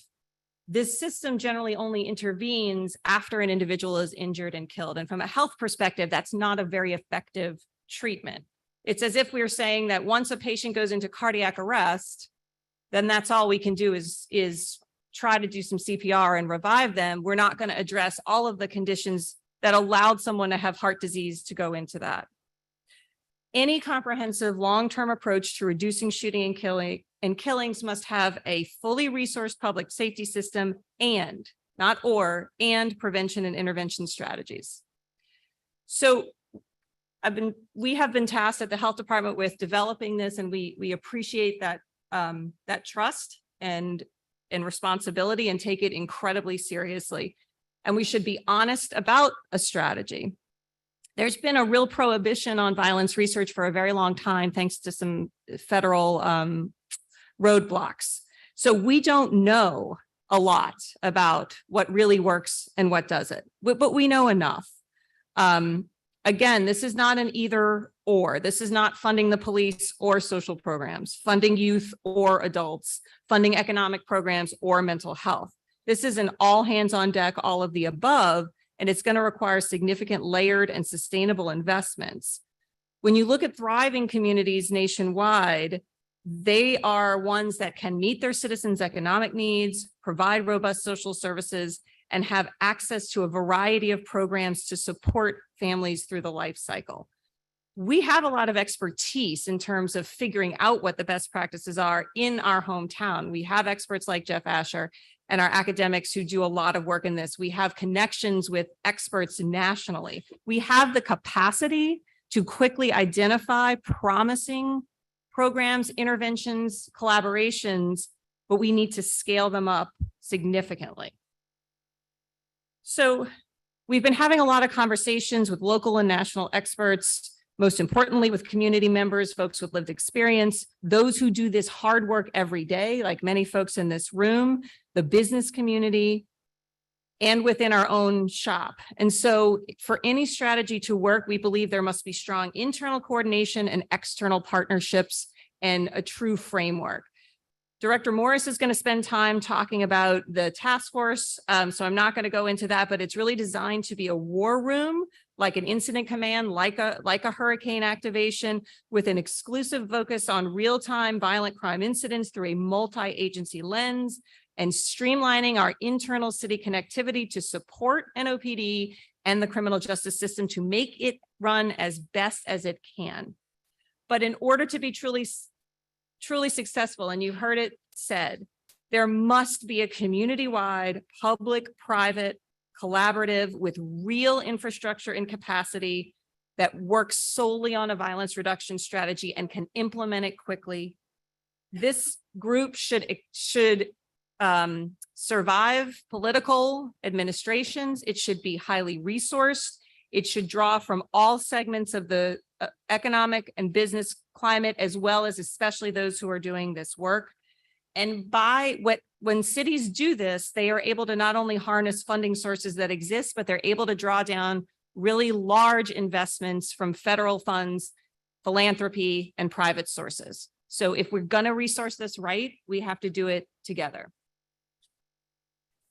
In talking to experts, looking at what's working elsewhere, understanding what we're doing on the ground, again, the strategy has to have not only support for public safety, that's already been resourced. The administration and this council gave tens of millions of dollars in rescue plan funds, general funds, to do what needs to happen to better support NOPD. And we're not saying that was a bad investment, But what we are saying is that if this is going to work, we're going to need a similar level of investment in a couple of core pillars, much of which already exists, but it's fragmented or it doesn't have the resources it needs. Mental health, Councilmember Jeruso, the collaborative that came out of your meeting is a great example. We had a meeting, we came together, within 3 weeks, that group was able to write a grant, and we now have $2 million to support mental health first aid, trauma-informed schools, additional trauma care, and a true working infrastructure for mental health. That's the model for this larger, and that will be a key piece of this. Place-based environmental programs, you mentioned blight. There is excellent evidence that simple blight reduction improves quality of life, health outcomes, and reduces crime in those efforts. And we have people that are doing that already. They just need to go to scale. Several of you mentioned it. Councilwoman Moreno mentioned it. The biggest piece of this is economic stability for our families and providing basic needs. When folks don't have basic needs, then very little else will work. We've heard a lot of talk about our schools and about youth development. There are many buckets of youth programming, some of which we have, much of which we can expand on. There are general services that touch every kid in our school system and beyond. There are specific interventions for kids who need more support than just an average kid. Then there are system-involved youth programs, which there is good evidence to suggest which of those work and don't work. All of these need to be resourced appropriately. I'm really, really glad you all are taking up the topic of gun safety. That's something we've been working on. We do have money from ARPA that we are actively working to spend to buy biometric gun safes for cars. We think we can get about 150. If we get an extra 100,000, we could probably do an awful lot more. And we are looking to get those to the community as soon as possible, with partners or without partners. So we're excited about that. We also have some ordinance changes coming before you that we hope will keep unsecured weapons out of the hands of kids who we know are likely to use them to injure themselves or others. There are other interventions that are happening that we need to continue, like our hospital and community violence interruption programs. Many communities, as was shown, have been very successful in using those. And our medical community cannot be understated. New Orleans EMS last year alone administered blood over 100 times to trauma victims, many of whom were shooting victims. I cannot imagine what our murder rate would be if that program didn't exist. So just so the public knows, the medical community and the care that they get at our hospitals is second to none, and it must be continued, but it is a tiny, tiny piece. So again, many individuals are already doing this work, but we're not all connected. We're not necessarily aware of what works best for our community, and we are woefully under resources. So we cannot continue a piecemeal approach. This is a years-long process that the health department will commit itself to. And I know there are many people in the community who will, as well as our business and civic leaders have. We must expect that some things are not going to work. And so rigorous evaluation, reporting, public transparency is going to be key, but we have to try. We should accept that not everything works, but we're going to do our best with the information that we have. It's going to require rethinking a lot of assumptions. It's going to force us to have a laser focus on the singularly most important public health issue of a generation or more. And the question is really this, will we continue to accept the murder of our children as a way of life or as a critical disease to be attacked and treated aggressively? We did this in COVID. We can certainly do it for gun violence. Thank you. Thank you, Dr. Avegno. We have Councilman Jeruso. Well, first, Dr. Avegno, I want to start with thanking you about the Mental Health Collaborative. I think everybody knows how near and dear it is to my heart, and also the announcement today of the $2 million federal SAMHSA grant. I know we talked about some funding from the council, some funding from outside organizations, and that's a good seed money. The $2 million is a real injection for this. And in fact, we have our first steering committee on Friday morning. So I look forward to discussing that. So I want to say that, and then also that I need to leave here in about 40 minutes or so, because we now have another meeting about how we up Medicaid money in our schools. The money is there and available. And also I want to thank school system, your office, because we are going to author a CEA between the city and NSNO to start this program. So that way we are collecting tens of $1 millions that we're leaving on the table. I just wanted to also just sort of say sort of quickly from my perspective on a legislative front, support the work that you're doing. We are going to offer an ordinance tomorrow, which I think all of my colleagues are co-authors of, that will allow the council to use its emergency powers to have the procurement process move much faster for all types of equipment. Now, I know a lot of people hear public health, and the first thing they think of is NOPD, but this is for fire trucks, for ambulances, for lawnmowers. You know, it's equipment that is that basic, and we are getting bogged down in bureaucracy and red tape instead of making things move a lot faster. And I know that we're also working on a broader emergency declaration for procurement for other departments to go faster.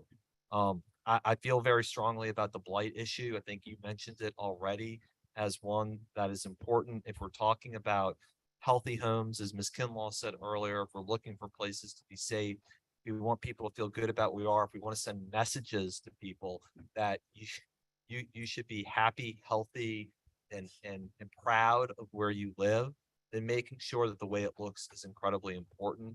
And I think the measures, whether it's Councilmember Moreno making sure that businesses aren't doing what they're supposed to and not have violence occur there, making sure that blight is knocked down. I know for members, whether it's Central City, as I know is being targeted very much. I know code enforcement is also targeting places in the east for Councilmember Thomas, particularly some of the Bruno properties will be at the very top of their list.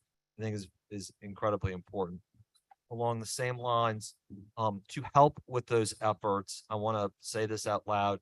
The constables, both on the East and West Bank, have offered to help the city with citations for those quality of life issues. We ask a lot, and I've told this to the chief already, we ask too much of NOPD. We ask them to be social workers. We ask them to be student resource officers. We ask them to be community liaison officers. We ask them to be proactive when it comes to fighting crime. We ask them to be reactive when it comes to fighting crime. And so both offices are working with the city right now to help with some of these preventative issues that you're talking about. And I think we do that. The idea of citing people for going the wrong way with 18-wheelers in neighborhoods is wrong. Parking 18-wheelers, I think, Councilmember, it's a real problem for New Orleans East, just in lots where they shouldn't be and not paying for money. I know that I have the same issue with 18-wheelers on Earhart. Whatever we can do to help, I think, facilitate and provide all of those interventions. And then also, I think, Dr. Vegna, the last thing that's important to me, and I know Councilmember Morrell talked about this earlier, is the quarterly budgeting process is going to be extraordinarily important for me, and I think for the community and for this council, because in my view, council has unlocked a lot of money. Is it ever enough for every single issue that needs to be solved in the city? No, but the city has unlocked more money for NORD, for programming, for interventional services, for LEAD, for Keller Center, for Algiers, for New Orleans East, for the 9th Ward. And now we just got to know how it's being spent. And my hope is when we have those meetings that the departments come prepared, because I think, and you've heard me say this before, and I know this is not directed at you, I will be very tolerant of reasons. There's reasons why things haven't happened, but excuses are not. And I think the one thing I feel like I heard today from everybody in the audience is we need urgency. Yep. And I think that urgency means, how do we break through barriers? How do we work together where we can? And then understanding that now that dollars have been allocated, that we have the money, that management is the last piece of that. So I appreciate all the work very much that you've done. And unfortunately, I gave a little bit of a soliloquy because I can't stay for the entire meeting, but I just kind of wanted to roadmap where we were. You need to stay for some voting. I'm gonna stay for the voting, but then I'm gonna go try and get some money. Okay. Mr. Thomas. First of all, thank you, Dr. Vegna, not just for the work that you do as Director of Public Health, but the work you've done before that, especially working with gun violence and victims of gunshot. There's a social group that we talk about on the fringes. We usually celebrate and acknowledge what they do wrong. We usually acknowledge their dysfunction. We usually acknowledge this group in terms of violence. But 2 years ago, the Commission on the Social Status of Black Men and Boys, a 19-member federal commission, in the study that was done by the Brookings Institute, said Black boys and men in particular run the gauntlet of a specific brand of racism in every social institution. Not some. This is the Brookings Institute. We may not respect reports on Black men and boys that we give locally, but the Brookings Institute is respected nationally.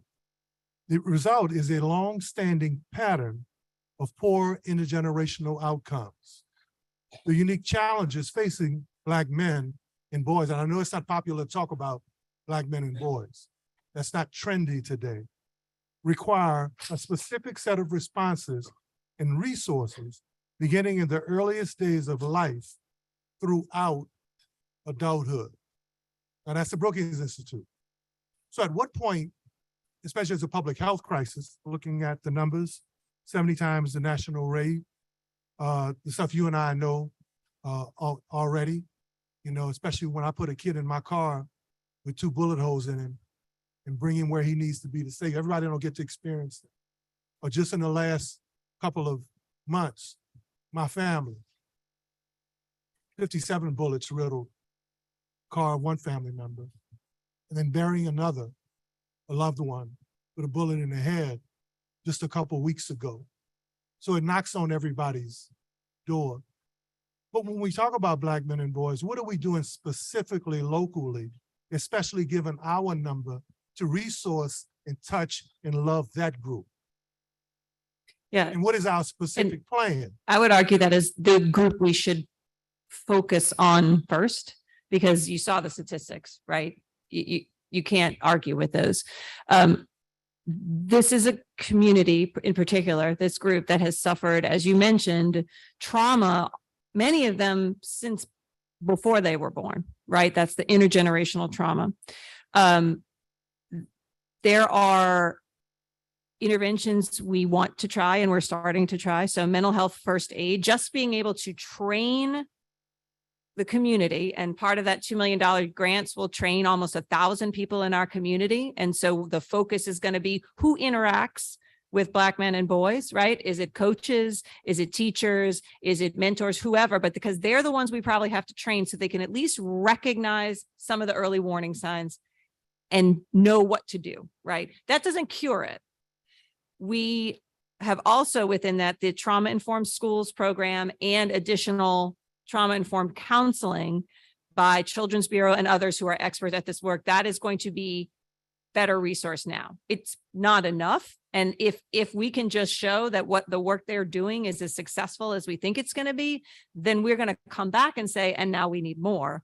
And you all gave a significant investment in our Trauma Recovery Center, which I know you're familiar with the work that they do over there. So when you have had an incident, you can get the mental health support that you need, because being shot is the highest likely risk factor for you being shot again, right? These are things that are in place now. Are there other things that we need to do? Yes. Do I know exactly what the best practices are today? No. Do I know where we can go to ask to figure that out and start getting those up and running? That's the plan. Well, I just want to say finally, you know, we've done a lot of listening here. And I don't know if the world knows it or not, because I try to keep reminding folk that in many cases, Black men and boys don't believe anybody loves them, right? Especially our Black boys. We talk about them on the fringes. We acknowledge them in terms of their problems.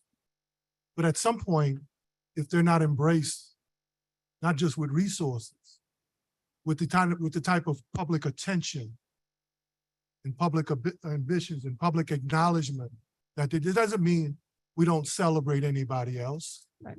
It doesn't mean we don't acknowledge the accomplishments of everybody else. But the Brookings Institute has laid it out specifically. No other group has fared so badly and so persistently for so long. Sounds like a group that needs some love. Sounds like a group that needs some attention. Sounds like a group that needs some resources. That's the only way this Black man made it.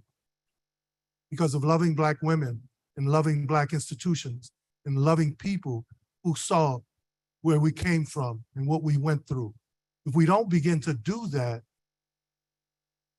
we're not going to impact this, because that's the group that's perpetrating the crime. That's the group that we're here for, what this whole meeting is about. So we need to deal with, we need to love them. Agree. Councilor Harris. Thank you, Dr. Vegno. This meeting has been very heavy, but this makes me hopeful that we are taking strides towards not only funding our criminal justice system, but funding our systems for our young people, for programming, for our adults, for blight reduction, for all of the things that impact quality of life so that we can have a community that fares better in this world. My question is, we've heard a lot of voices from adults. We're sitting up here as adults. Where are children's voices heard in this plan? And is there a means for children to speak up and be heard? I think that's what I'm hearing Councilmember Thomas say, is that we need to hear the voices of our young Black men and our young Black women who are being impacted by crime. We can guess all day how it impacts them, but without hearing their voices, I think that they're left out of the plan and the plan doesn't work for them. No, agree. And this is meant to just be a very high level overview. So there's a lot that isn't in it. We have some mechanisms to do that, right? We have the Youth Advisory Board. We have the, again, the Youth Master Plan with our Community Health Improvement Plan that was very informed from youth voices. But none of the work of working groups is going to get done without representation from those groups. And so that's, as we design it, we will definitely keep that in mind. I appreciate it. Thank you.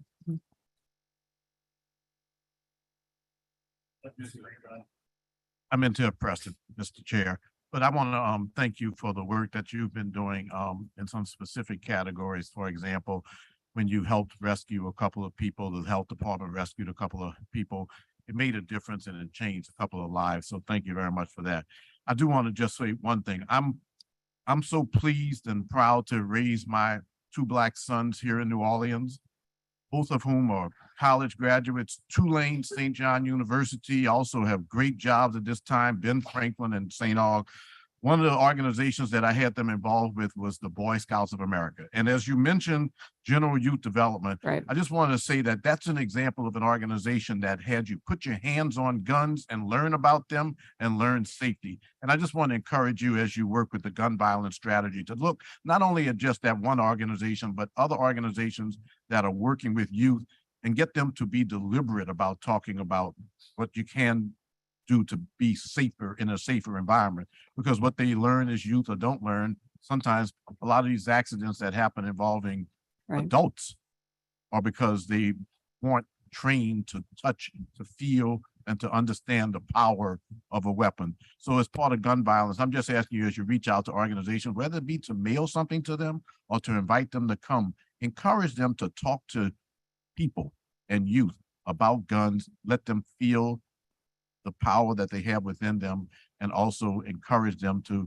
tell people to feel that they need to be mindful of safety at all times. I appreciate you bringing that up. The American Academy of Pediatrics now recommends that every pediatrician talk to families about guns and about gun safety. So it's having the conversation instead of being afraid of the conversation, doing it safely. There's evidence that that saves lives. So I appreciate that. Right. Well, I'm glad to know that, and hope more organizations will do just that. Be deliberate about it. It's the number one health challenge that we have, and especially in certain communities. Yes, Thank you for your work. Thank you. Before we get to the public comment portion, I'll make a few comments. Recently, Councilman King and I had the opportunity to go to Carr and meet with a tremendous amount of kids who have been impacted by 4 murders in the Inspire NOLA community of children. And there was a moment where Mr. McNeely asked everyone in the crowd if they knew the kids who had been killed. And by the end of that introduction of those 4 individuals, every child and every teacher had raised their hand. And when you look at the communal trauma in the Black community of violence at this level, at this magnitude, when you look at the fact that we have 266 murders in 2022, 94% involve a firearm. When you look at the fact that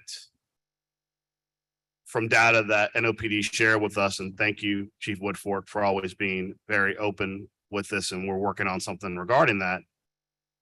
Over 3,000 firearms were taken from vehicles in 2021 and 2022. And we have legislation later on the program that we're introducing it to try and address that. But there is so much that has to be done in the community to educate people on gun safety.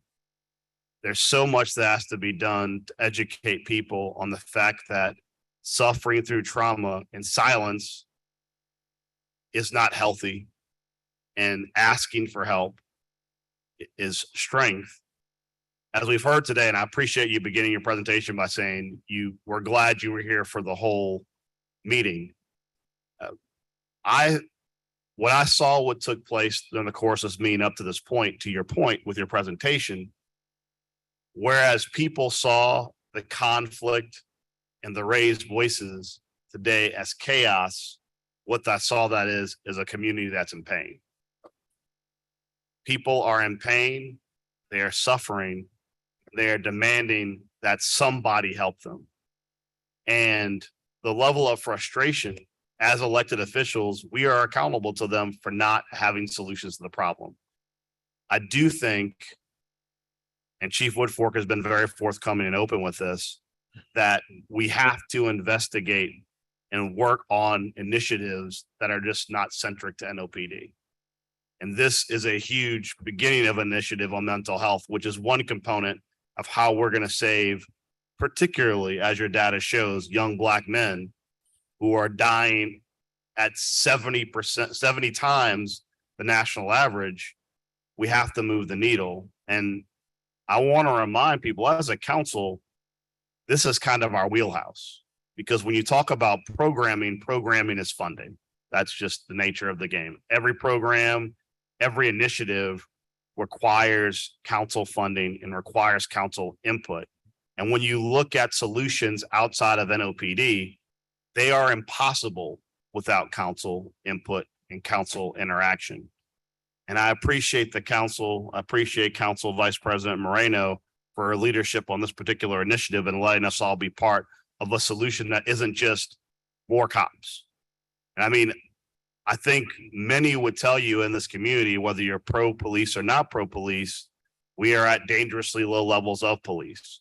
But that being said, we're not going to recruit our way out of this problem to address this ongoing crisis.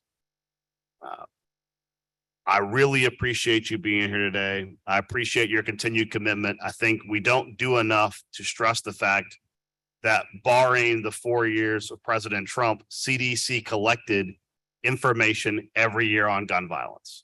There was one 4-year period where the NRA won and CDC was prohibited from collecting data on gun violence. And since President Trump left office, CDC has gone back to collecting that data. It is wholly unnatural in this country, the obsession with firearms. Wholly unnatural. And it is reflected in the fact that we have deaths by firearm that are completely disproportionate for a civilized first world country. There are third world countries that have less gun violence than the United States does. So I appreciate you being here today. I appreciate your time. We do have several cards. I think many of the speakers probably spoke during the first initiative. I'm going to go through this list. Please keep your comments concise. If your comments are duplicative of your previous comments, please take that into account as far as how you're going to address that going forward. We have Leader EDU LLC. There you go. How you doing, Council? How you doing, Public Health? And my issue is today to tell you that addiction is a public health crisis. We have people dying and ODing off of drugs. As you see, my people that's up there, I always coordinated for Leaders Educational Counseling. And I stand here today to ask you in the public health people to help us. We need your help to help the people out there on the streets. We have another program that we call Hugs Not Drugs, and we try to give the kids hope and not dope. You understand what I'm saying? I need help. We need help to fund it. Our van broke. I be having to walk to different neighborhoods to try to get these people to come. If I don't pull up and tell you I'll be there tomorrow to pick you up, to help you, to put you in a detox program or to help you with this program, then, you know, I lost them. But let's look at all the people that's dying off of these drugs out here. Y'all saying help the police? Let us help. Let us get these people off drugs, because the majority of the crime that's coming, people robbing and killing, is from the drugs, because they want that quick fix. So I'm saying, so if we help them, show them a new way of life, how to live. I have done 7 years clean. I can stand here and say I slept under the bridge, but I came from that. You know what I'm saying? I come from the diversity. So I know what it's like to live sober and clean. And I want other people to know that and to see that. If we can get these young kids now going to the schools and show them like they used to have there, you know what I'm saying? If we can go into the schools with Hugs Not Drugs and show them hope before they can get out there with the guns on their side and show them that that's not the way to go. Live your life in peace, get your education, build your life, stay away from the drugs, stay away from the violence. If you have people like us that come there and help them and show them and guide them, you know what I'm saying? We bring them to our program, let them sit there, play on the computers, and show them, have a place to come where they feel comfortable, where they can get a hug. That's why it's Hugs Not Drugs, because we're hugging you. We're giving you hope and not the dope. You know what I'm saying? And that influenced the families to see our leadership. That's why we name Leaders Educational Counseling, LLC, because we try to show the kids and those who own drugs how to be leaders. And that's all I have to say, y'all. Thank you. Ariana Tate. Marion Mitchell. In support. Sorry, let me read those. Sorry. Information. Ms. Tate didn't have anything marked. Miss Marion Mitchell was in support. Mr. Morgan, is he here still? Mr. Morgan was in support. Rashida was here earlier. She has nothing indicated. And LeBlanc, Mr. LeBlanc. After Mr. LeBlanc, we have Ms. Clevenger, and that is the extent.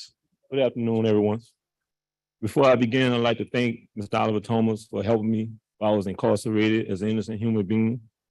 And you spoke about my innocence, and you really touched me. Thank you very much. And here I am today. Thank God. I served over 28 years for a crime I didn't commit in Angola and David Wade and Hunt, some of the places that you guys probably know of. And I only been home like 2 months. Just today, I was laid off from a job because of my past, all right, for a crime I didn't commit. But it didn't deter me. It really motivated me because where I come from, I seen death and I survived it. So nothing can stop me, nothing. But I heard a lot of great things from you, and I thank God for you.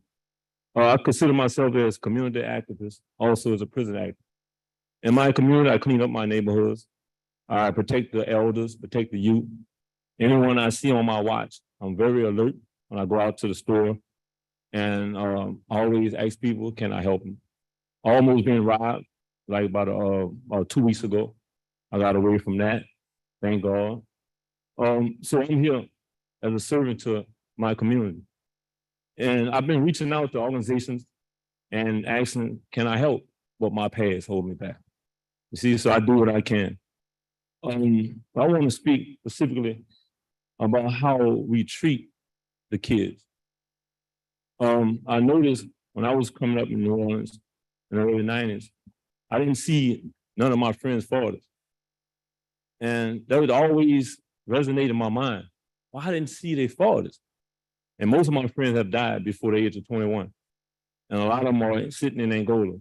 And I still don't see their fathers. And they come from broken homes like the doctor has spoke about. It's true. And I consider that we was all innocent. They're all innocent. They never had a chance, a fighting chance, like you said. No one would love them. No one was loving them. No one was saying, here, I'm here for you. It was always beating them down, beating them down, beating them down. All right. And so I have a new outlook, a new approach when I approach these kids on the streets, these so-called criminals. And I want you to take a look at this, how we approach these young men, young ladies. If you ask them, for example, do you know anything about civic duties? Like anything about local government? It would tell you no. You will lose them. Some of them don't even know who the mayor is in the city. Some of them don't know who the president are. Some of them don't know who the governor are. I'm serious. They are innocent.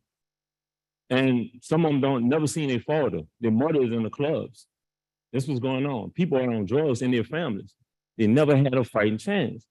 So we parade them. We take them.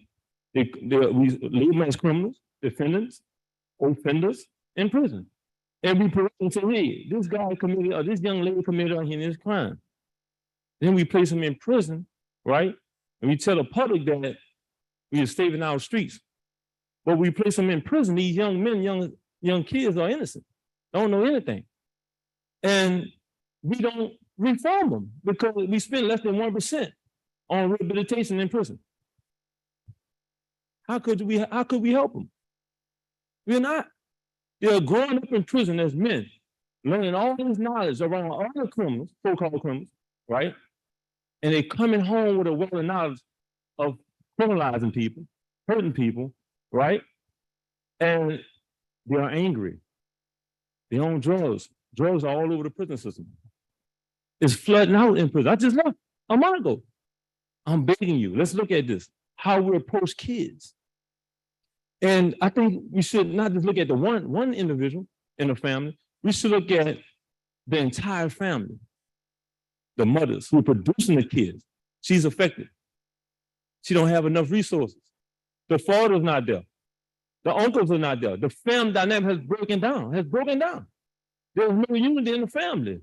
So we need to come up with a program, support not only one individual, but all individuals. Because when we take care of one child and we let that child go back into the family, right?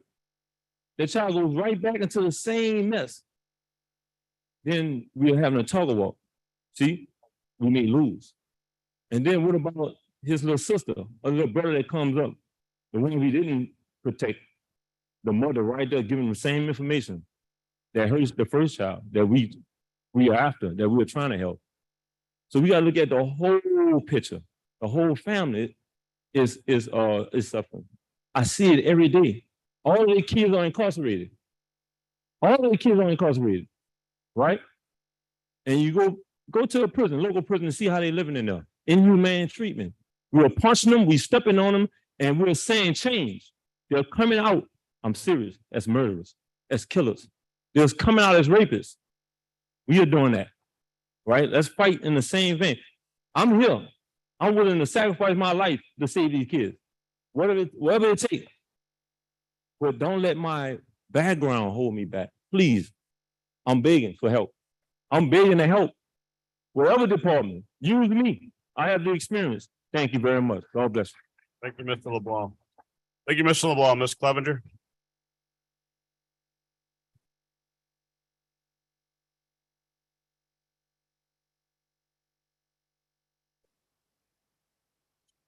That was very powerful. You know, growing up in the 6th Ward, in the 7th Ward, in the 80s, in the 90s, there's so many people we lost that are either dead or been in jail for many, many, many years. And we see how they got there. We see how they come out. But right now in the city, there's other things we can be doing as well, because we've also seen the loss of our neighborhoods. And so when we talk about blight, and we talk about, I believe in the $1 billion budget that was passed a couple of months ago, $30 million, is that right, for blight enforcement? And $5 million for a homeless consultant from somewhere. Homelessness and blight is about trauma and loss. We have people in this city who have not been able to recover from COVID. the loss of income, the loss of jobs. And then Ida hit them real hard. So I have a lot of senior homeowners, a lot of Black homeowners, a lot of longtime generational homeowners in New Orleans who are losing their homes. Their houses are becoming blighted because the insurance industry collapsed and they have no way to pay for the maintenance and the repairs. They've lost the side of the double that gave them the income to pay their insurance. So it's a vicious cycle. So what I'm asking you, and when we think about a public health crisis, which it truly is, it is a wraparound scenario. It has to go to conditions all the way through: infrastructure, housing, education, and how we treat and value every single person in this city. So I thank you, Dr. Vigneault, and I thank the council for putting this forward, because it's not too late to save New Orleans. So let's do it together, okay? Thank you. Is there any online comments? This is M11, yes. How many do we have? 6? Okay, we'll do that 5 minutes so we can get to the vote. We have 2 items that have to be voted on. First comment is from Sandra Gerhold. The politicians and Justice Department of New Orleans have failed to keep the people safe, a basic need. It's obvious from the agenda that you know a large part of the problem is violent, brazen juveniles and carjacking, but it is not obvious that there will be consequences and punishment. The motion seems to excuse juvenile violence as a result of them being abused by their parent. The council wants to intervene after a lifetime of abuse, and it seems after they have done great harm to others. A previous council created this problem after raising the adult age to 17. Juvenile violent crime has skyrocketed since. Direct cause and effect. You can reverse that, and I believe you will see a decrease in crime. Just do that.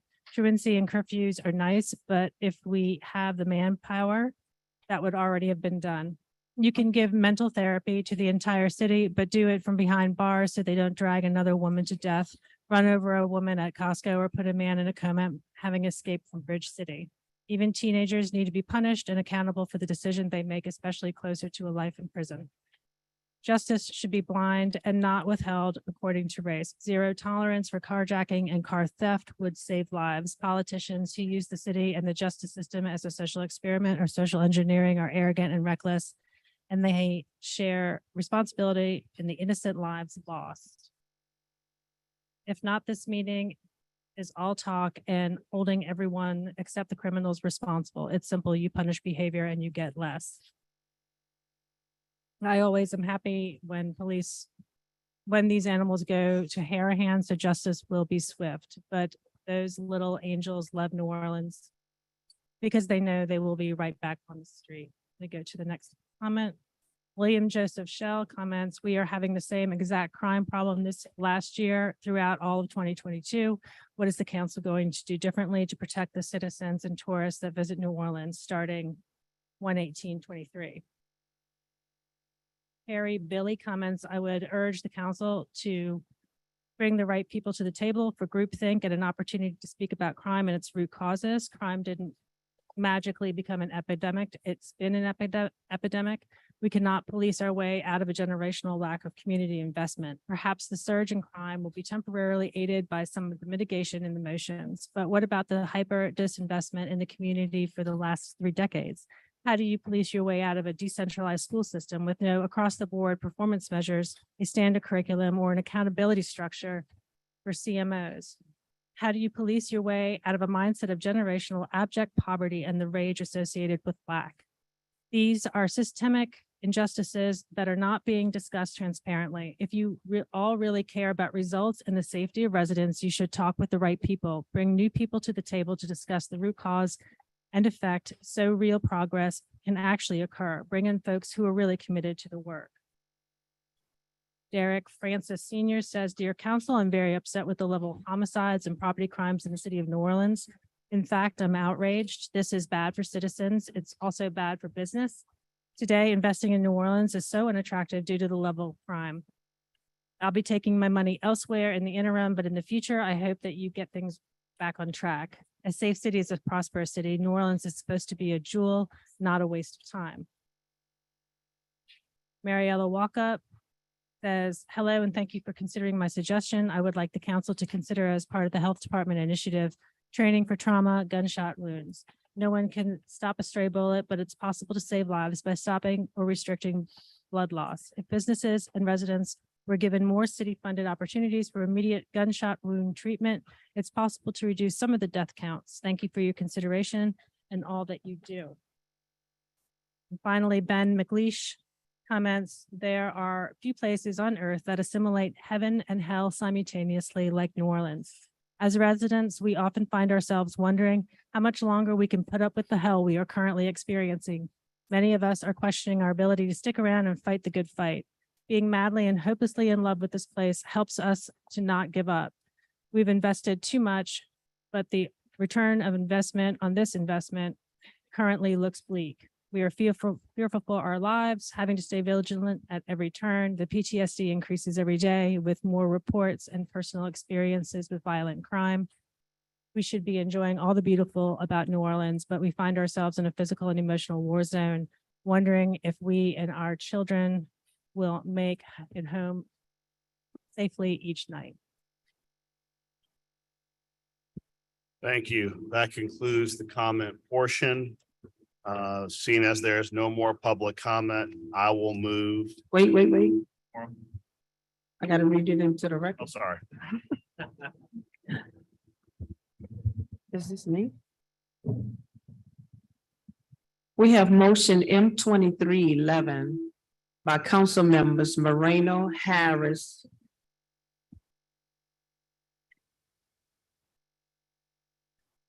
Morrell, Green, Jeruso, Thomas, and King. A motion stating that the New Orleans Health Department shall develop a violence intervention model for the city of New Orleans that addresses the public health crisis of violence in our city using community-driven, evidence-based intervention.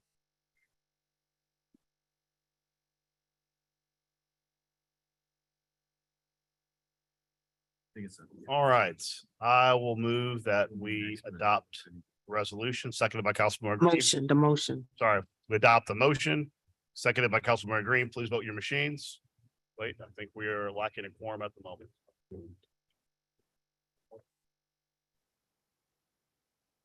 He's right there on the edge. All right, everybody vote your machines. Mr. Thomas, can you vote your machine for us real quick?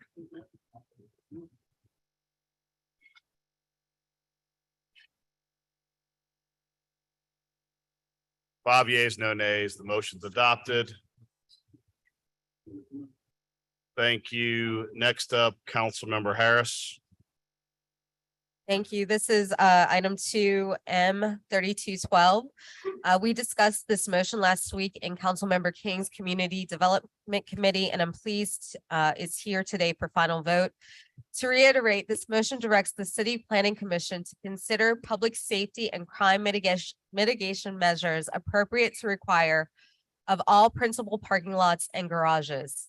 To be a principal lot or garage, that means that parking is its primary function. So we're not talking about ancillary parking associated with another use. Some of the options that I've asked CPC to examine include adequate lighting, security cameras, emergency call boxes, and on-site parking attendants. These can be in the alternative or altogether, but we need to see what CPC comes up with. One change I did add since the committee was for CPC to consider whether these measures are still appropriate to require when the parking lot is not open to the public, is gated, or other considerations. So I'm looking forward to hearing back from CPC on this. And as I mentioned before, I think it's appropriate for NOBIC and property management to include these adequate security requirements of any leases of city property to parking lot management groups. So is there any public comment on this? There's one public comment. There are two in-person comments, one from Chris Ambrosio, and the other one from Ms. Clevenger. Okay, do we have any online comments? Yeah, we have one. Okay, why don't we do the online while Ms. Clovenger's finishing up whatever she's doing over there? This is from Melissa Van Diver. She says, why should the tax base of New Orleans be providing private security for private parking lots wherein they keep all the profit? Parking lot thefts are by far not our most pressing crime problem, and yet, and again, are the responsibility of private companies. Yet here we are going to throw public resources at it. Not only does it use a personnel that is desperately needed elsewhere, it's essentially providing a public bailout for those companies who already don't even have employees on site most of the time. If these companies want to advertise their lots being safe, they can pay for NOPD's help like the rest of us pay for the same when we are in parades or hold events. Thank you. Ms. Clevenger, you had a comment on this one? Good afternoon. As we spoke about this in committee, I do support this because we saw last Sunday night when we were told, you know, the news said, hey, we're pulling NOPD resources out of the 1st and the 6th to go patrol these lots around the dome. We in the 1st had multiple car break-ins.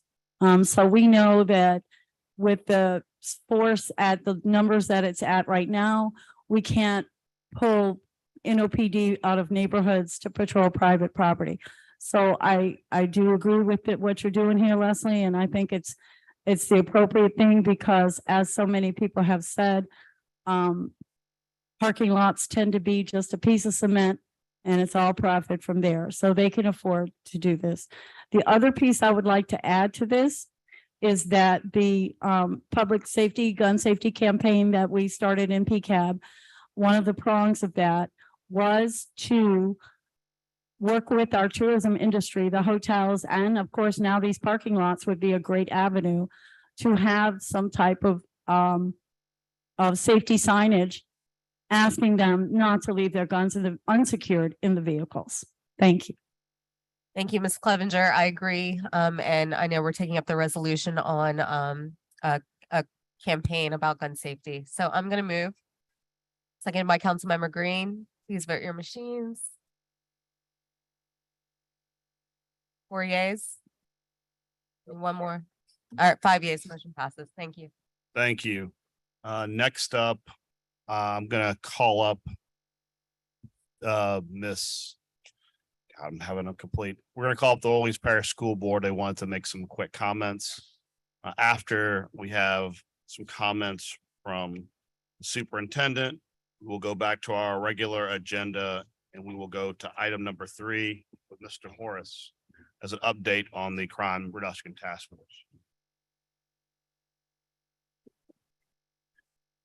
Thought I would be saying good morning, but good afternoon. Definitely good afternoon. And I'm really grateful to have been here for the entire meeting. I think that, you know, all that we've heard and seen today is a testament to why we need to be here and why it's important that we work together. So I am here speaking on behalf of NOLA Public Schools as well as the Orleans Parish School Board. And just wanted to just really quickly give you an update on some of the work that's already been done around truancy. I want to also lift up work around student voice and talk about the partnerships that are necessary for us to really work together and move forward in excellence. So I think you may know that the Truancy Working Group did work together with members of the mayor's office as well as our OSA office, the Office of School Supports and Attendance, the city, the police department, the DA's office, and many other partners that are interested in making sure that we're supporting our young people. And that work did result in some revised procedures for how our schools handle attendance and making sure that the training is in place for our school staff and the interventions are in place as well. We did an attendance campaign where we really were pushing out information, encouraging our young people to understand the importance of attending school regularly, also sharing data that was really relevant in terms of what happens when our scholars don't attend school regularly. Many members of our staff did community canvassing, working directly with business leaders and encouraging them to support us and our scholars in the importance of attending school. One thing I wanted to mention that first of all, the attendance piece is ongoing. That's something that we have to continue to keep top of mind and to continue to support our schools, our families, and our young people. But one piece that I definitely see missing, and I did hear several people talk about it, is lifting up our young people's voices and making sure that they have a seat at the table. This is not their problem to solve, but they do need to have a seat at the table in terms of being a part of the solutions and also being able to express themselves in a safe space where they can talk about the trauma that they're enduring. I was also at Edna Carr High School last week, and it was really moving to hear, but it was also infuriating to know that our young people don't feel safe and that they're tired. You know, they're tired of having to have balloon releases and having assemblies where they're being addressed. And they're also tired of being villainized. You know, I hear so much where we're talking about what are we going to do about the young people? Well, you know, if you look at our community as a whole, we have some amazing children and young people. And the vast majority of them are doing everything right and are trying to play a role as a positive and productive citizen within our community. And they need to be celebrated for that. They need to be looked upon as, again, part of the solution for the work that they're doing. And so one thing that we're looking forward to is giving our students a voice on our Talk Soup Roundtable, which is basically a virtual show that we do. And we're going to do it tomorrow at 1 p.m. We are going to go live on Facebook for this. And we're going to talk about the impact of crime and gun violence and the impact that it's having on our young people. And as part of that, we're looking forward to partnering with the Children's Youth Planning Board. And I've got Karen Evans here with me because we've already started the communication around what does it look like to make sure that our students have a voice. And I did ask her to join me because she's had some direct contact with students just as I have, and wants to share some of the insights that they have brought forward in terms of how all of this is impacting them. Thank you. Good afternoon. Again, good to be with you all day today to hear the urgency of the matter that's projected in a number of different ways. People process and move differently, and so do young people. And so the idea of including them in solution creation would be imperative to their holding those solutions in forward days, because that is who will hold them. So their participation would be greatly valued. I hope you'll find that to be true. We've gathered some information as part of the Youth Master Plan. We hold a consistent and steady communication with young people who are part of the centering of that plan. And while others may not find it valuable, I guess we're rock stars because if somebody doesn't like you, you really are up there on the map. But at the same time, we talked to young people and we talked to our board yesterday, and the young people told us a few things, and I just want to bring their voices into the room. One of the statements, this is a group of young people who represent our Youth Advisory Board and our Emerging Youth Advisory Council to the Violence Prevention Institute out of Tulane.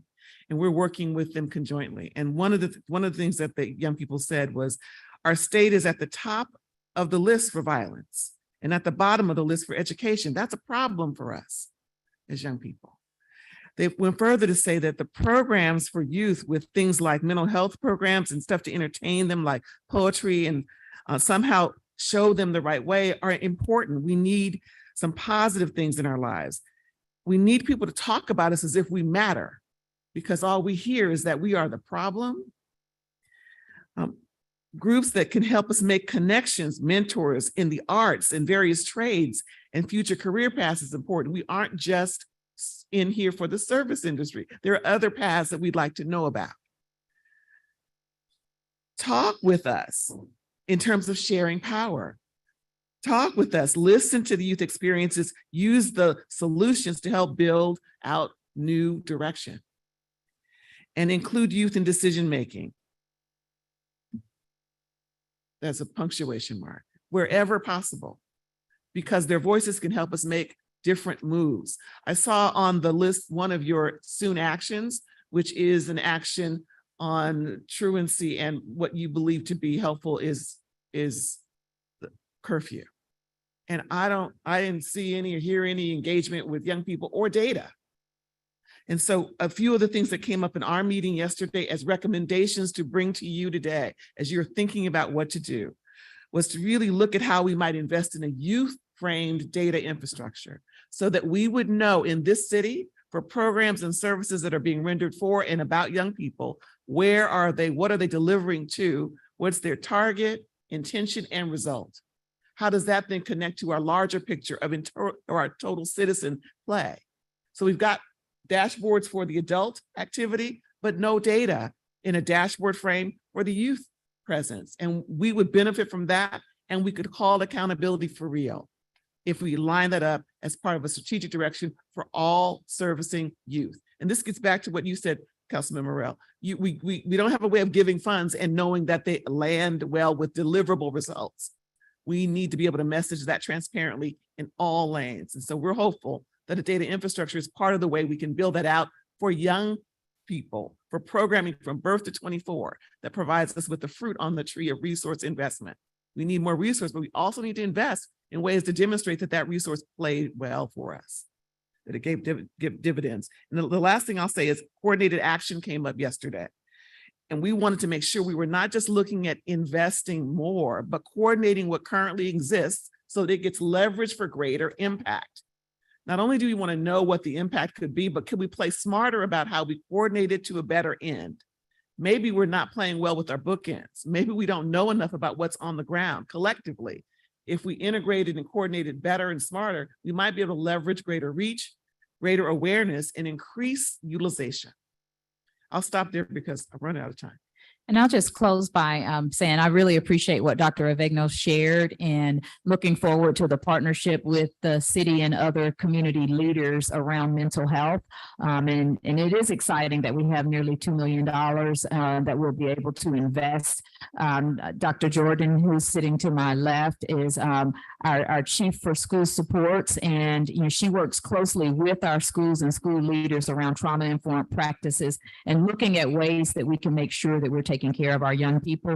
And I just want to close by bringing up a few things that I did not hear during our conversation today. The first being restorative practices. And I know we've got spaces out there where that's happening, but I do think that it needs to be more on the forefront, because if we're going to take care of our young people in a meaningful way, we've got to look at what it takes to heal them, and how we're not only addressing the trauma in the classroom, but we're doing it throughout our entire community. And then the last thing is conflict resolution. And I think this meeting today, for me, spoke to the need for conflict resolution. How do our young people look at conflict? And what models are we giving them in terms of how we resolve conflict, how we speak to our conflicts, and how we build positive relationships in such a way that conflicts can be resolved. But I do appreciate the time to be here and to speak with you all. And I'm here, I'm present, and I'm here for it as far as the partnership and the relationship that we have, and the role and responsibility that I know that the school district plays in making our community better and stronger. So thank you so much. Councilmember Thomas, and I have a comment after Councilmember Thomas. Go ahead. First of all, Superintendent Williams, thank you for your community conversations. I think you started on the ground meeting with people, reaching out to people, as well as going out in the community. I think it gives you a good foundation to start for hearing, particularly from the people, as well as the work Ms. Evans is doing with outreach with our kids. All I know is what worked or what works. We've heard so many people come up here and reference what happened in the mid to late 90s, when crime was cut 60%, double the national average. Violent juvenile crime was cut up almost 65 or 70%. The murder rate in the city went from 424 to 159, with 503,000 residents. We have 391,000. We've actually lost residents in the last few years. You guys are seeing that, tracking the numbers in the schools. Well, guess what worked back then? One of the components was I chaired a conflict resolution task force set up by former Mayor Morial, where kids were taught mediation skills within middle schools and high schools. So why did we discontinue what worked? Why does it have to be a reaction to this extreme juvenile violence again?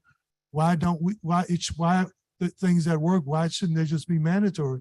Especially given the fact that families are, there was a young man who talked about families, the importance of families. Well, for those who've studied Black families, in 1890, 84% of our households had a male and female head of household. So it debunks the myth about we all come from single parent families. In 1890, 84% of our households. During the Great Depression, it was 81% of our households had a male and female head of household. Today, only 36% of our kids are growing up in a household with a functional or responsible adult. So we've always had the information and we've always had programs that work, but it just seems like from one regime to the next, one political whim to the next, someone wants to do something different. The other thing was I reached out to President Parker, Olin Parker, not too long ago. There was programs that worked around the country where we keep tracking kids academically, failing schools, passing schools, F schools, D schools, C schools. Well, there are programs that track kids' behavior. So like the LEAP test knows by the 3rd grade, I think, and then the 8th grade, where they are academically. There's behavioral performance scores which tell us that this child has some violence issues, some emotional issues, some disruption issues. So we used to have an intervention group that would intervene with the kids while they were on their way to prison. So why don't we have an intervention group that says, hey, this group comes in to deal with this kid, to resource these kids, because we see there's some extreme behavioral issues. So I've talked to your board president about that's nothing new. It's not rocket science. Oliver Thomas isn't inventing something because he's so smart. This is stuff that other people do around the country. And then the last thing is the mentoring with Dr. Avegno. She mentioned that she would wish that we would have more mentoring programs. And not just the mentoring programs at Cream Skim. The mentoring programs that say, give me the ones, like a group did in the 90s, say, give me the ones that you want to put out or are on the verge of being put out. And then guess what happened to that kid who was on the verge of being put out? His name is Meredith. He was a 0.40 GPA. He graduated 7th in his class. So there's some things we can do Absolutely. that have been done that can undo what's being done. Yeah, I completely agree. And, you know, like Dr. Avegno referenced, looking at what's happening in other cities and success stories, we can look right here and find success stories in terms of things that have worked in the past. And, you know, a lot of our schools all of our schools have social workers, and all of our schools do something around social and emotional learning. But there's always more that can be done. And to your point, some of it is about drawing from things that we've seen work in the past. So I'm just looking forward to continuing the conversation, but also the actions around how we move forward as a community. And this has to be a community effort. Can I just add, Well, you I mentioned started my own District E crime reduction plan, and we have some money. I'm gonna be meeting with the crime commissioner about how we deal with conflict resolution with a team of people who have done it before. We have some national experience, so we'll sit down with you and them, and we'll target a couple of schools that we think need it right now. Councilmember Thomas, you mentioned the juvenile crime rate. I'm curious about the extent to which the council is pushing forward a dashboard for juvenile stats. We've been pushing for a dashboard since January of last year. We've been diligently trying to work with juvenile court to get aggregate data just to track it. And it has been difficult, to say the least. Part of the reason why Councilmember Jeruso moved to quarterly funding for all of our criminal justice partners is that when you talk about accountability and tracking outcomes, it has become very difficult without having that data being turned over in real time. Everything you've seen on our dashboard regarding adults is because those agencies that are interacting with adults, whether it be the sheriff, the NOPD, the DA, even the criminal courts to some degree, they are transparent with providing data to us. It has been a nightmare trying to get data from juvenile court in an actionable way. When we came on board as a council, they had cut off all access to data completely. And we have worked diligently to a point where we are trying to figure out how to take their data in the aggregate and put it into a dashboard. But I agree, there's a tremendous amount there's a tremendous lack of transparency with what's transpiring at juvenile court, good or bad. Right. And because of that, what you do is we get anecdotal data. We get data where you have interactions that play out in the public with who was sitting next to who or whatever. You have data where you have victims and families who say something did not transpire in a way that they saw fit. We had a huge meeting, I know Councilman Green can speak to it, about just trying to figure out how to resource juvenile court, because with JJIC, we cannot incarcerate every kid who is charged with a crime. And we were trying to figure out ways to resource juvenile court to make ankle monitoring successful, more robust ankle monitoring, other options out there. And I was not in those meetings. Mr. Green was, he could speak to those meetings, but we've tried diligently to engage the juvenile justice system in a way that is transparent and unbiased, because what you get at these council meetings, particularly at criminal justice, which Council Member Thomas chairs and tries his best to navigate the parties that come in, is you have the advocates who are saying everything's rigged and all the kids aren't doing anything wrong. You have the DAs coming in with their perspective. And because we don't have the data to track outcomes, we don't have anyone checking the receipts. It's imperative. We have a narrative shift issue. It's what Councilmember Thomas spoke about in terms of Black men and boys. It's now all New Orleans youth are criminally pathed because we have no story to tell that says otherwise. It is imperative that we change the narrative and we use data to position us for that, because less than 1% of those young people, of the 25% of the population that's New Orleans today, that are birthed to 24, less than 1% are involved, we presume, based on old data. Well, and I think one of the big challenges we have, and you've seen this happen over the last couple of years throughout government, is that we do not have enough public meetings discussing these issues, especially from the organizations in government tasked directly with doing it. I mean, whether you're talking about how we're dealing with juveniles, you saw so many people up here today who were very upset, who were hurting because everyone is seeing what's transpiring in real time from a variety of different perspectives.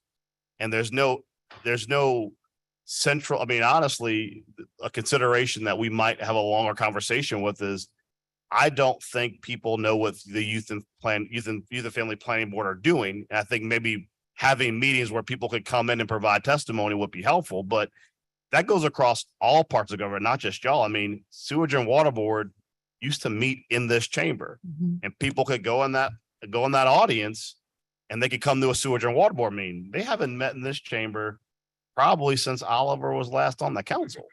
They meet in a boardroom that fits 5 people in addition to the Sewage and Water Board.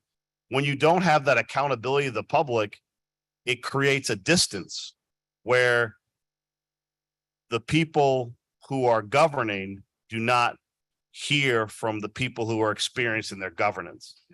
Even though the meeting today got heated at times, I'm still glad we had it, because we need to hear from people what their experience is, because those are the people that we represent.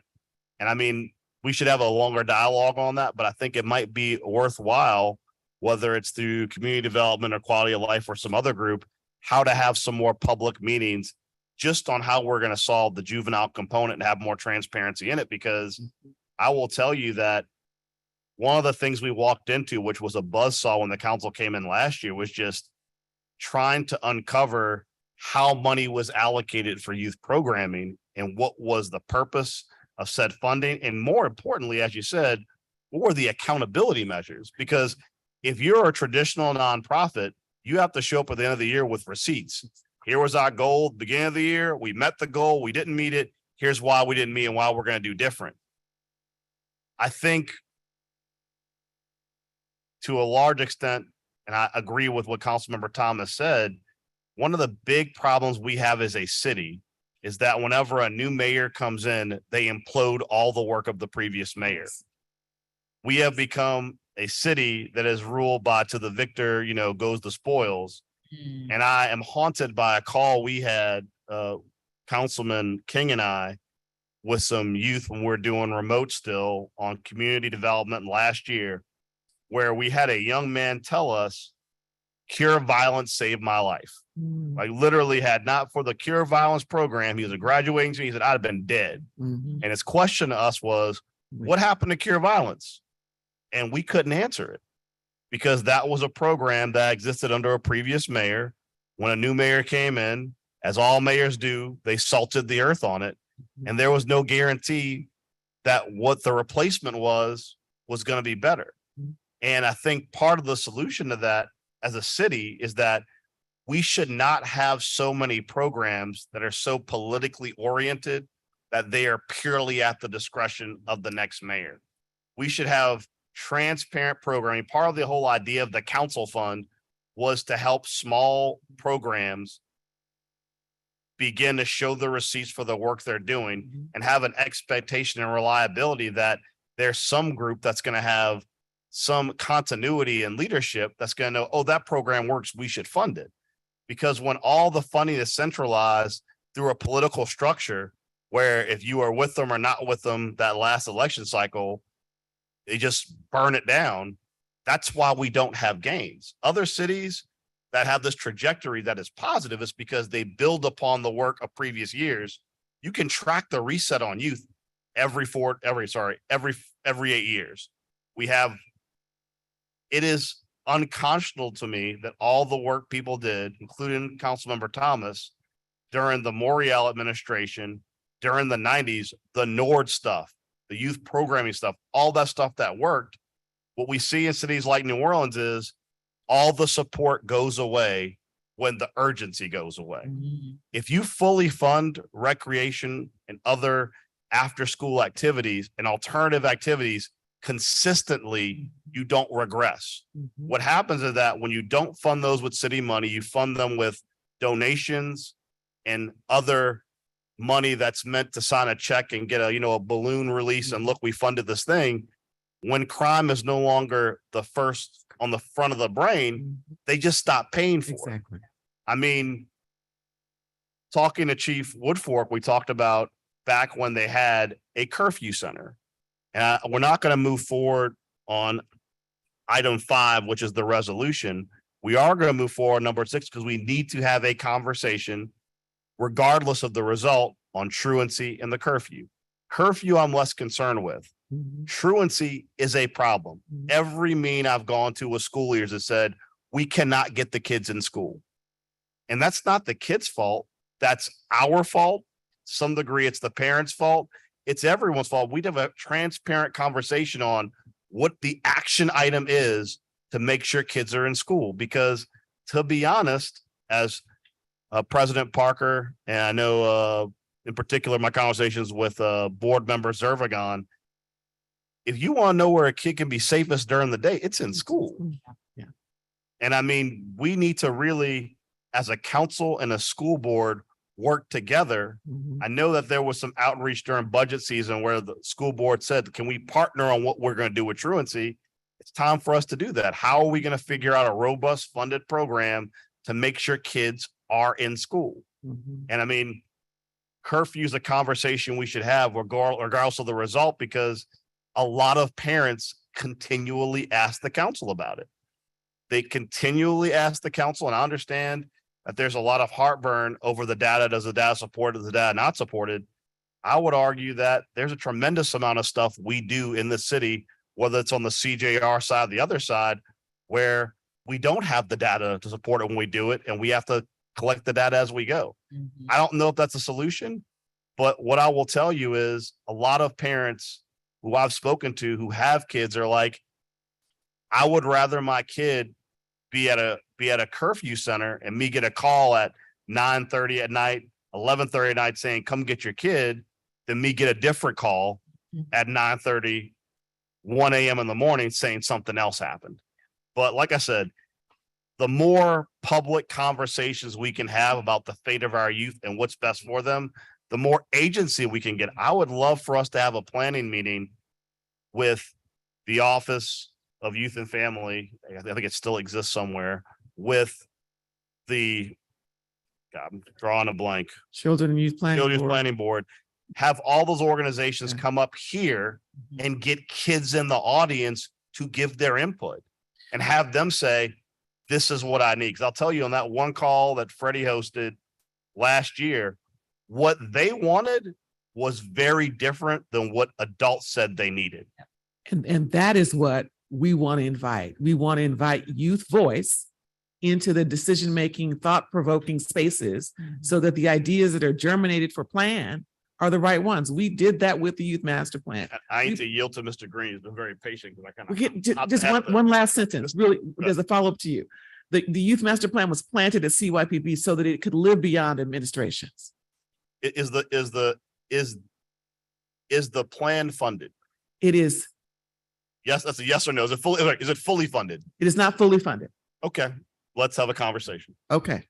Mr. Green. I just want to thank you all for the work that you do. I'm a proud parent of 2 public school graduates, one of whom's in medical school right now, and one of whom is an auditor in New York City on his way to business school. I like to emphasize the positive as much as possible, and I'm going to ask you all to kind of do the same. There are so many good stories that we don't hear. We hear even meetings like this to talk about youth and crime. Interestingly enough, the majority of the violent crime in our city is not committed by youth. Correct. But you wouldn't know that from even the discussions that our community members are having. So whatever we can do to be positive about youth and accomplishments, run a billboard, pictures in the paper and things like that of the success stories that are ongoing, whatever we can do to help. I certainly have a newsletter, but I'll share that information. I think that's such an important part of the future of our city, focusing on as much positive as we can, recognizing that we have concerns and all, but not being obsessed with the negative. Sometimes people make me feel like I've done some miracle by raising 2 Black boys to finish college and high school and to be in graduate school. It was just something that I was supposed to do. It wasn't some miracle. It just happened because I made it happen because it was just something that was supposed to happen. But as far as successes are concerned in the public school system, it's supposed to happen. Yeah. The juveniles who are not doing the right thing are the outliers. They are not the majority. They are not the norm and things like that. And I'm sorry for them, but I don't want those who are doing positive things to be taken down by negative information and misinformation many times. So once again, whatever I can do to help, I appreciate that. I'm also a mentor with the Silverback Society. I'm a strong proponent of mentoring, even if it's just at off times, if you just bring some successful people in there. My group includes doctor, lawyer, government worker, just a couple of other people, including one lawyer who's also a Mardi Gras Indian. We talk very frankly about the fact that there is good out there and that you're responsible for what you do. So mentoring, and also to whatever extent we can incorporate, just as Dr. Avegno said, others are looking at incorporating gun safety into maybe not curriculum, but maybe just those posters that go into the schools near places where the children look. We just need to talk about it more, because I think that too many people are thinking that guns are not as serious as they are, that they don't hurt as much. But thank you all very much for your work. And before you go, there's an item on the agenda. It is, actually, no, I'm sorry, it's an item to be introduced today that deals with firearms in school zone. I had a conversation with President Parker, and we were sharing notes about how many times, and it's something that's underreported, how many times educators find a gun in a school bag, especially with kids who are below the age of 12, who just walk into a school with a gun. And we were comparing notes because in many instances, when an educator, a teacher, someone on the playground finds out this kid has a gun, that kid got that gun from home.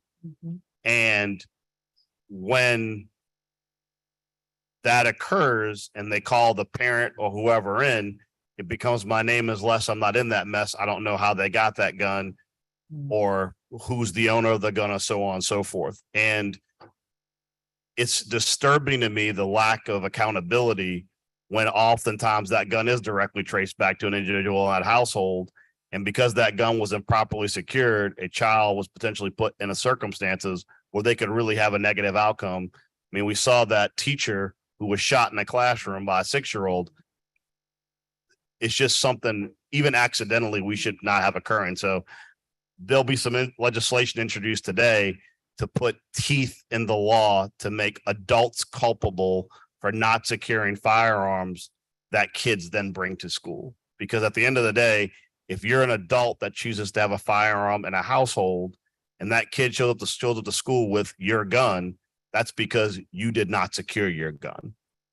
Yeah, and I appreciate that being a part of your agenda today, and it's definitely important. I wanted to just end with comments on what you just said, Councilman Green, and tune in tomorrow for our Talk Soup episode at 1 o'clock, or watch it on YouTube later, because we're going to have some amazing young people, to your point, who are worth celebrating every single day. And we do have some amazing, amazing youth within our community. I completely agree. Absolutely. Yeah. Thank you all so much for your time and for your work.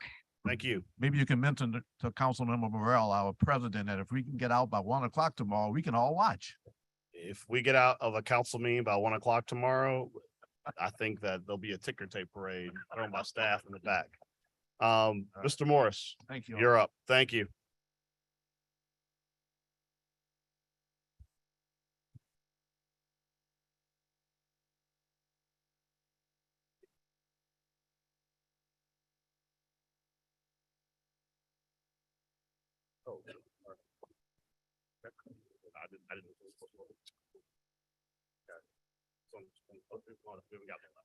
All right, good afternoon, Mr. Council President and members of the council. Thank you for allowing me to come today to provide you all an update on the work of the Violent Crime Reduction Task Force. We're 7 days into the work, and the task force has been boots on the ground, around the clock, 24 hours, as our city all collectively works to combat violent crime. Before I get into the presentation, if I can just address a couple things about the strategy behind the creation of the task force and what our work has been to ensure the council is involved and the task force is also held accountable for producing results. As you all know, last Wednesday, Mayor Cantrell issued an executive order to create this task force. The task force is put together of leaders and individuals and agency heads that have direct resources under their command to respond. Council Vice President Moreno, I believe, authored a letter to the mayor asking the city to treat the violent crime increase as we treat any other emergency. And so that's what we believe we did. The administration comes together to develop a plan, and we engage council along the way as that plan is executed. I will say, and thank you to the members of the council that have received or responded to my engagement requesting for meetings. We've engaged all of you all. Some of the meetings have happened already, some are scheduled. And the council, the task force will have a second meeting on Friday to also discuss any changes to the membership of the task force. If I go through the presentation, like I said, last Wednesday, Mayor Cantrell issued an executive order creating a task force of 14 people, specifically focused on the city's response to the increase in violent crime. Our first task force meeting was last Friday at OPCD. The task force members include, again, agency heads across many spheres of the public safety system that have direct resources under their command to bring to bear when the task force identifies gaps or needs for response. We've broken the task force work into 3 different pillars: prevention, to evaluate and enhance prevention tools to help city agencies receive credible tips and consider appropriate intervention, and also aggressively mitigate quality of life issues in areas seeing a spike in crime. I want to give you an example that has happened in the last 24 hours. We all know, unfortunately, we did have a homicide at the intersection of Constance and Arado. The NLPD processed the scene, and then the task force paid a visit to that location yesterday. We quickly identified that the area lacked inadequate streetlights. And so there was an immediate call to action for DPW to respond, and they did respond with a contractor who was evaluating and on the ground yesterday afternoon to provide the adequate streetlights to light the area to deter another incidence of violent crime in that area. That's an example of how the task force will respond after an incident on the ground. Next pillar is to look at apprehension and support the New Orleans Police Department and our law enforcement partners as they work to apprehend and remove the most violent offenders from our streets. As we look at processes, systems, equipment, the task force will work alongside the NOPD to advocate and move the request for resources through the bureaucratic levels of government. Some of those requests may come to council to fund, some may be in current budget authority, need to be reprioritized, but allows the entire city of New Orleans to see its individual piece in the overall pie as we all collectively come together to combat violent crime.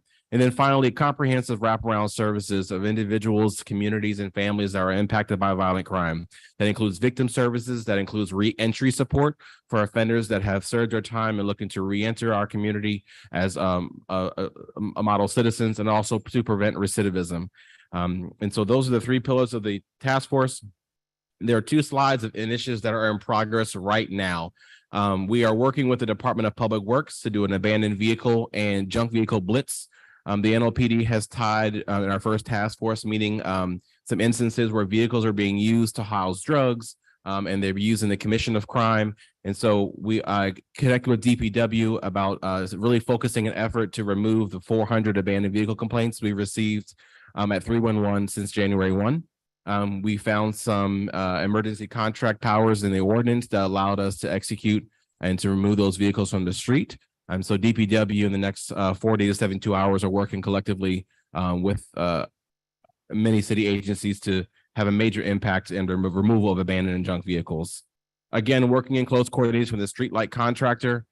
We had a meeting with them. And so as we look at crime trends on a daily basis, if you find a particular neighborhood that is seeing a rash of violent crime, to have the contractor with direct communication to the task force to say, hey, we need you to go to this neighborhood and remedy some of these quality of life issues.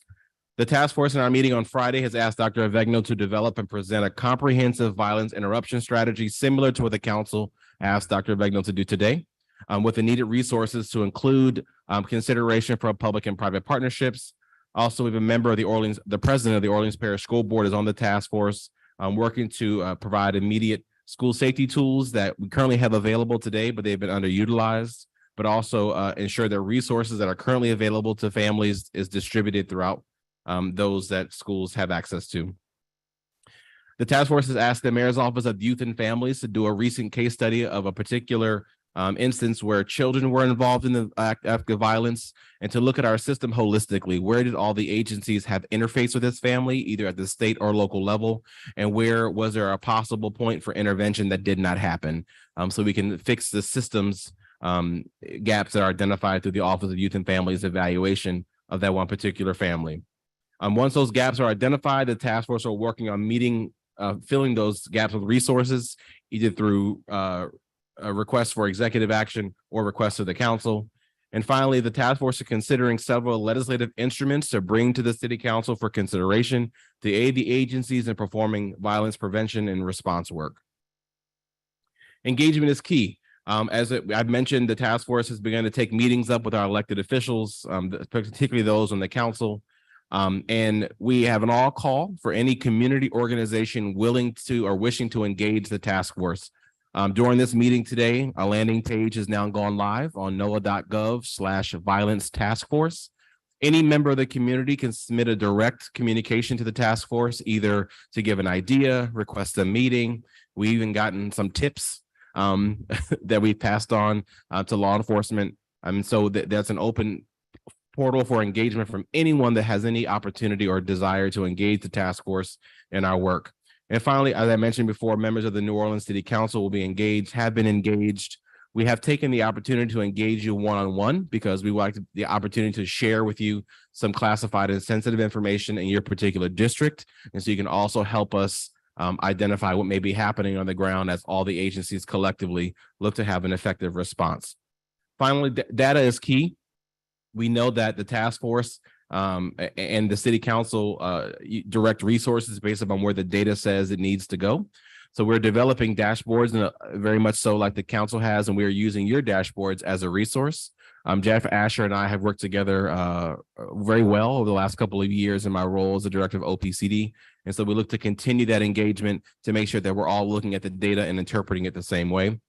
And finally, we're hoping that the data will soon show a significant reduction in violent crime once all of our efforts and coordinated initiatives come to fruition. And with that, I can open it up to any questions you all may have. Thank you. Thank you so much. I'm sort of taking over while JP is eating. He asked me to take over, but Councilmember Thomas, do you want to start? And then I have some questions from myself, Councilmember Moreno, and Councilmember Jeruso. Thank you, Madam Chair. First of all, thank you for your work with 311.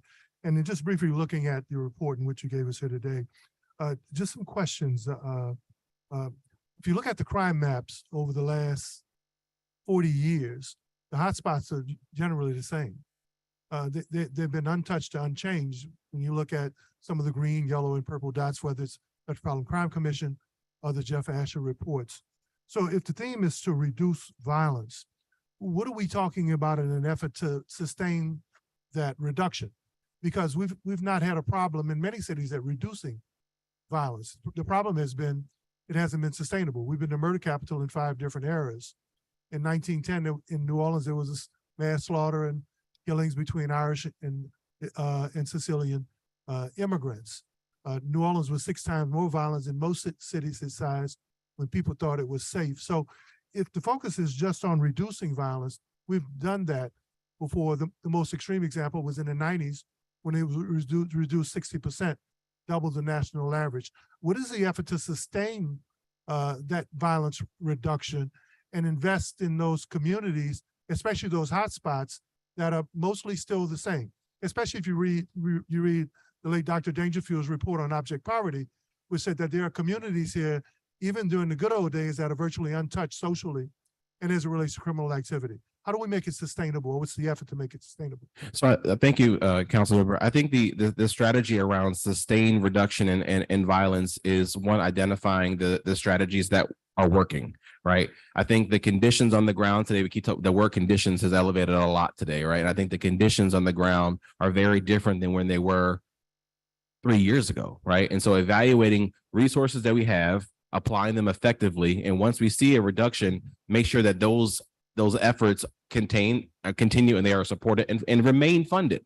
I do appreciate the conversation from Councilman Morell about, having good programs that are effective remain in place, and they have a lifeline that's sustainable.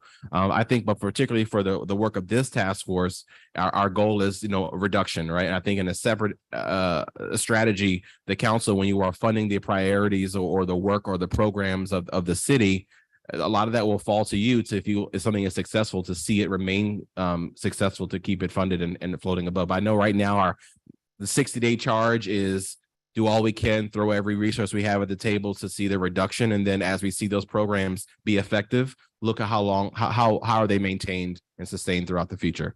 And so we're not going to have sustainable programs and sources set up on the front end. You say that comes after we maintain or achieve some success around a reduction? No, I think the strategies that are developed throughout the task force, sustainability is definitely in mind as we're developing them. But some strategies are meant to have a quick response, right? Or a quick outcome. But I think it's a separate conversation and how do we make sure that the level we saw, because the strategy may change, right? From the immediacy to now we're going to change completely to make sure we remain at this level once it does get low.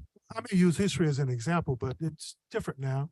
It's a little more indiscriminate now. It's not contained in some of the housing projects the way violent crime used to be. But if you look at the hotspots throughout the community, they've been pretty much the same for 3 or 4 different decades. Yeah. Now, what about short-term and long-term?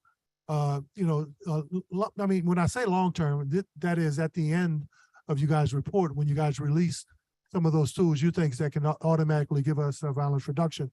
There's some things we can do in the short term. When you look at those hotspots of communities, usually they're not lit. Lighting isn't done. Will we do like August Wilson, the great Black playwright, kind of two trains running at the same time. While we're waiting on the violence reduction study to come out at the end of you guys' work, will we be looking at some of these areas in terms of lighting, how we light up parts of the east, how we light up the interstate, how we light up some of these communities where the numbers represent a need to reduce crime? Absolutely. Thank you for the question. I will say, just a point of clarity, the task force is not here to develop a strategy and release a report.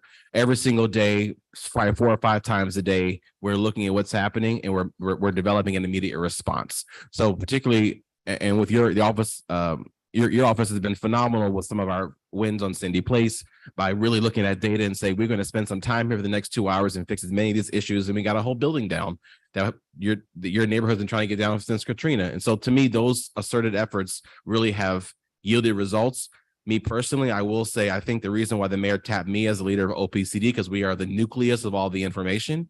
Whenever your offices have asked for data, I think we handed it over pretty easily, but also during COVID, we became the nucleus to vaccine scheduling. We were the nucleus for Uber rides to get vaccinated, for the hot meal delivery. And so we have a really good pulse on how to get information from the ground up, but also then shape it in a way and deploy programs or operational plans, not particularly around law enforcement, but just the other city services, so that we all collectively had the same result. Well, no one can take away your work ethic and work effort. You work really hard. I don't think anyone will ever question that. The superintendent of schools was just here, and some of us in communication with the schools about what we can do in partnering with them.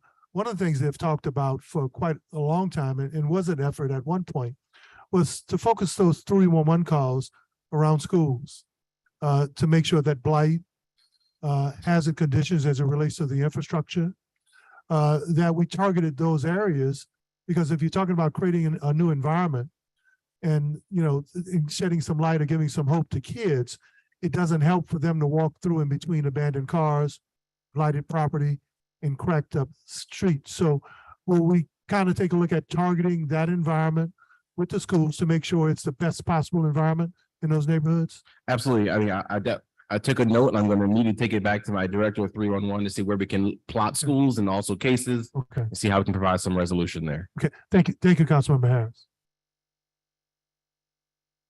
I'll cede it back to you, but I do have questions. Yes, I was going to recognize you for questions since you were handling the meeting moments ago. So Thank go right ahead. Thank you. So I appreciate your work on this. I can tell you that the district council members have been trying to scream at the top of their lungs about lighting issues. You screamed about abandoned cars that drugs have been stashed in. I mean, I went around the elementary school in Central City, and we know that there are abandoned cars with drugs sitting in them. We know around Booker T, there are abandoned cars. Well, I just walked Hoffman Triangle, saw some burned out abandoned cars, the inadequate lighting. So now tell me how we as district council members can walk with you to ensure that this progress is being made on clearing abandoned junk vehicles and coordinating street lighting. And thank you, Councilmember Harris. And if I could give you a little bit about how we got to this point, right? And so the city, as you know, has an issue with equipment. They've ordered new tow trucks. DPW, I think yesterday had 2 working. And so we found a section in the ordinance that allows for extenuating circumstances for us to use the existing towing allocation list that we use for accidents on interstates. And so us just trying to be creative in how we use our resources. And so we're scheduling a call with the towing allocation drivers to say, hey, this is the plan for the next 48 hours. We're going to be sending you these particular vehicles that we know have a problem. But to answer your question, how to elevate them, I will say, 1, make sure they are reported to 311. And then if you and I, your staff, can liaison with mine like we have in the past, we can do a walk and really identify, because we can't say we're going to do all 400 in a day. We got to prioritize them. So now the process isn't for my staff to go to 311 and then DPW, but it's to go to 311 and No. eliminate DPW. So it's always been the process of reporting a junk or abandoned vehicle to create a 301 case. So I would tell everybody, and the citizens, the residents that are watching, members in here, and the members of the council, start there. That's how you officially report an abandoned or junk vehicle to the city of New Orleans for action. Once we have that data, that starts a process. There's a 4-day sticker process based upon the condition of the vehicle. If it's burned, it can be removed in 24 hours. And so we have to go through the process to protect the city from someone suing for illegally removing the vehicle from the roadway. And so to answer the question, report it to 311, get it in the system, and then we can liaison based upon your district, the ones you feel are a priority. So I guess this is how it's gone in the past. Matthew in my office, who's amazing, does a 311 ticket, gets a report of an abandoned car, especially around schools, creates a 311 ticket, and then elevates that to DPW.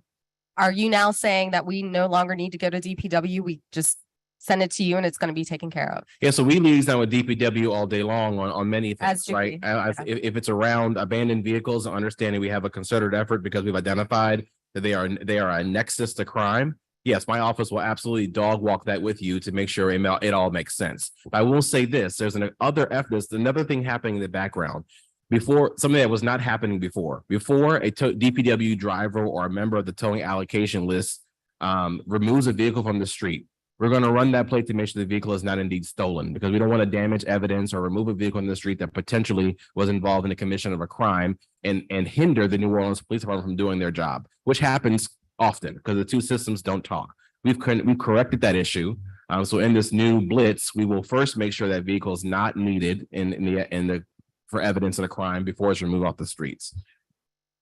So, and again, maybe this is when you and I have our meeting. I just want to make sure that we have some understanding about this task force and their role in, for example, coordinating streetlight repair, because we do that all day, every day. I'm just trying to understand how we're supposed to work with your office in this task force to elevate these issues Okay. practically, So as a all- practical matter. Absolutely. So again, the reason why the task force has taken up the abandoned and junk vehicle issue because we have directly related them to incidents of crime. Right. And then so same thing with the street lights, right?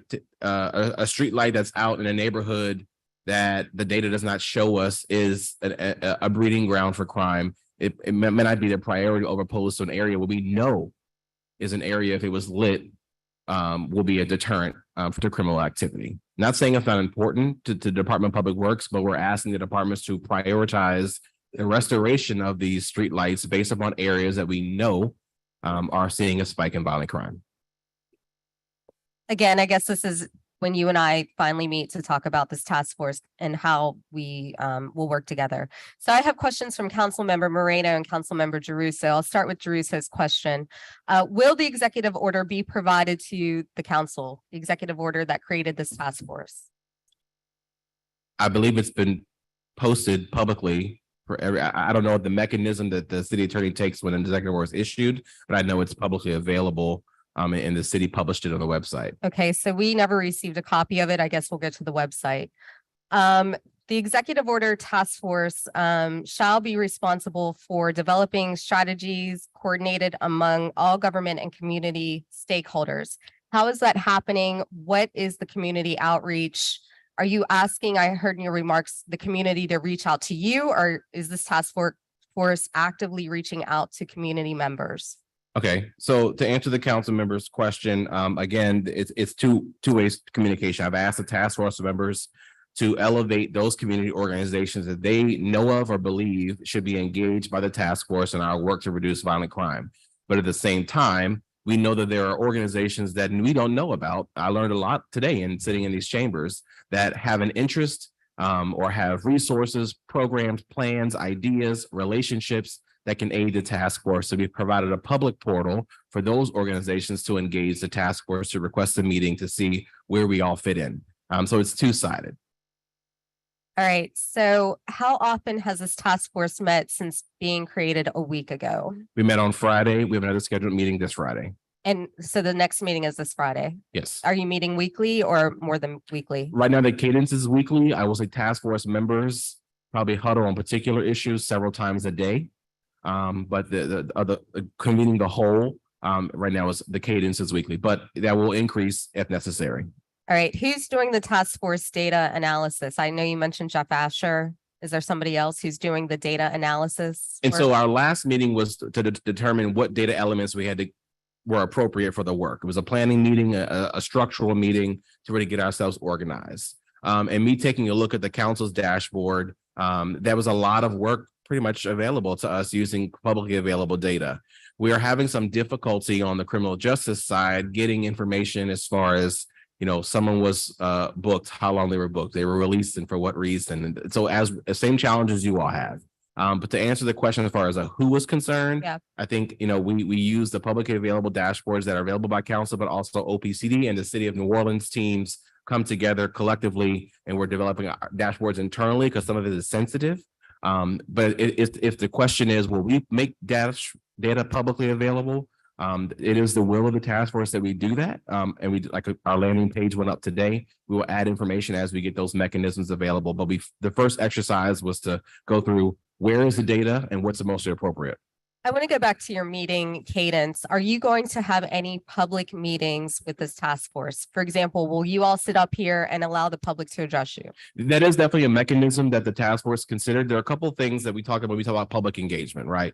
Meeting with members of the council, the elected bodies that represent those constituents, these public meetings as well. When we hear from community, when we finally get those engagements from organizations, my ask is to ask them, how do you want to be engaged? Do you want one-on-one meetings so you have a space where you can share ideas freely? Or is it a mixture of both? Did we hold a public meeting? I think the task force in our meeting on Friday will have a firmer understanding as far as what the community expects, as far as how we engage them. What are your specific goals and benchmarks that you've identified so far? I know it's reduction in murder, but is it by how much? Reduction in shootings, by how much? What are these goals and benchmarks that you've set? I think the benchmarks for us in responding to, you know, the 2023 trends that we all saw that were so alarming, is to get it to have a significant impact in all those areas. When we talk about the incident types that get reported on the violent crime matrix, from home invasion to aggravated assault to homicide, all those things that we consider, I think the goal is to have a much as significant impact as possible. I don't think anyone here is going to celebrate a win by reducing 2 shootings. That's not going to be realistic. I think it needs to be sizable and notable that we all collectively feel this was a success. And so our work will not stop until we all collectively feel that we've had a significant impact, or it's time to change the strategy. And so are you planning to come back and report to council? I mean, how often? Yeah. And so as the mayor's executive order directs, and I think I've always responded to this body every time we've called, is that just like I got a letter to attend today, if that means you want the chair of the Criminal Justice Committee, Councilmember Thomas, if he would like a cadence to every time there's a meeting there to have a report presented publicly, then that's available. I can do that. It's really the will of the council. But again, every time you all call, I plan to appear. Do you have a mission statement, or is there an exact mission that this task force has? I will refer to the language in the executive order. I think it's pretty clear on what the charge is of us. So you're just referring us back to the executive order, Which I will personally send to each of you when I leave here. probably to all of us. Yeah, everybody here, the entire council. I don't think anybody's received a copy of it. What is the difference between this task force and the New Orleans Criminal Justice Council? The Sandy Krasnoff Council? What's the difference? I think the Criminal Justice Council does incredible work through Commissioner Stevens and the Office of Criminal Justice Coordination. I think the task force aligns all the other city departments that are not usually in the realm of public safety or criminal justice to support those agencies as they execute their missions. Well, I mean, that council includes city council members, which the task force does not, the superintendent of police, the district attorney, criminal district court judges, clerk of criminal district court, juvenile court judge, municipal and traffic court judges, the city attorney, the CAO, the sheriff, the public defender, the coroner, and the Office of Youth and Families Director. So it seems more expansive than this task force that you have. I realize that, for example, DPW and Tom Mulligan are on your task force and not on this council. And so in looking at the membership of both, I think that there could have been a better way to go forward with this to make it more inclusive. Okay, I think also the New Orleans Crime Council, as you mentioned, is now specifically focused on violent crime. It's No, all crime. well, it includes addressing violent It crime. includes, but sometimes our missions are too broad to have an emergency or immediate impact. So I think the reason why that the mayor chose the action that she did is because she wanted a focused effort on reducing violent crime based upon the crime trends we were all seeing. I mean, listen, I look forward to working with you. I honestly believe that this task force should have had a member of city council on it. I'm just going to be honest in saying that Councilmember Thomas, who chairs the Criminal Justice Task Force, Criminal Justice Committee, should have been on this task force. He has his pulse on, he has his finger on the pulse of this community, and that's just true. And so I think that, you know, as much as you guys are going to focus on violent crime, you need to engage the council as much as possible. Absolutely. Especially as we receive reports, and I'm going back to the streetlight outages and the abandoned cars, et cetera, et cetera. We get those communicated directly to us sometimes when they don't call 311 because they don't believe 311 is responsive. So we will continue to do our best to elevate those issues. I look forward to meeting with you privately to discuss the difference between reporting options. But I do believe that this task force lacks council involvement. And so reporting back to us is going to be critical. Absolutely. And if I can, Councilmember Harris, like I said in my opening remarks, the task force initially, when we first talked about that this would be the course of action, it was always the direction and desire that the New Orleans City Council took this journey with us. I think the mechanism and how that happened, there may be different schools of thought, but I think at the end of the day, it is the desire of everyone involved, the council, the task force, and the mayor, is that we collectively come together. I would agree. Councilmember Thomas is an incredible chair and asset to the city of the Criminal Justice Committee. And as I mentioned in my opening remarks, when we meet on Friday, the task force will reevaluate that membership. I will tell you, though, the reason why there was intentionality around the initial membership is because we weren't quite sure what sensitive information we presented. We had the school board president was there. We talked about things that were protected under federal laws. And so we had to really ensure that we started small and grew. But I think the task force is willing to consider that conversation on Friday in our meeting. Just to put a point on that. So you think that Councilmember Thomas can't be privy, or any of us can't be privy to sensitive information, but Deputy CAO Thomas Mulligan, who is over blighted properties, should be? I mean, that to me doesn't make a lot of sense. Well, with all due respect, Councilmember Harris, not understanding the full scope as far as the things that are discussed in that around pending litigation, investigations. I don't know if that's a fair assessment to say that Thomas Mulligan is not valuable and should not be privy to that sensitive information. Did I say that? That's not what I said. That's not what I said at all. Okay, I then my did apologies. not say that at all, and let the record show and people understand that I didn't say Thomas Mulligan shouldn't be privy to this information, but to indicate that the council and the council members can't be privy to information that is quote unquote sensitive. I don't think I said that either. So if I could clarify, in all due respect, and I'm just want to make sure that I'm abundantly clear here. I think, again, it is the will of the task force, the administration, and the mayor that the council is absolutely a part of this process. We wanted an opportunity to organize, understand our own algorithm, our mission, our thoughts before we expanded the membership greater. The Orleans Parish School Board was added because we had incidents that week in our schools, and we immediately identified a gap in processes when it was time to engage that school in some safety measures. And so we asked that the school board president was asked to come to the table. As I said before, the task force is meeting on Friday, and the first item on the agenda is the membership that was initially created, is that still appropriate? And if we have to make an adjustment, then we absolutely will. We'll put forth our recommendation to the mayor for any adjustments that the task force sees fit. Please, I don't want to walk away with anyone feeling that this was intentional or exclusionary for anything other than giving us an opportunity to be deliberative in the membership.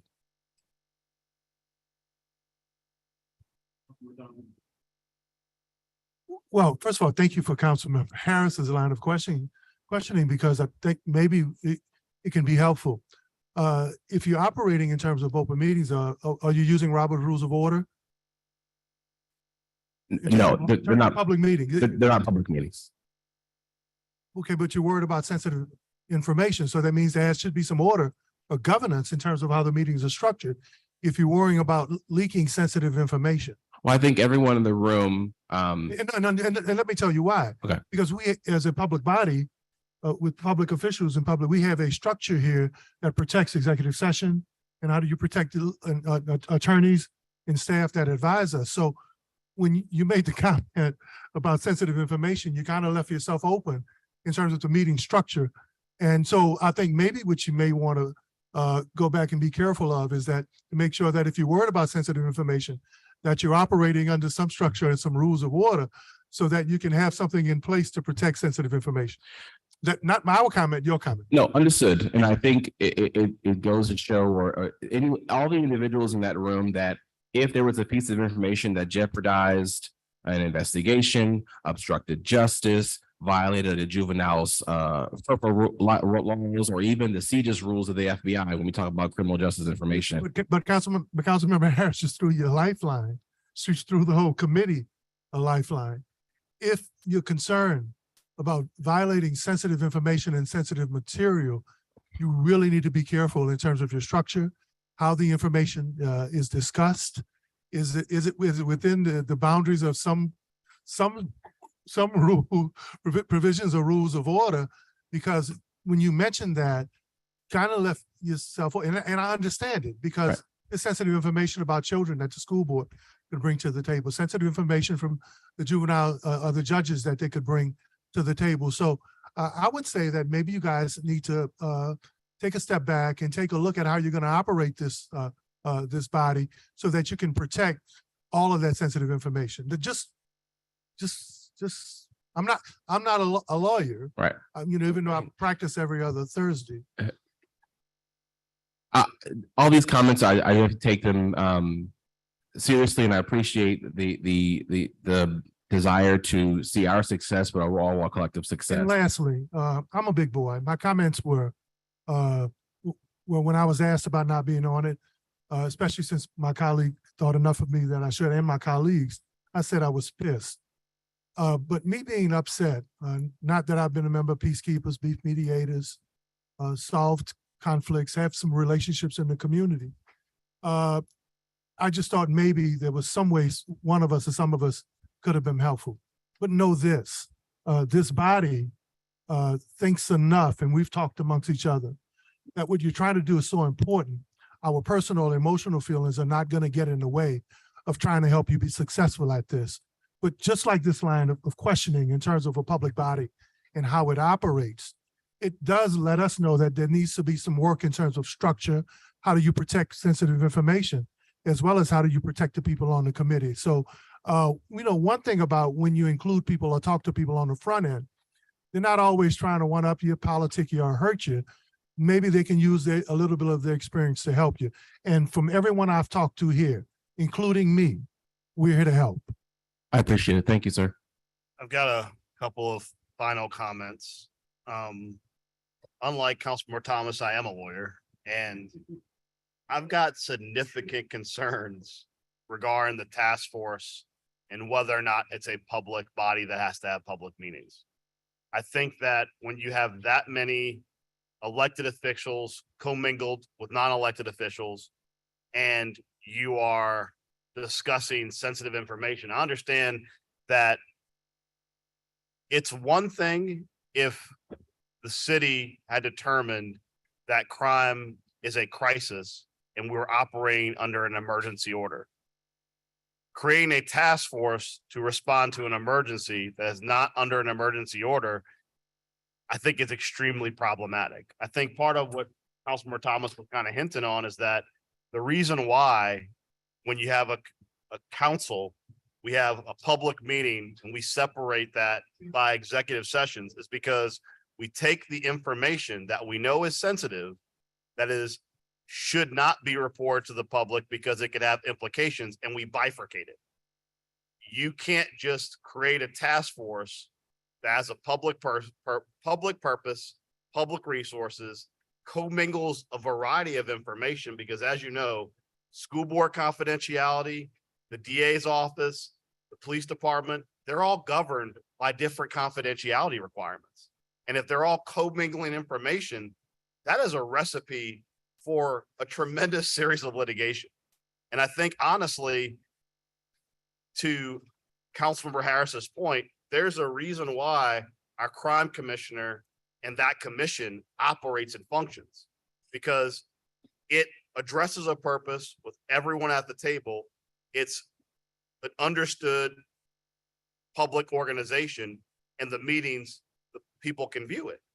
And I think that by creating this kind of like almost Frankenstein-esque entity where the goal is good, but the vehicle is kind of flawed, I think down the road and in the near future, it could be problematic. Because I'm telling you right now, if and when you get a public information request from the media, you can't just say no, because there are elected officials there and they're speaking in a format where decisions are being made.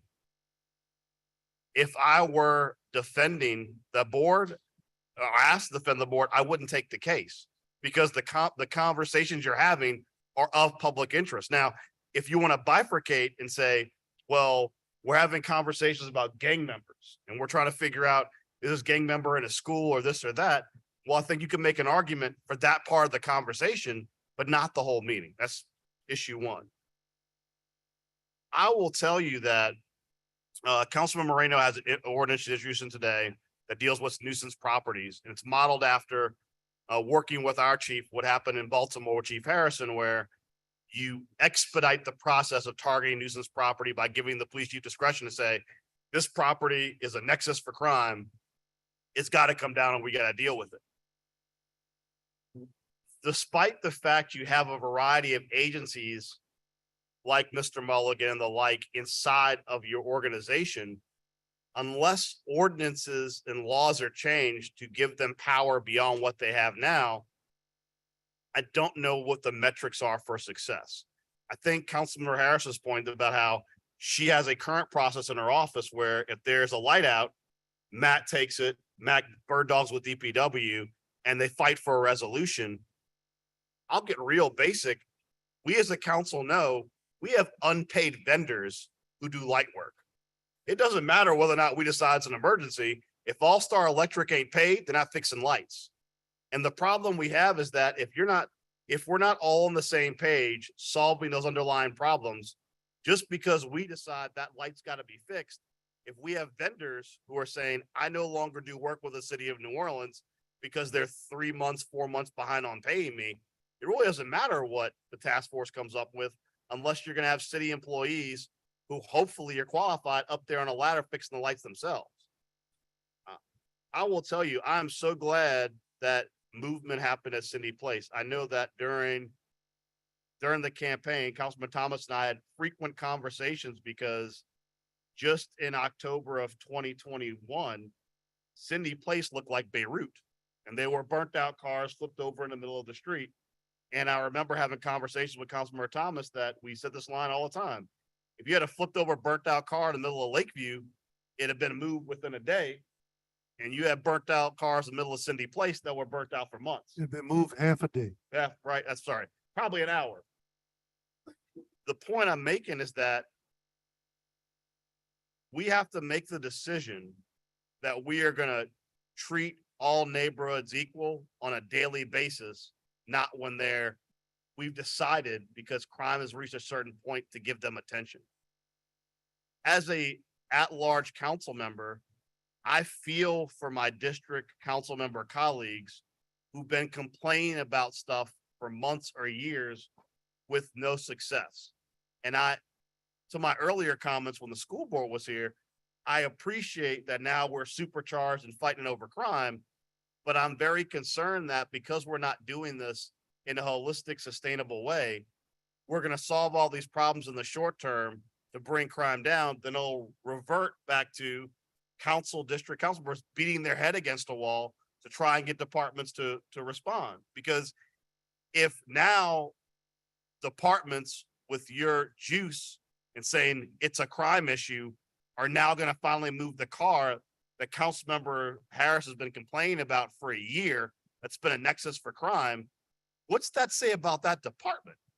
If you have a council member who's got a 301 complaint that's a year old saying crime, crime, crime, crime, crime, the mayor creates a task force and now suddenly a department that should have solved the problem a year ago is now doing ticker tape camera pictures of now they moved the car. It's been sitting there for a year. You're not, I think the idea that residents are going to welcome you with open arms, it's actually going to have the opposite effect of, okay, so now there's a photo op, they're going to move this car. What happens when there's no more photo ops? I think there's a real missed opportunity here in that many council members have said for months that we are in an emergency crisis in the city of New Orleans. I think I would feel more heartened as a council member and have more faith in this process if we would just pull the Band-Aid off and the mayor would issue an emergency order admitting that crime is an emergency situation. I think a task force is a half measure. I think it's saying it's dangerous enough that we need a task force, but not so dangerous that we want to scare away tourists. It's kind of where I feel like this is in the middle of. I look forward to seeing what the task force comes up with. But if the task force is simply streamlining broken processes in the short term, that's not a metric for success. And if that metric is going to be shootings, if that metric is going to be car theft going down, armed robbery, and we're going to say today it's X, and by this date it'll be Y, I will tell you one thing many people in the city pointed me to when we began this kind of journey on fighting crime or addressing crime or however you want to do it. And Councilmember Thomas, you might want to comment on this because you were there when it happened. When Chief Pennington came on board, he said, if I can't reduce violent crime in 3 years, fire me. That's the metric he put on himself. If we're going to bother to have a task force, I want to know what you plan to accomplish and what's the timeline to accomplish it, because this is not going to be an open-ended issue. And we have already, since the beginning of this year, when the administration gave us a list of every department with their different goals for fighting these issues, we gave them all a budget to do it. What I'm really concerned about is now with this task force, we're gonna have a whole new list of budget requirements and budget asks for new money to do certain things. I think this task force should expect the council is gonna treat every new budget request with tremendous scrutiny based upon the money we've already allocated to these departments. And I think that they should be aware of that. And I hate to beat a dead horse with what Councilmember Harris said. I'm just echoing everything you said already, but yeah, but I'm just, you know, I'm saying as I'm a guy and I'm saying to listen more, right? But the fact that Councilmember Thomas wasn't involved, I will tell you that when you have the president of the school board on a task force and not a council member, that speaks to intention and not to accident. And I appreciate that the task force understands and wants to correct that. But I personally will tell you, as I stand here today, I don't think that it was an accident that council members were not included when this started. That's all I have to say. Someone wants to add anything else, Mr. King?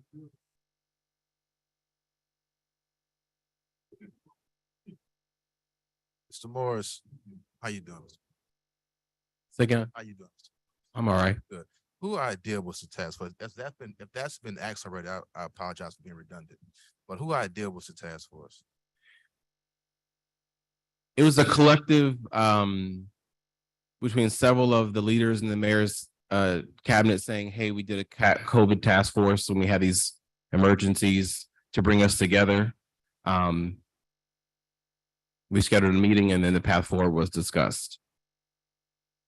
So who should we, as council members, when we get calls about crime and about the plan for crime and what are we doing about crime, who on that task force should we give the number, like who should we contact, or who should we have the constituents contact? So I think we should separate, you know, the task force work and then the overall crime. The New Orleans Police Department, under the leadership of Superintendent Woodfork, the crime plan that she's developing. And as far as things happening in your district on a daily basis from a law enforcement perspective, that should continue to be your go-to. When the Superintendent Wolfwork is on the task force, and so she will provide us support as we're collectively moving our resources towards a goal. So I want to be very clear that if you have a question about crime and law enforcement, the New Orleans Police Department is your stop. If you're looking for if your question is to the task force, how are we collectively moving our city resources together towards the overall reduction of crime, feel free to engage me in my office. All right, so when we get I'm not trying to be facetious. When we get a call or email saying, hey, what's the city's plan on crime? Should I just CC or say, I've added Mr. Morris, the task force. Please ask him. Again, if the question is about the city's crime fighting plan, Right. Oh, so right? That's chief. Yes, absolutely. See Chief Wolford. Yes, if or the other New Orleans Police Department, I don't want to speak for the chief. She may designate those communication skills somewhere specific. But the New Orleans Police Department is the crime fighting entity for the city of New Orleans. Again, the goal of the task force is to evaluate how we as a complete government are supporting the New Orleans Police Department in their response to violent crime. That's all I had. Okay, thank you.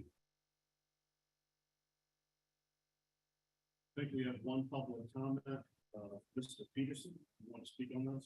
Actually, yeah, Mr. Peterson and, you're on 4, right? So never mind, just you, Mr. Peterson, you want to speak on this? Yes. I think from earlier, you know that I'm not here to beat up on the mayor. But the one thing I have to say is I kind of think she missed a chance to reach out to the city council. Because I believe, in my opinion, I'm listening to everything that's transpired. The moment that the idea for a task force was discussed, a phone call or a letter should have been sent to the city council asking them to participate in a task force. I say that for 2 reasons. One is because it shows unity, the voters, us, that the mayor and the city council is now starting to work together. 2, it offers an olive branch to the city council from the mayor to say, we've conflicted, we've argued publicly, back and forth, I've been crucified back and forth in the public. I want to set aside our differences and I want to work together with you all so that we can get this city in a place where it needs to be. I think she dropped the ball on that because I think that's what should have been done. And it's not too late to do that. Yeah, I think that should have happened. Next thing I wanted to address, Councilwoman Harrison, when she asked you about having public meetings. And I think you, in my opinion, kind of skirted around it. I don't think you want to have a public meeting to face the public.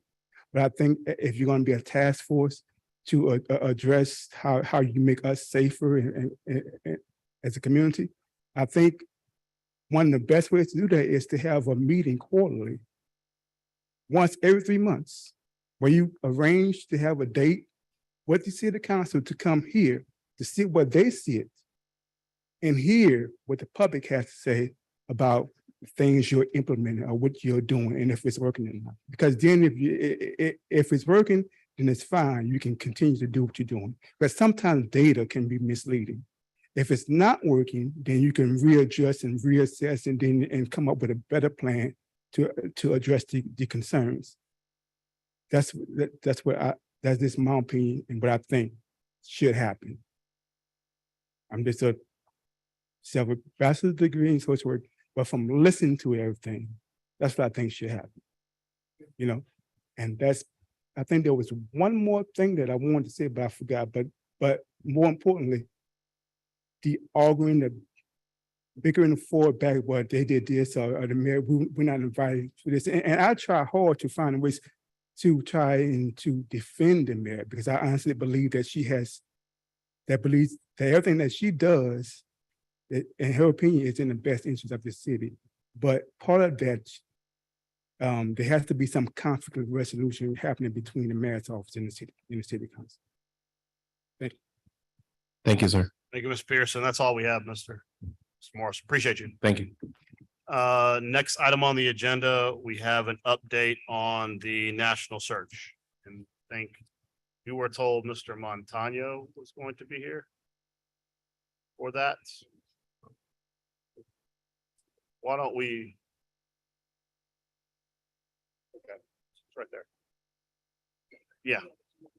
Well, why don't we do this? While we're waiting for that, Madam Clerk, why don't we, well, actually, no, we need another vote to go to first reads. We know, why don't we go through the agenda items that were already listed? We don't need first read, we don't need a quorum for that. Why don't we start with those and give them opportunity? Councilmember, We can go to item 3 on the regular agenda. we need a vote. Remember, I'm gonna read the amendment into the record and adopt the amendment. Why don't we skip 3 Okay, and go to the other items on the agenda? okay. Great.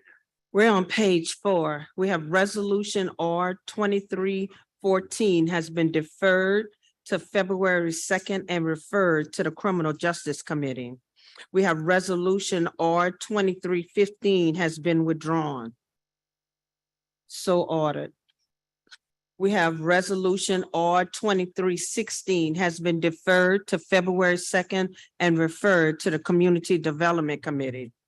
We have resolution R 2317 has been deferred to February 2nd and referred to the Criminal Justice Committee.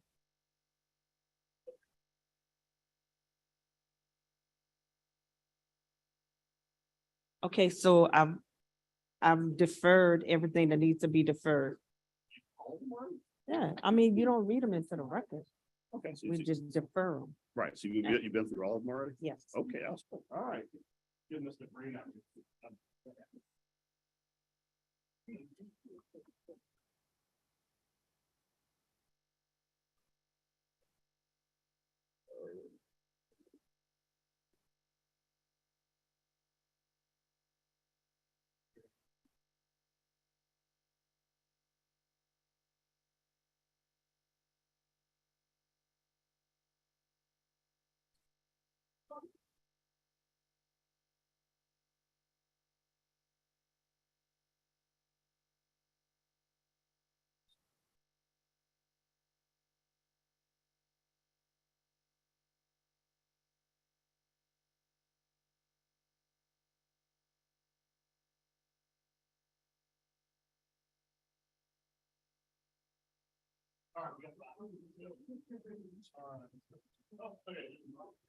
Council members, Actually, no, we're gonna go back to, we will go back to agenda item number 4. okay, Mr. Montano's here, Sure, is okay here, or would you like me at the table?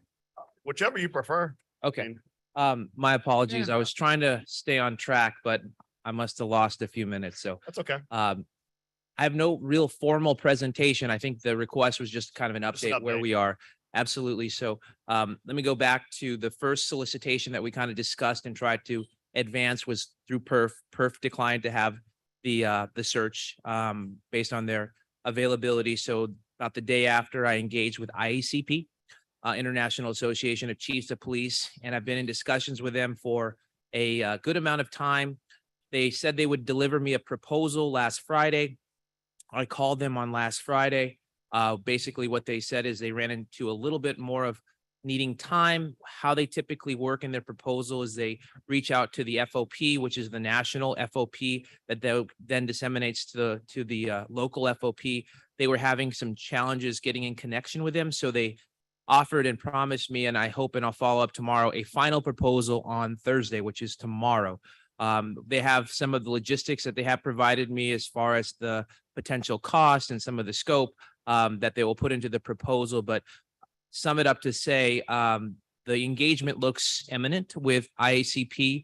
Progression is happening. And I think right now we're just finalizing the final details of the proposal, which would include engagements, whether it's interest groups, work groups, community activities, council engagement, and the like. So all forward progressing movement. The only hiccup that we didn't have the proposal last Friday from IACP was that they were waiting on some better connections with the local FOP. I asked potentially for a working draft to be able to have something to discuss. They were reticent to a working draft and they wanted the final proposal to be provided. Okay, so we have a council meeting tomorrow. and you said you're expecting to get a response tomorrow? That was yes. So the person I'm working with is named Carl Mupin. I think he's the assistant vice president. And he had said that Thursday was their request to extend their proposal. Okay. Well, to provide their proposal to the city. Okay, well, why don't we do this? If at all possible, if you're in receipt of the proposal tomorrow before we adjourn the council meeting, we'd love an update on just what it looks like, because obviously there's a cost attached to doing this, and the council has been more than forthcoming and willing to provide whatever resources are necessary. Plus, I know that depending on the length of the search, we contemplated when we did the rules and regulations regarding interim appointments, that if we have to do an extension period, the sooner we can know that, we can resolve that to have it line up with the search, if the search is going to be an extensive one. Sure. And if I don't hear anything by, say, noon tomorrow, my plan was to reach out directly to them as well. But, in all candor, they're actually looking forward to providing the search. They think this is right up their alley, and they're anticipating having a lot of involvement, obviously, with all the necessary stakeholders, community groups, council members, and the like. So things are moving forward. But I will provide the update if necessary. Well, I will provide the update if possible. I hope tomorrow at noon, I'll reach out again to kind of see where we're at. But at the latest conversation, as I said, it was just their external kind of involvement within the proposal of the work that external FOP would be providing. Okay, thank you. And like I said, the sooner, I would love for us by next week, if this can get done, for us to do an announcement so that we can start laying out that framework to let the public know what that looks like. Because obviously the engagement process is going to require some public engagement. And the sooner we can start to frame that, the better. But thank you for being here today. We appreciate it. Absolutely. Thank you. Thank you. All right. Mr. Chair, I move to ordinance on first reading. No. Council members, we're on the top of page 2. Page 3, page 4. We're on resolution R 2313. What I need to do is read this resolution into the record, then read the amendment, vote on the amendment, and then we will defer the resolution as amended to the February 2nd meeting. So that's what needs to take place. All right. All So right. we'll get Mr. King out here. Okay. Why don't you start reading? Right. We have resolution R 2313 by council members Morrell and Moreno. A resolution establishing a task force between the city of New Orleans and the Bureau of Alcohol, Tobacco, Firearms, and Explosives to ATF to address crime. And there is an amendment by council member Morrell. Number 1, on page 1, first paragraph, remove Bureau of Alcohol, Tobacco, Firearms, and Explosives, ATF, and insert in lieu thereof Louisiana Office of Alcohol and Tobacco Control, ATC.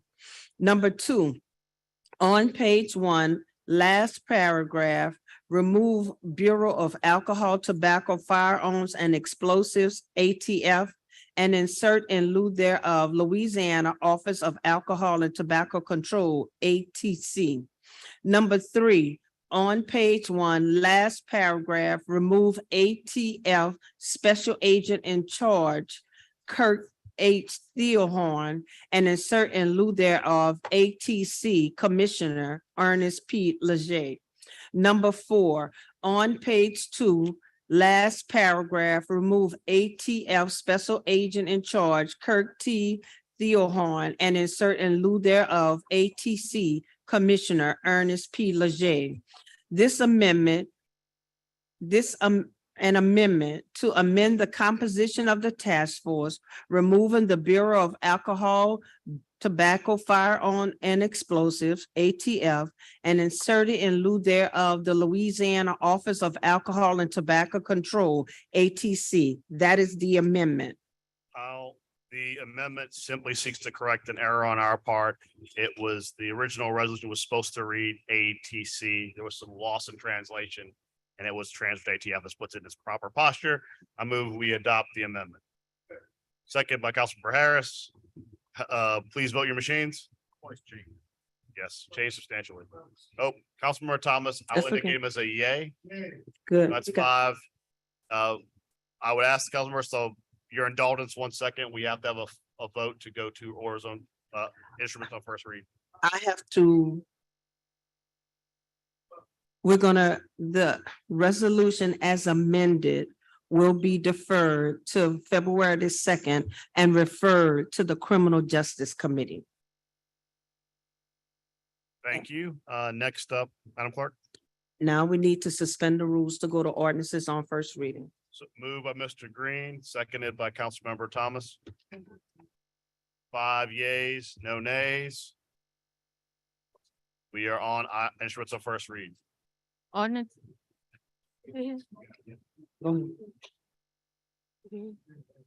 Ordinance on, ordinance on first readings, ordinance calendar number 34,018 by Councilmember Moreno, and ordinance to amend an ordinance number 29,265 MCS as amended, entitled an ordinance providing an operating budget of revenues for the city of New Orleans for the year of 2023 to appropriate funds to the Department of Health to provide funding for gun locks and otherwise to provide with respects thereto. Ordinance calendar 34,019 by Councilmember Moreno, an ordinance to amend ordinance number 29,266 MCS as amended, entitled an ordinance to provide an operating budget of expenditures for the city of New Orleans for the year 2022 to approve. Should be 2023.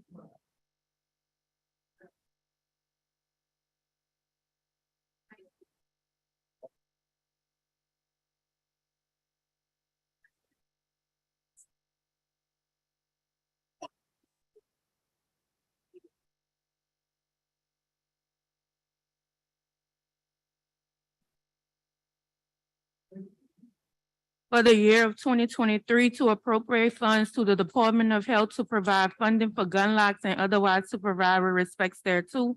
Ordinance calendar 34,020 by Councilmember Moreno and Morel, an ordinance to amend ordinance number 29,265 MCS as amended, entitled an ordinance to provide an operating budget of revenues for the city of New Orleans for the year of 2023 to appropriate funds to the Mayor's Office of Work Development within miscellaneous programs to provide funding for an increase in youth participants and otherwise to provide respects thereto. Ordinance calendar 34,021 by Councilmember Morel and Moreno, an ordinance to amend ordinance number 29,266 MCS as amended, entitled an ordinance providing an operating budget of expenditures for the city of New Orleans for year 2023 to appropriate funds to the Mayor's Office of Workforce Development within miscellaneous programs to provide funding for an increase in the youth participants and otherwise to provide respect thereto. Ordinance calendar 34,022 by Councilmember Morel, and ordinance to amend sections 54-358 of the Code of the City of New Orleans relative to possession of a firearm in a firearm-free zone and imposition of maximum penalties and otherwise to provide respects thereto. Ordinance calendar 34,023 by Councilmember Moreno, Morel, and Harris, an ordinance to enact Article 4 of the Chapter 102 of the City of New Orleans relative to chronic nuisance properties to define chronic nuisance properties, to establish rules for the abatement and public nuisance of otherwise to provide respects thereto. This completes reading off. Those are all the ordinances on first reading. Thank you. With that, I will entertain a motion to adjourn. Councilman Harris moves we adjourn. Councilman Green seconds. Any opposed? We are adjourned.